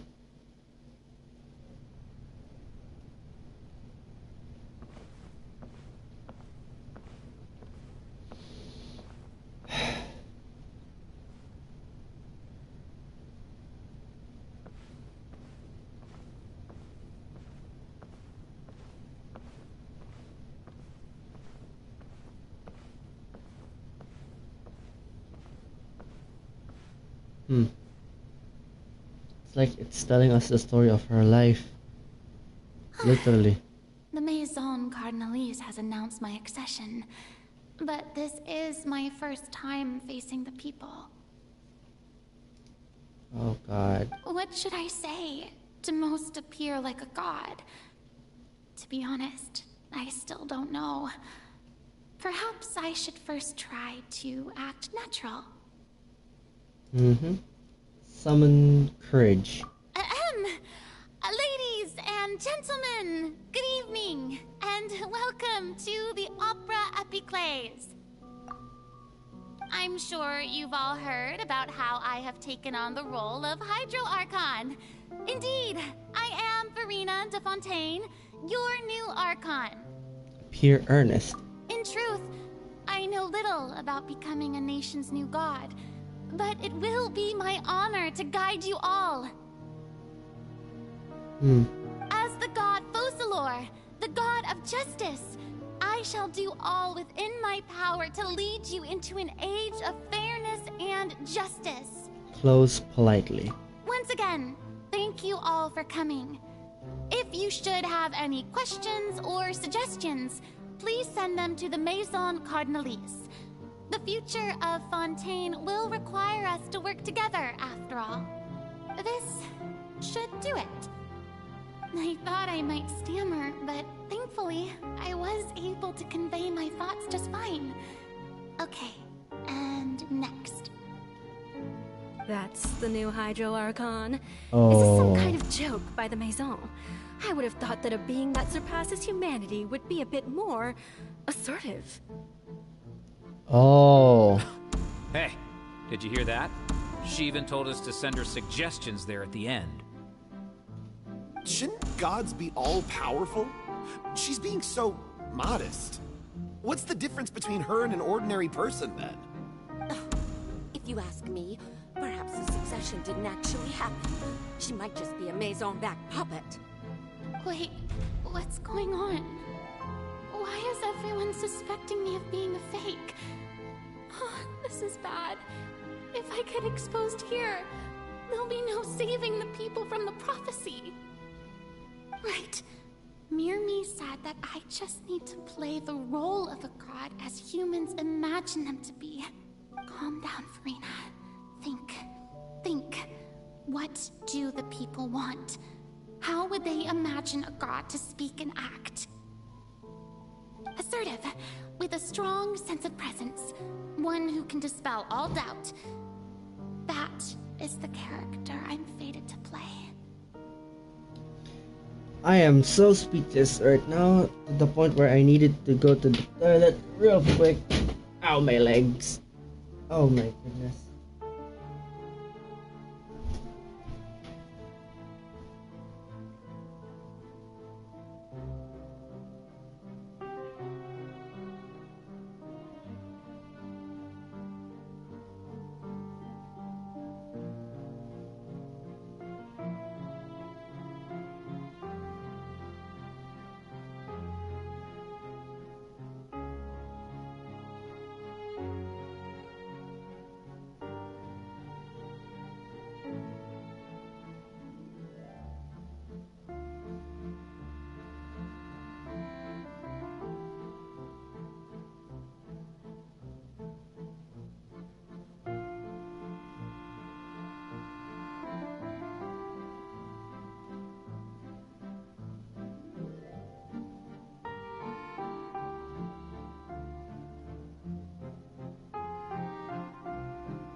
Goodness. Open the window.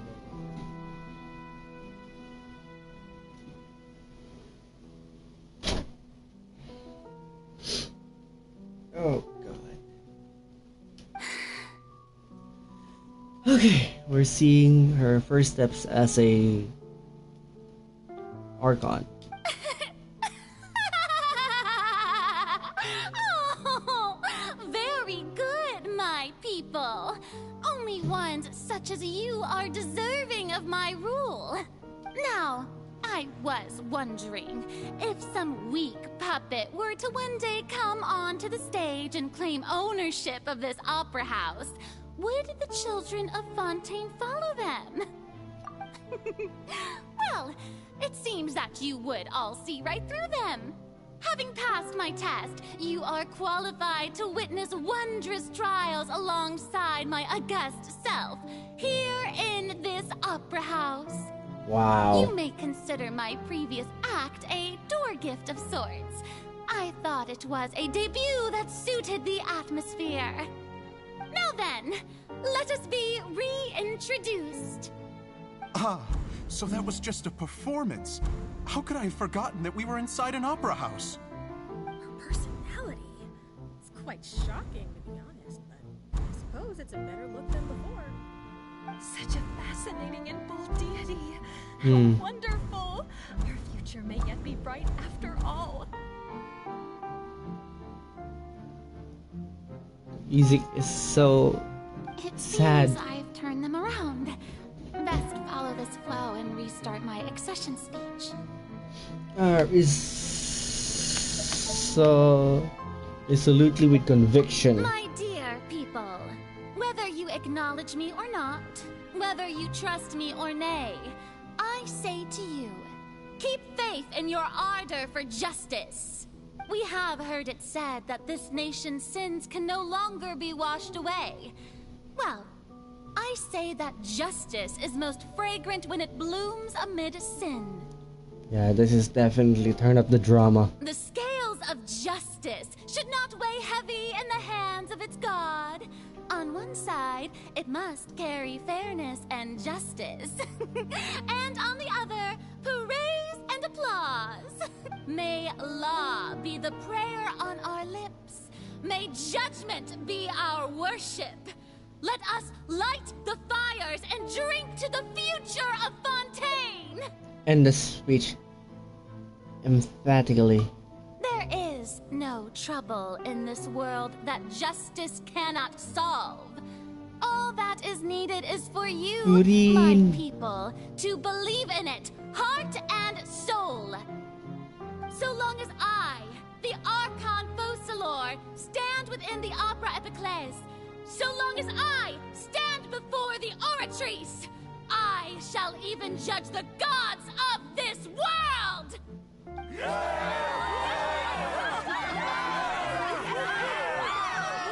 Damn.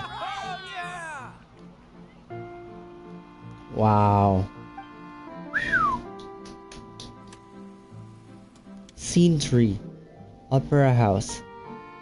Furina.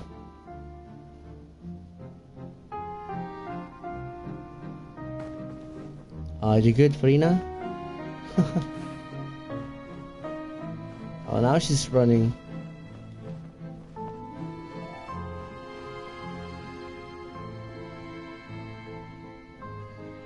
Lady Furina, here are today's case reports, as well as a summary of the follow-up for your perusal.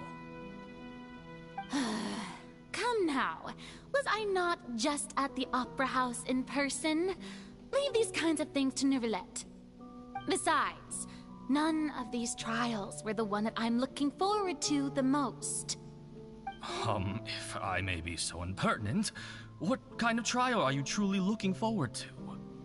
A magnificent, dramatic, and wondrous trial. A trial to end all things. How could you hope to understand? That's true. I fear I lack the ability to grasp your divine thought, Lady Archon. No need for fright, and do not take what I said before too seriously. Go now, do your duties. The trial I await. It will come one day.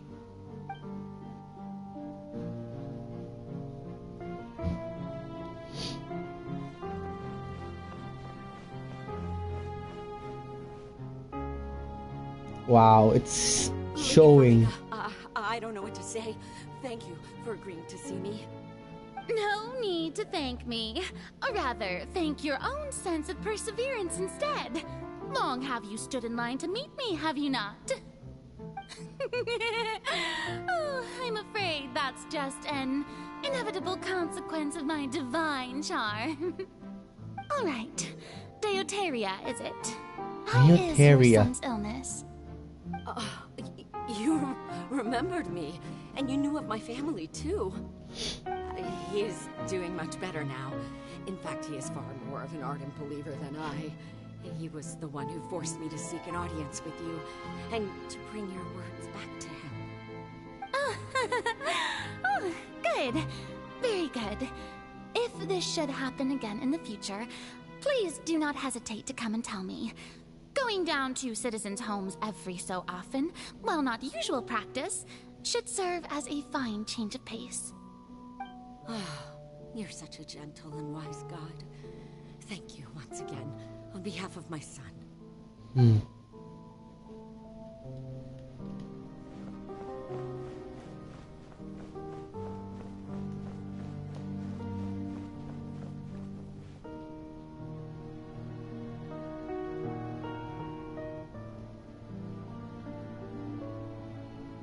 Lady Furina, here are the latest hydrological reports. As for the specific parameters you asked to take note of, I'm afraid things still don't look good. I see. It's as I thought, then. As your god, I did already expect this, but I wanted to see how far your human wisdom would allow you to analyze it. All manner of signs indicate that the prophecy will still come to pass. Forget it.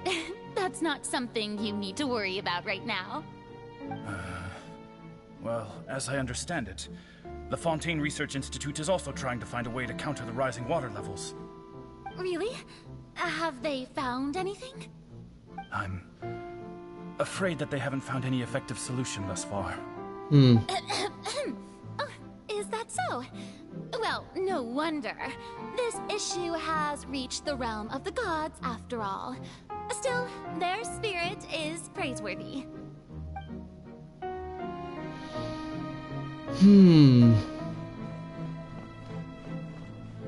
Bed? The day is finally over.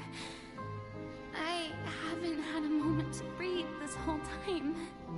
But it's good to see that everything's getting on track. There are no longer any voices of suspicion. Maybe this is fine. I just need to keep going, and everyone will be saved.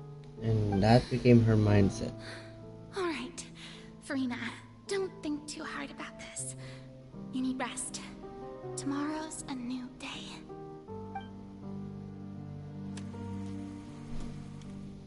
Scene 4. Opera House. Furina. Lady Furina, here are the new trial reports for the latest cases, as well as a summary of the follow-up. There'll be no need for that. I've seen them already. There's no need to go back over scenes I've witnessed in person before. Lady Furina, I've waited so long for this chance to see you in this manner. Indeed, my dear, loyal citizen. This joyous moment is an honor for us both. That transition, I love Lady it. Furina, we're detecting significant hydrological anomalies near Poisson. Understood. Keep monitoring. Keep me informed should anything come up at the Institute.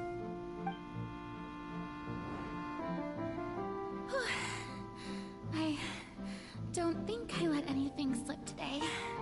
Oh, I God. must show the people that there is nothing to worry about. She did that repetitive cycle for 500 years. Oh my goodness. I just don't know when these days will end. I feel utterly exhausted. Best to rest early today, too.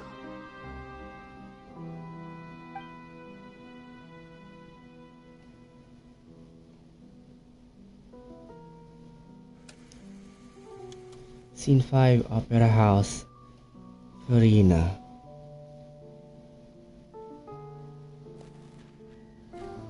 It's just the same old thing.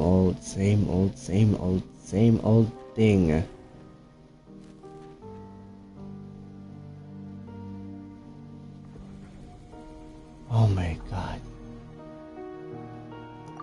Scene 1800. Lady Furina, it's like a dream being able to speak with you up close like this. I've heard that the first member of our family who was honored to receive an audience with you was Madame Dioteria, almost 20 generations ago. And what a fine family yours is indeed. It brings me great joy to meet such a faithful believer. A descendant of a line most ardent. What happened to her voice? Surely you exaggerate, Lady Furina. My lady? What is it, good citizen? Oh, are you crying? Oh no.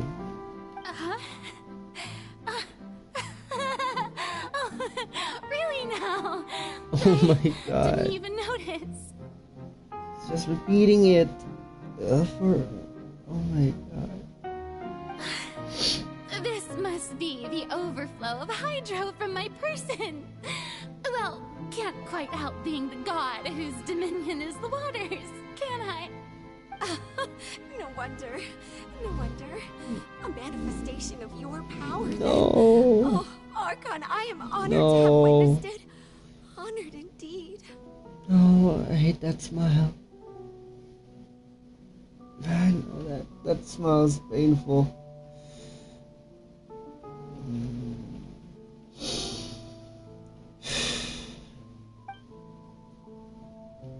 Just never ends.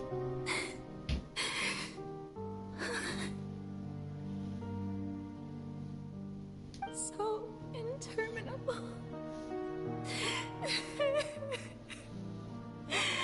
So lonely. Just how much longer? Hundreds of years must have passed by now. Perhaps the show must go on for hundreds more. I never imagined that it would hurt so much. Have I reached my limit? No. Perhaps I reached it long ago. Today I didn't even notice my own tears. Damn.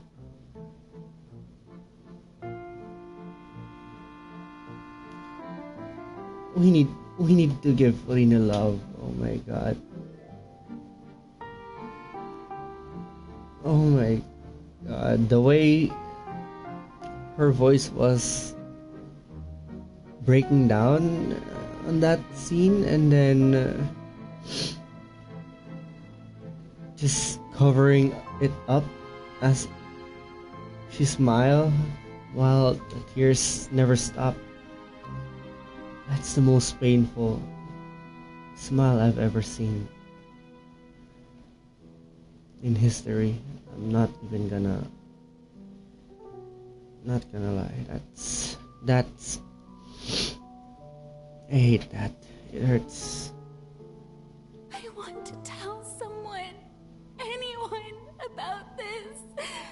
But would that not destroy all I've done so far? I've conducted so many investigations across the centuries. But there's not even a sliver of hope that we might break the prophecy. All I can do is keep heart. I must maintain this act. It is the only way to save Fontaine. Please, mirror me. You have to succeed.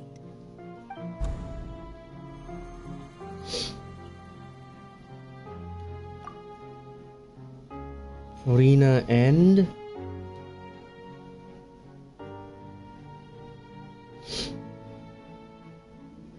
Farina, you don't have to shoulder this burden alone. oh, it's this part. Although I don't know what you might be keeping from everyone, your people are more than willing to share your burden with you.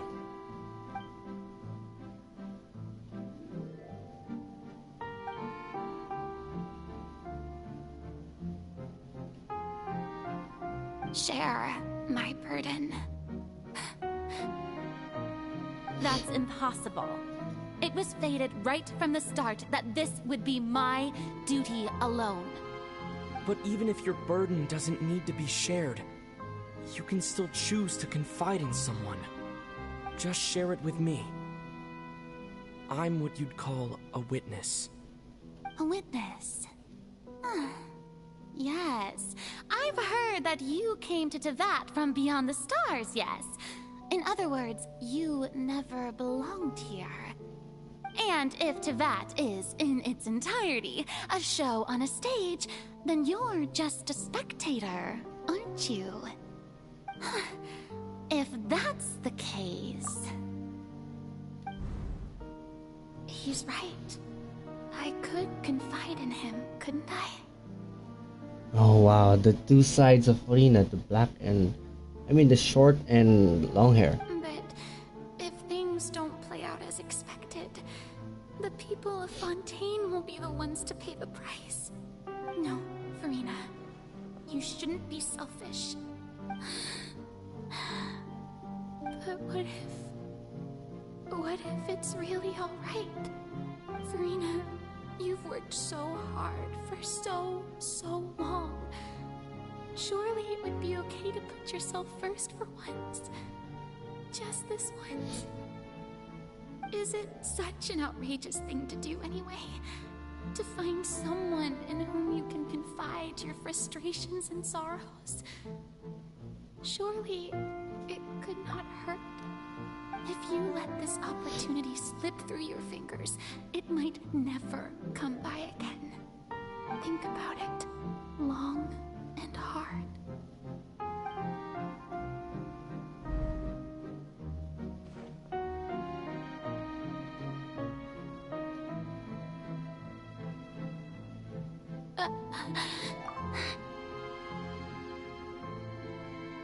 No, I have nothing to say. I am Farina, the Archon of Fontaine. Everything will surely get better. All you need to do, dear spectator, is to witness my performance until the curtains fall.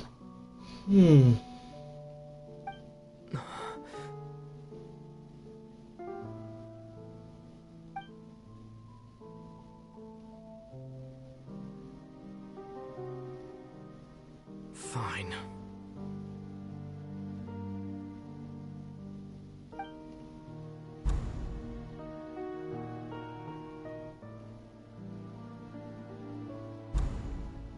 Farina needs... She needs some help. Oh my goodness. So even Farina doesn't know the truth? You've never once let her in on the full plan? Yes, it had to be done. To deceive the heavenly principles, you must first deceive yourself. She did very well.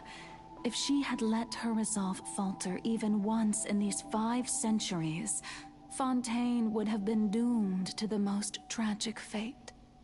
It seems that trusting humanity was the right decision after all. I believe that I understand how your deception works, but that is only half the truth, is it not? How would you build on this foundation to save the people of Fontaine? That is the most important thing. Ah, good. Of course, the Iudex of Fontaine has pinpointed the crux of the issue. I'm sure you've long sensed that the Oratrice is no simple machine, yes? I've always suspected that it had its own consciousness. And Lenny did mention that he heard a human voice within the core chamber. It now seems that that person was you, hidden within the machine all along. Am I right? And then I became one with the Oratrice, taking Fontaine's gnosis with me. Yes, it would seem so, wouldn't it? Alas, your understanding of this device still lacks sufficient depth. In truth, it is no enactor of justice. It is, in fact, a device created to kill the god of justice.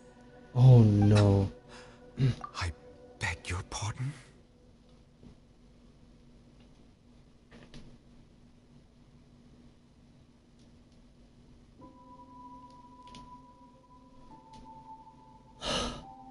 Oh, you have it. And to be more precise, not only will the Oratrice take down the god of justice, it will also take down the divine throne upon which she has been placed.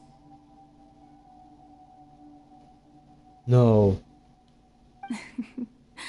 I mean, did you think I would be the sort to enjoy peaceful repose while Farina suffered?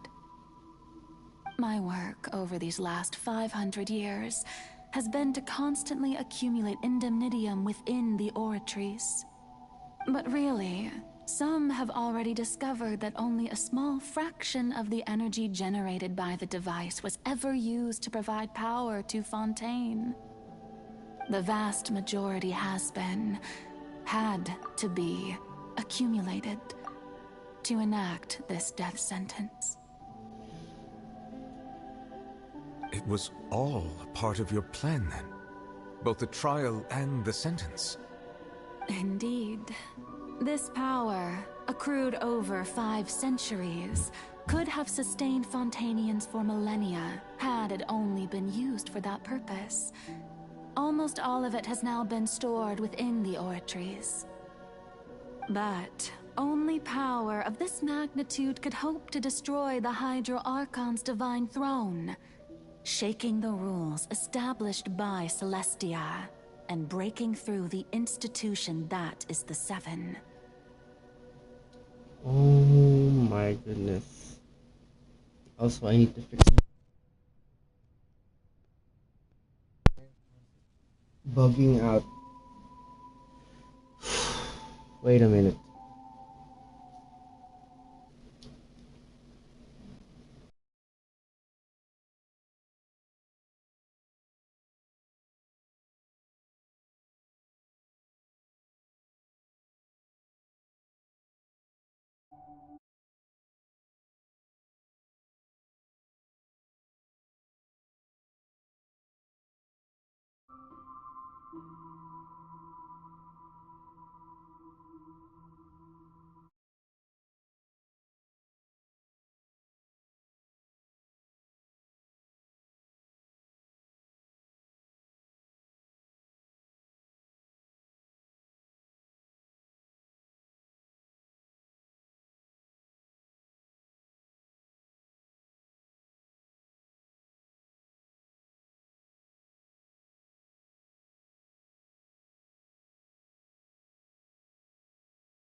I am back. Hello.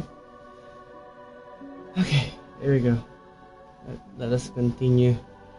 So the Oratrice's call for death was for neither Farina nor Focalor, but for the Hydro Archon. The destruction of that divine throne. If I do not misunderstand your intent, you must be... Returning what's rightfully yours to you, of course. In other words, this was all done to return the authority of the Hydro Archon to the Hydro Dragon of this planet. But...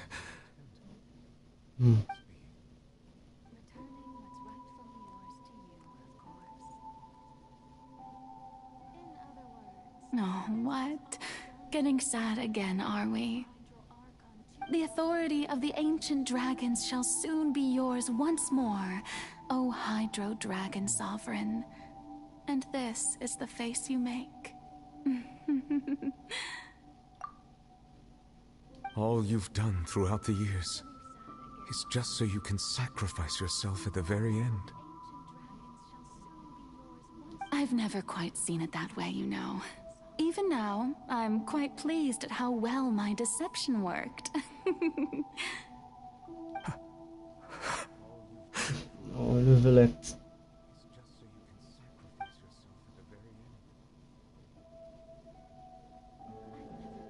Hydro Dragon, don't cry. Oh, damn. I must say, had it been within my rights, I would have loved to judge the heavenly principles themselves. Were they not guilty of essentially the same crime? Egeria stole the power of the primordial sea, and the heavenly principles stole the power you ancient dragons possessed. I, for my part, am the god of justice. And is it not just that your original powers should be returned to you? Speaking of justice, I have always believed that justice lies in the process of pursuing human existence itself. So, if the theft of the primordial sea's might was Fontaine's original sin, then, leaving matters of procedural right and wrong aside, the descent of the Fontanians as humans and their right to exist in this world would be Fontaine's original justice. In other words, existence was Egeria's justice, and to me, justice is the continuation of that existence. defying the prophecy and ensuring that Fontaine's people shall live on. That should be the justice enthroned over all others. At this point, we, whether it be myself or all other Fontainians, have shouldered the burden of this sin for far too long. Iudex Neuvillette, the highest judge in our land, when you regain your full power as an elemental sovereign, what verdict shall you pass upon us? Neuvillette. So when I was invited to the court of Fontaine to serve as Iudex, I see now that that was your idea too. At last, I now understand the true purpose behind this position. In the beginning, I was uninterested in human existence. But these 5 centuries of living alongside them have gradually brought about mutual understanding between us. And I have even attempted to feel as they feel. You are a devious one, Focalors. Things being as they are, surely you know that I could never declare them to be guilty. Oh. Also, she's so lovely and devious. What is that?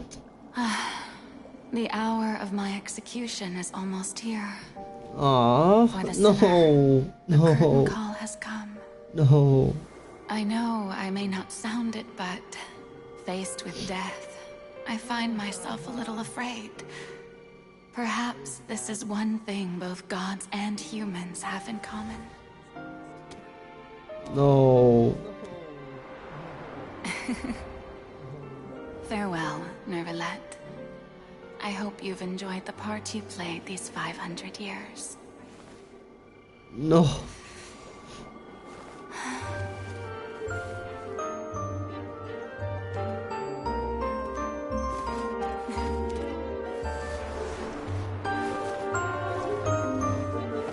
Oh.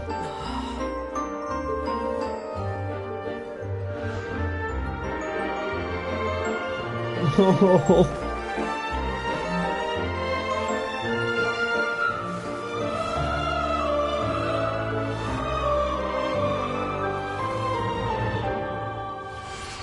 Oh God.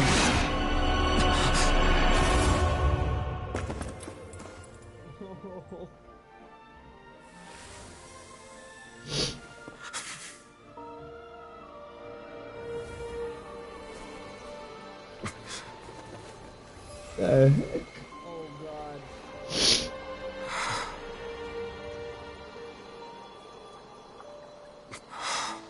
Focalors' last dance.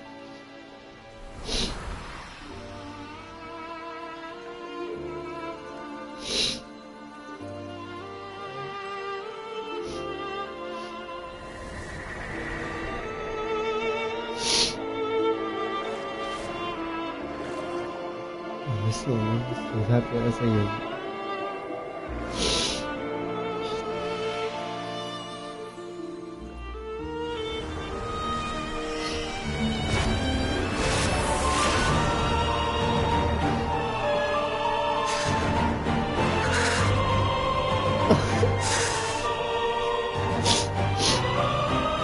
I, Iudex Neuvillette, hereby declare,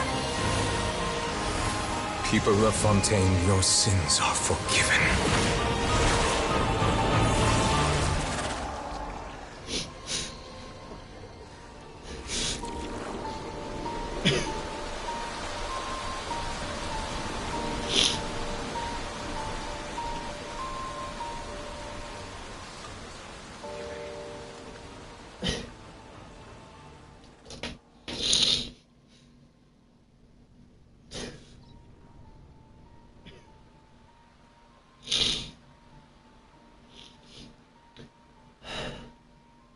I don't like this.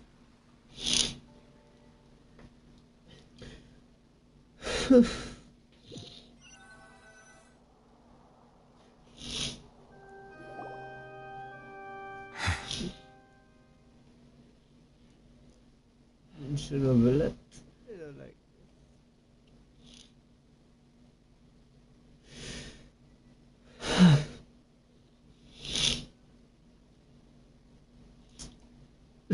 Courage, yes.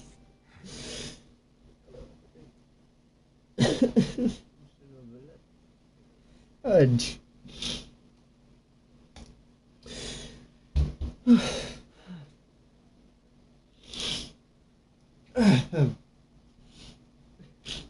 Damn, I just had my birthday yesterday. Why am I crying here?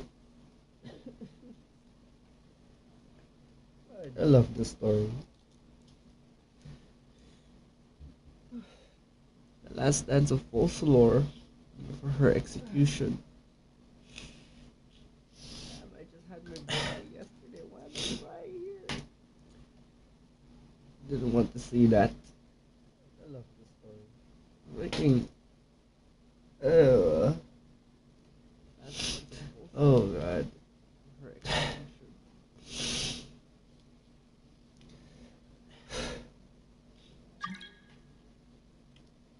Wherever you are, not now. I am drenched in tears.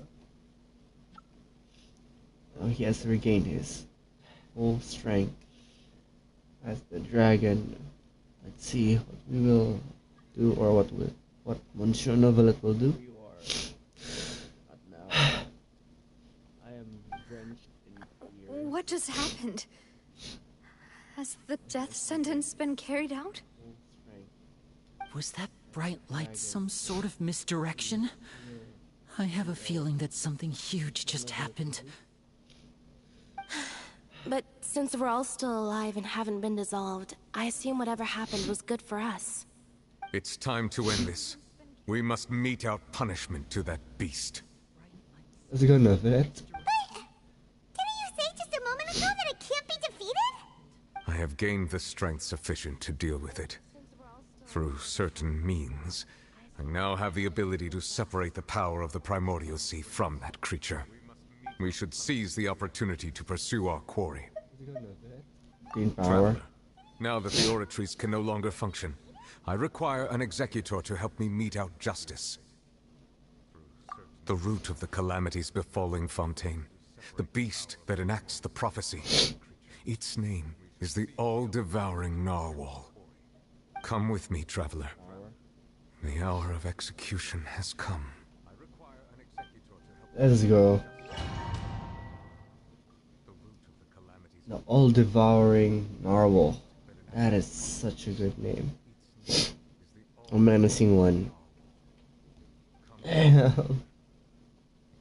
might have to clip this and then make it a short of me crying. Don't like it, but I have no choice. Oh, so that is menacing.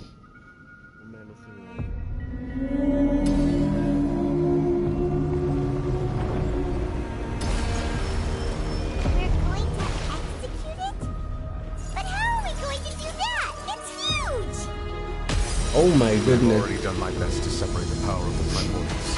Aware. Considering the size of the beast, I cannot reach the power source. Unless we can find a way to attack it from within. I shall share a part of the ancient dragon's power with you. We shall look for an opening together. Okay. How?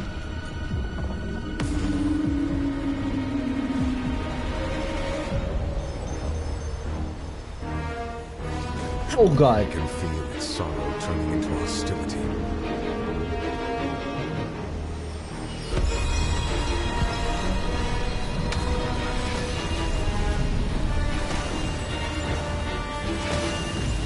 Oh my god.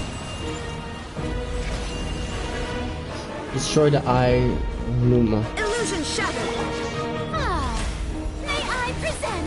The all-devouring narwhal cannot resist its instinct to devour. Continue Oh god. its hostility. Chance will present itself.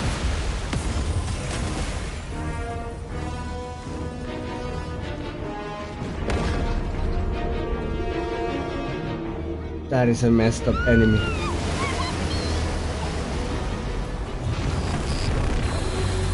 Oh my god.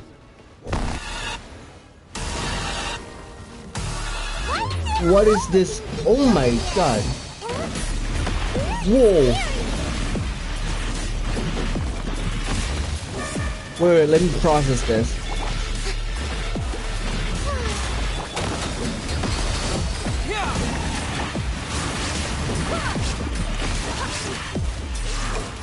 I have granted you my protection. Do not fear. Seize the moment and use my power to suppress its root from within. How the... Alright, let me think.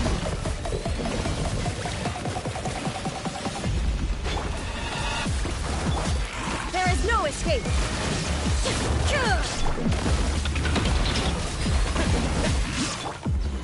Let the world collide! Wait, hear me. Shine down.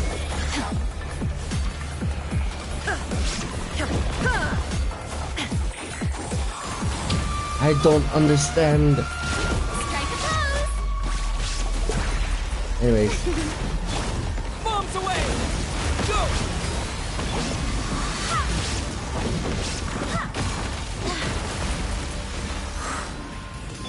There is no escape.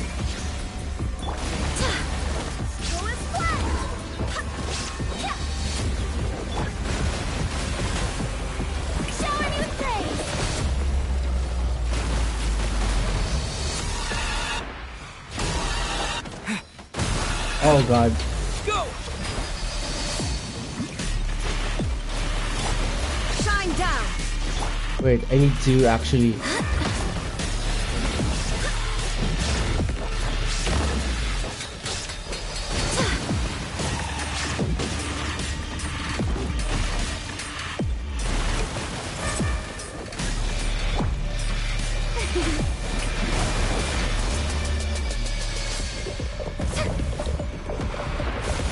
I am so gone.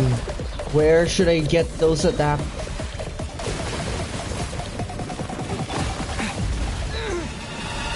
This is gonna be one long day. I can do this all day, but...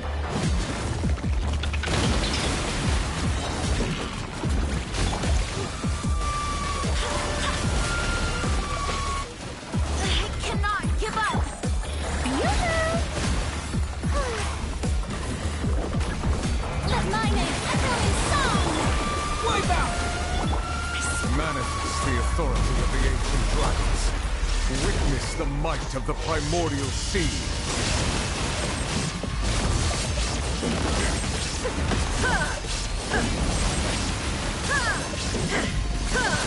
Illusion shut.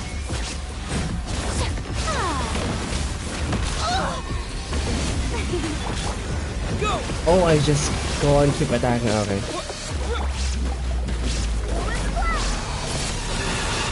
There we go.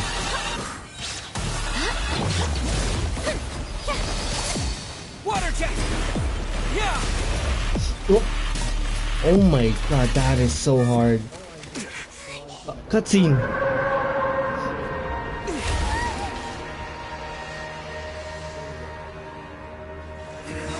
With Novellet's help.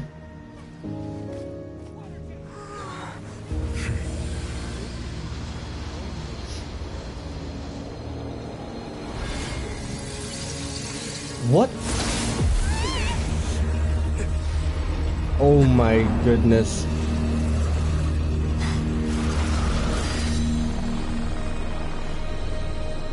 Who the hell is this?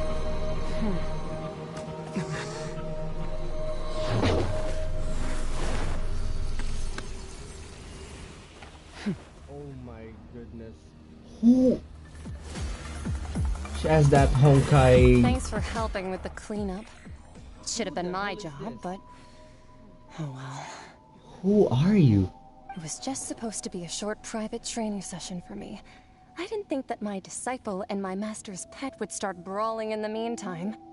Well, actually, I had a feeling that it would happen at some point, but they bumped into one another earlier than I'd thought. What a blunder. I suppose I'll have to swing my sword 3 million times as penance. Master's pet? Power. Who are you exactly? Hyman has an idea. From what she said earlier, she must be Child's master. Skirk, right? Skirk? It's just that he gave us the impression that she was the less talkative person. I simply did not have anything to say to the weak. But you, on the other hand, managed to defeat the all-devouring narwhal without using power from beyond this world. Wow, she has that Genshin, no, Honkai Impact-ish look. So you may speak to me as equals. What sort of person would take a... I have to agree. It's a strange use of a planet's primordial waters just to raise an all-devouring narwhal. That kind of power is wasted on it. It's not cooperative. It eats too much. And I have more important things to do with my time than pet sitting. The only thing that creature has going for it is its looks. All in all, it fails as a pet. Miss Skirk? I think you might have missed the point. The point being? Well, being that this pet almost destroyed an entire nation. So what sort of person is your master? Wow. Well, Child's master's master. Wait, is that right? Oh, right. So you don't know him. Sorry, I assumed you did. His name is Sir Taloji. Sir Taloji. Sir Taloji. I am unfamiliar with that name. Huh. So Master isn't sufficiently famous. How should I describe him then? Have you heard of the name The Fowl? The Fowl. The Fowl? Still nothing? Well, how about the Visionary? Oh! Gold? Vetterfulnir then? Or Gold Rhine-daughter? Ooh, that one we've heard. Rhine-daughter's part of the Hexen Circle. She's Albedo's mom, right? Oh, so you do know that name. To be honest, I also heard all of those names and titles from my master. I don't know, but I suppose you understand now, yes? My master is likely a similar sort to Rhine-daughter. They are both pursuing some form of perfection. Wait, didn't you also mention a visionary person? Hyman didn't quite catch their name. Actually, never mind that. I believe it expedient to inform you that the all-devouring narwhal used up nearly all its strength fighting you. Such roiling hydro energies will prove difficult for the planet's deep seas to digest. As such, the fontaine back on the surface has most likely been thrown into chaos. In other words, the prophecy that you've been fretting over should now be in full swing. Oh no. What?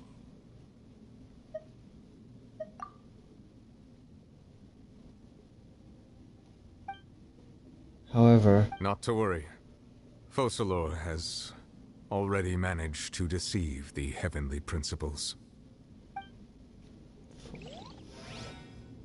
In the end, the people will all be dissolved into the waters, and only Farina will remain, weeping on her throne.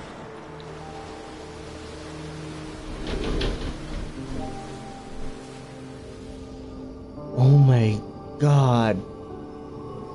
Only then will the sins of the people of Fontaine be washed away. Fontaine really did submerge.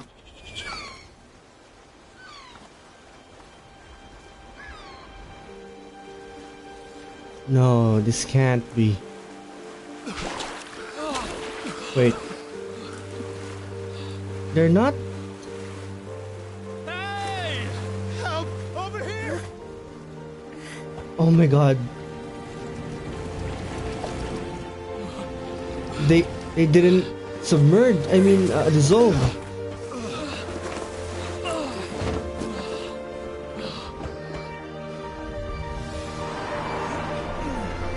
Oh my god.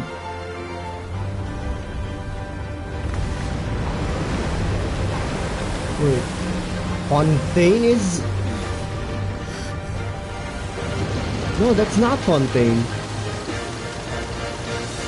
Oh, it's the, Oh yeah, Risley's All plan. hands initiate emergency rescue.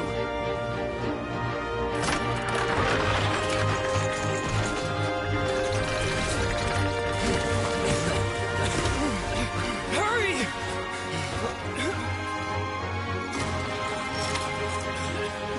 Hey, lend a hand.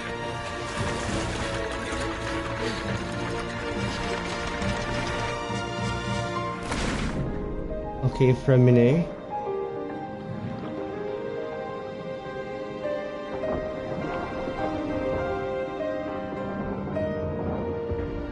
And Lynette. Okay, there are more people.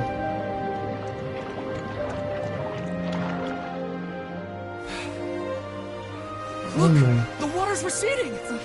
The water!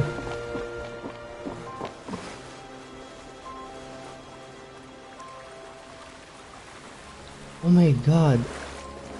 It's going down. It's a miracle! Water's receding. We didn't dissolve.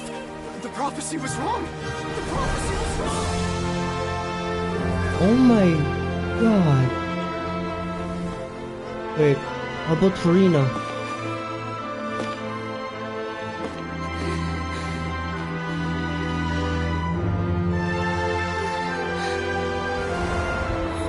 Are you alright? We're saved. The prophecy was wrong.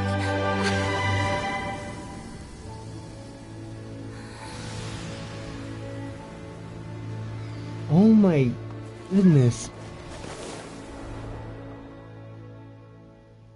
Yo, the prophecy actually happened, but the dissolving did not. Fontaine actually sank. But then the water recedes. Wow. Now, Farina.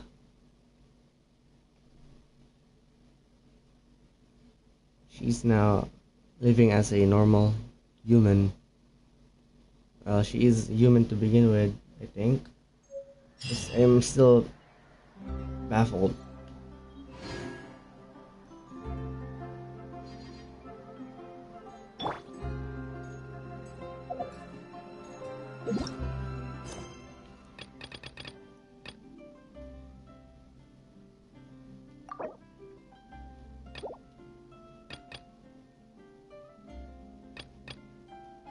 Devulius. A familiar threat. This is Novelet's. Yeah, this is Novelet's.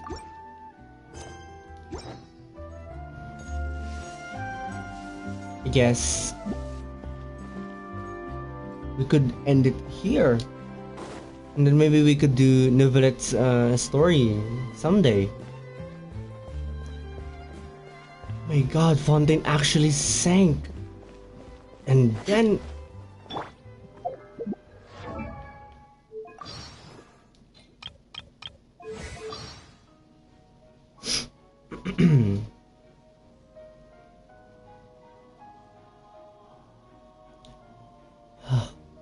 still not done.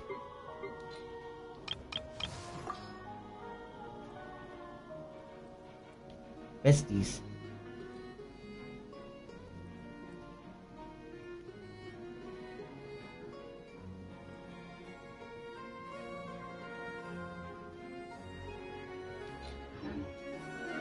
Wanna learn more. Oh my goodness.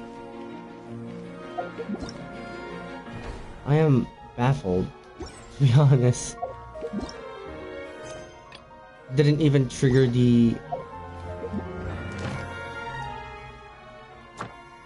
Oh, never mind. It triggers it.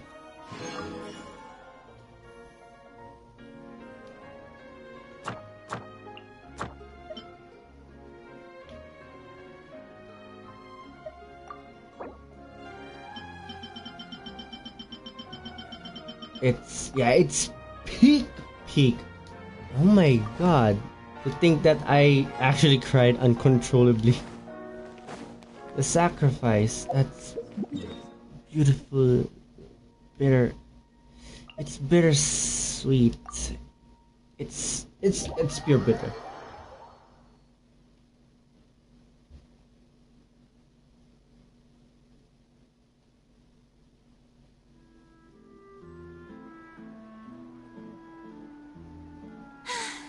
Being too popular can be such a hassle.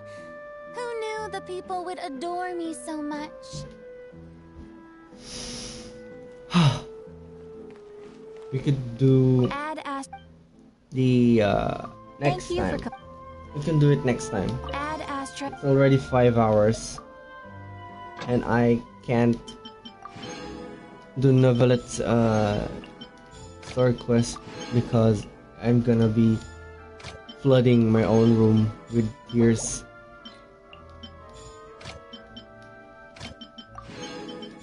I don't want the prophecy to become real in my room. Nope.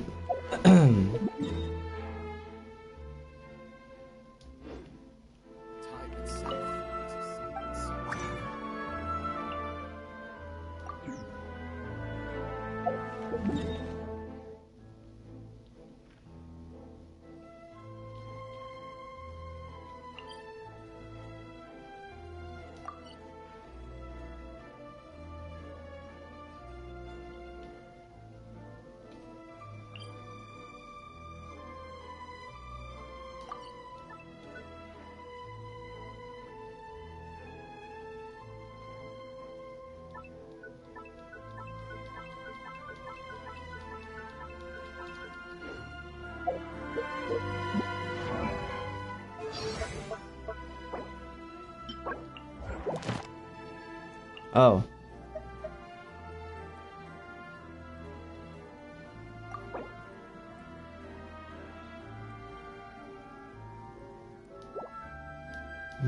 Next time.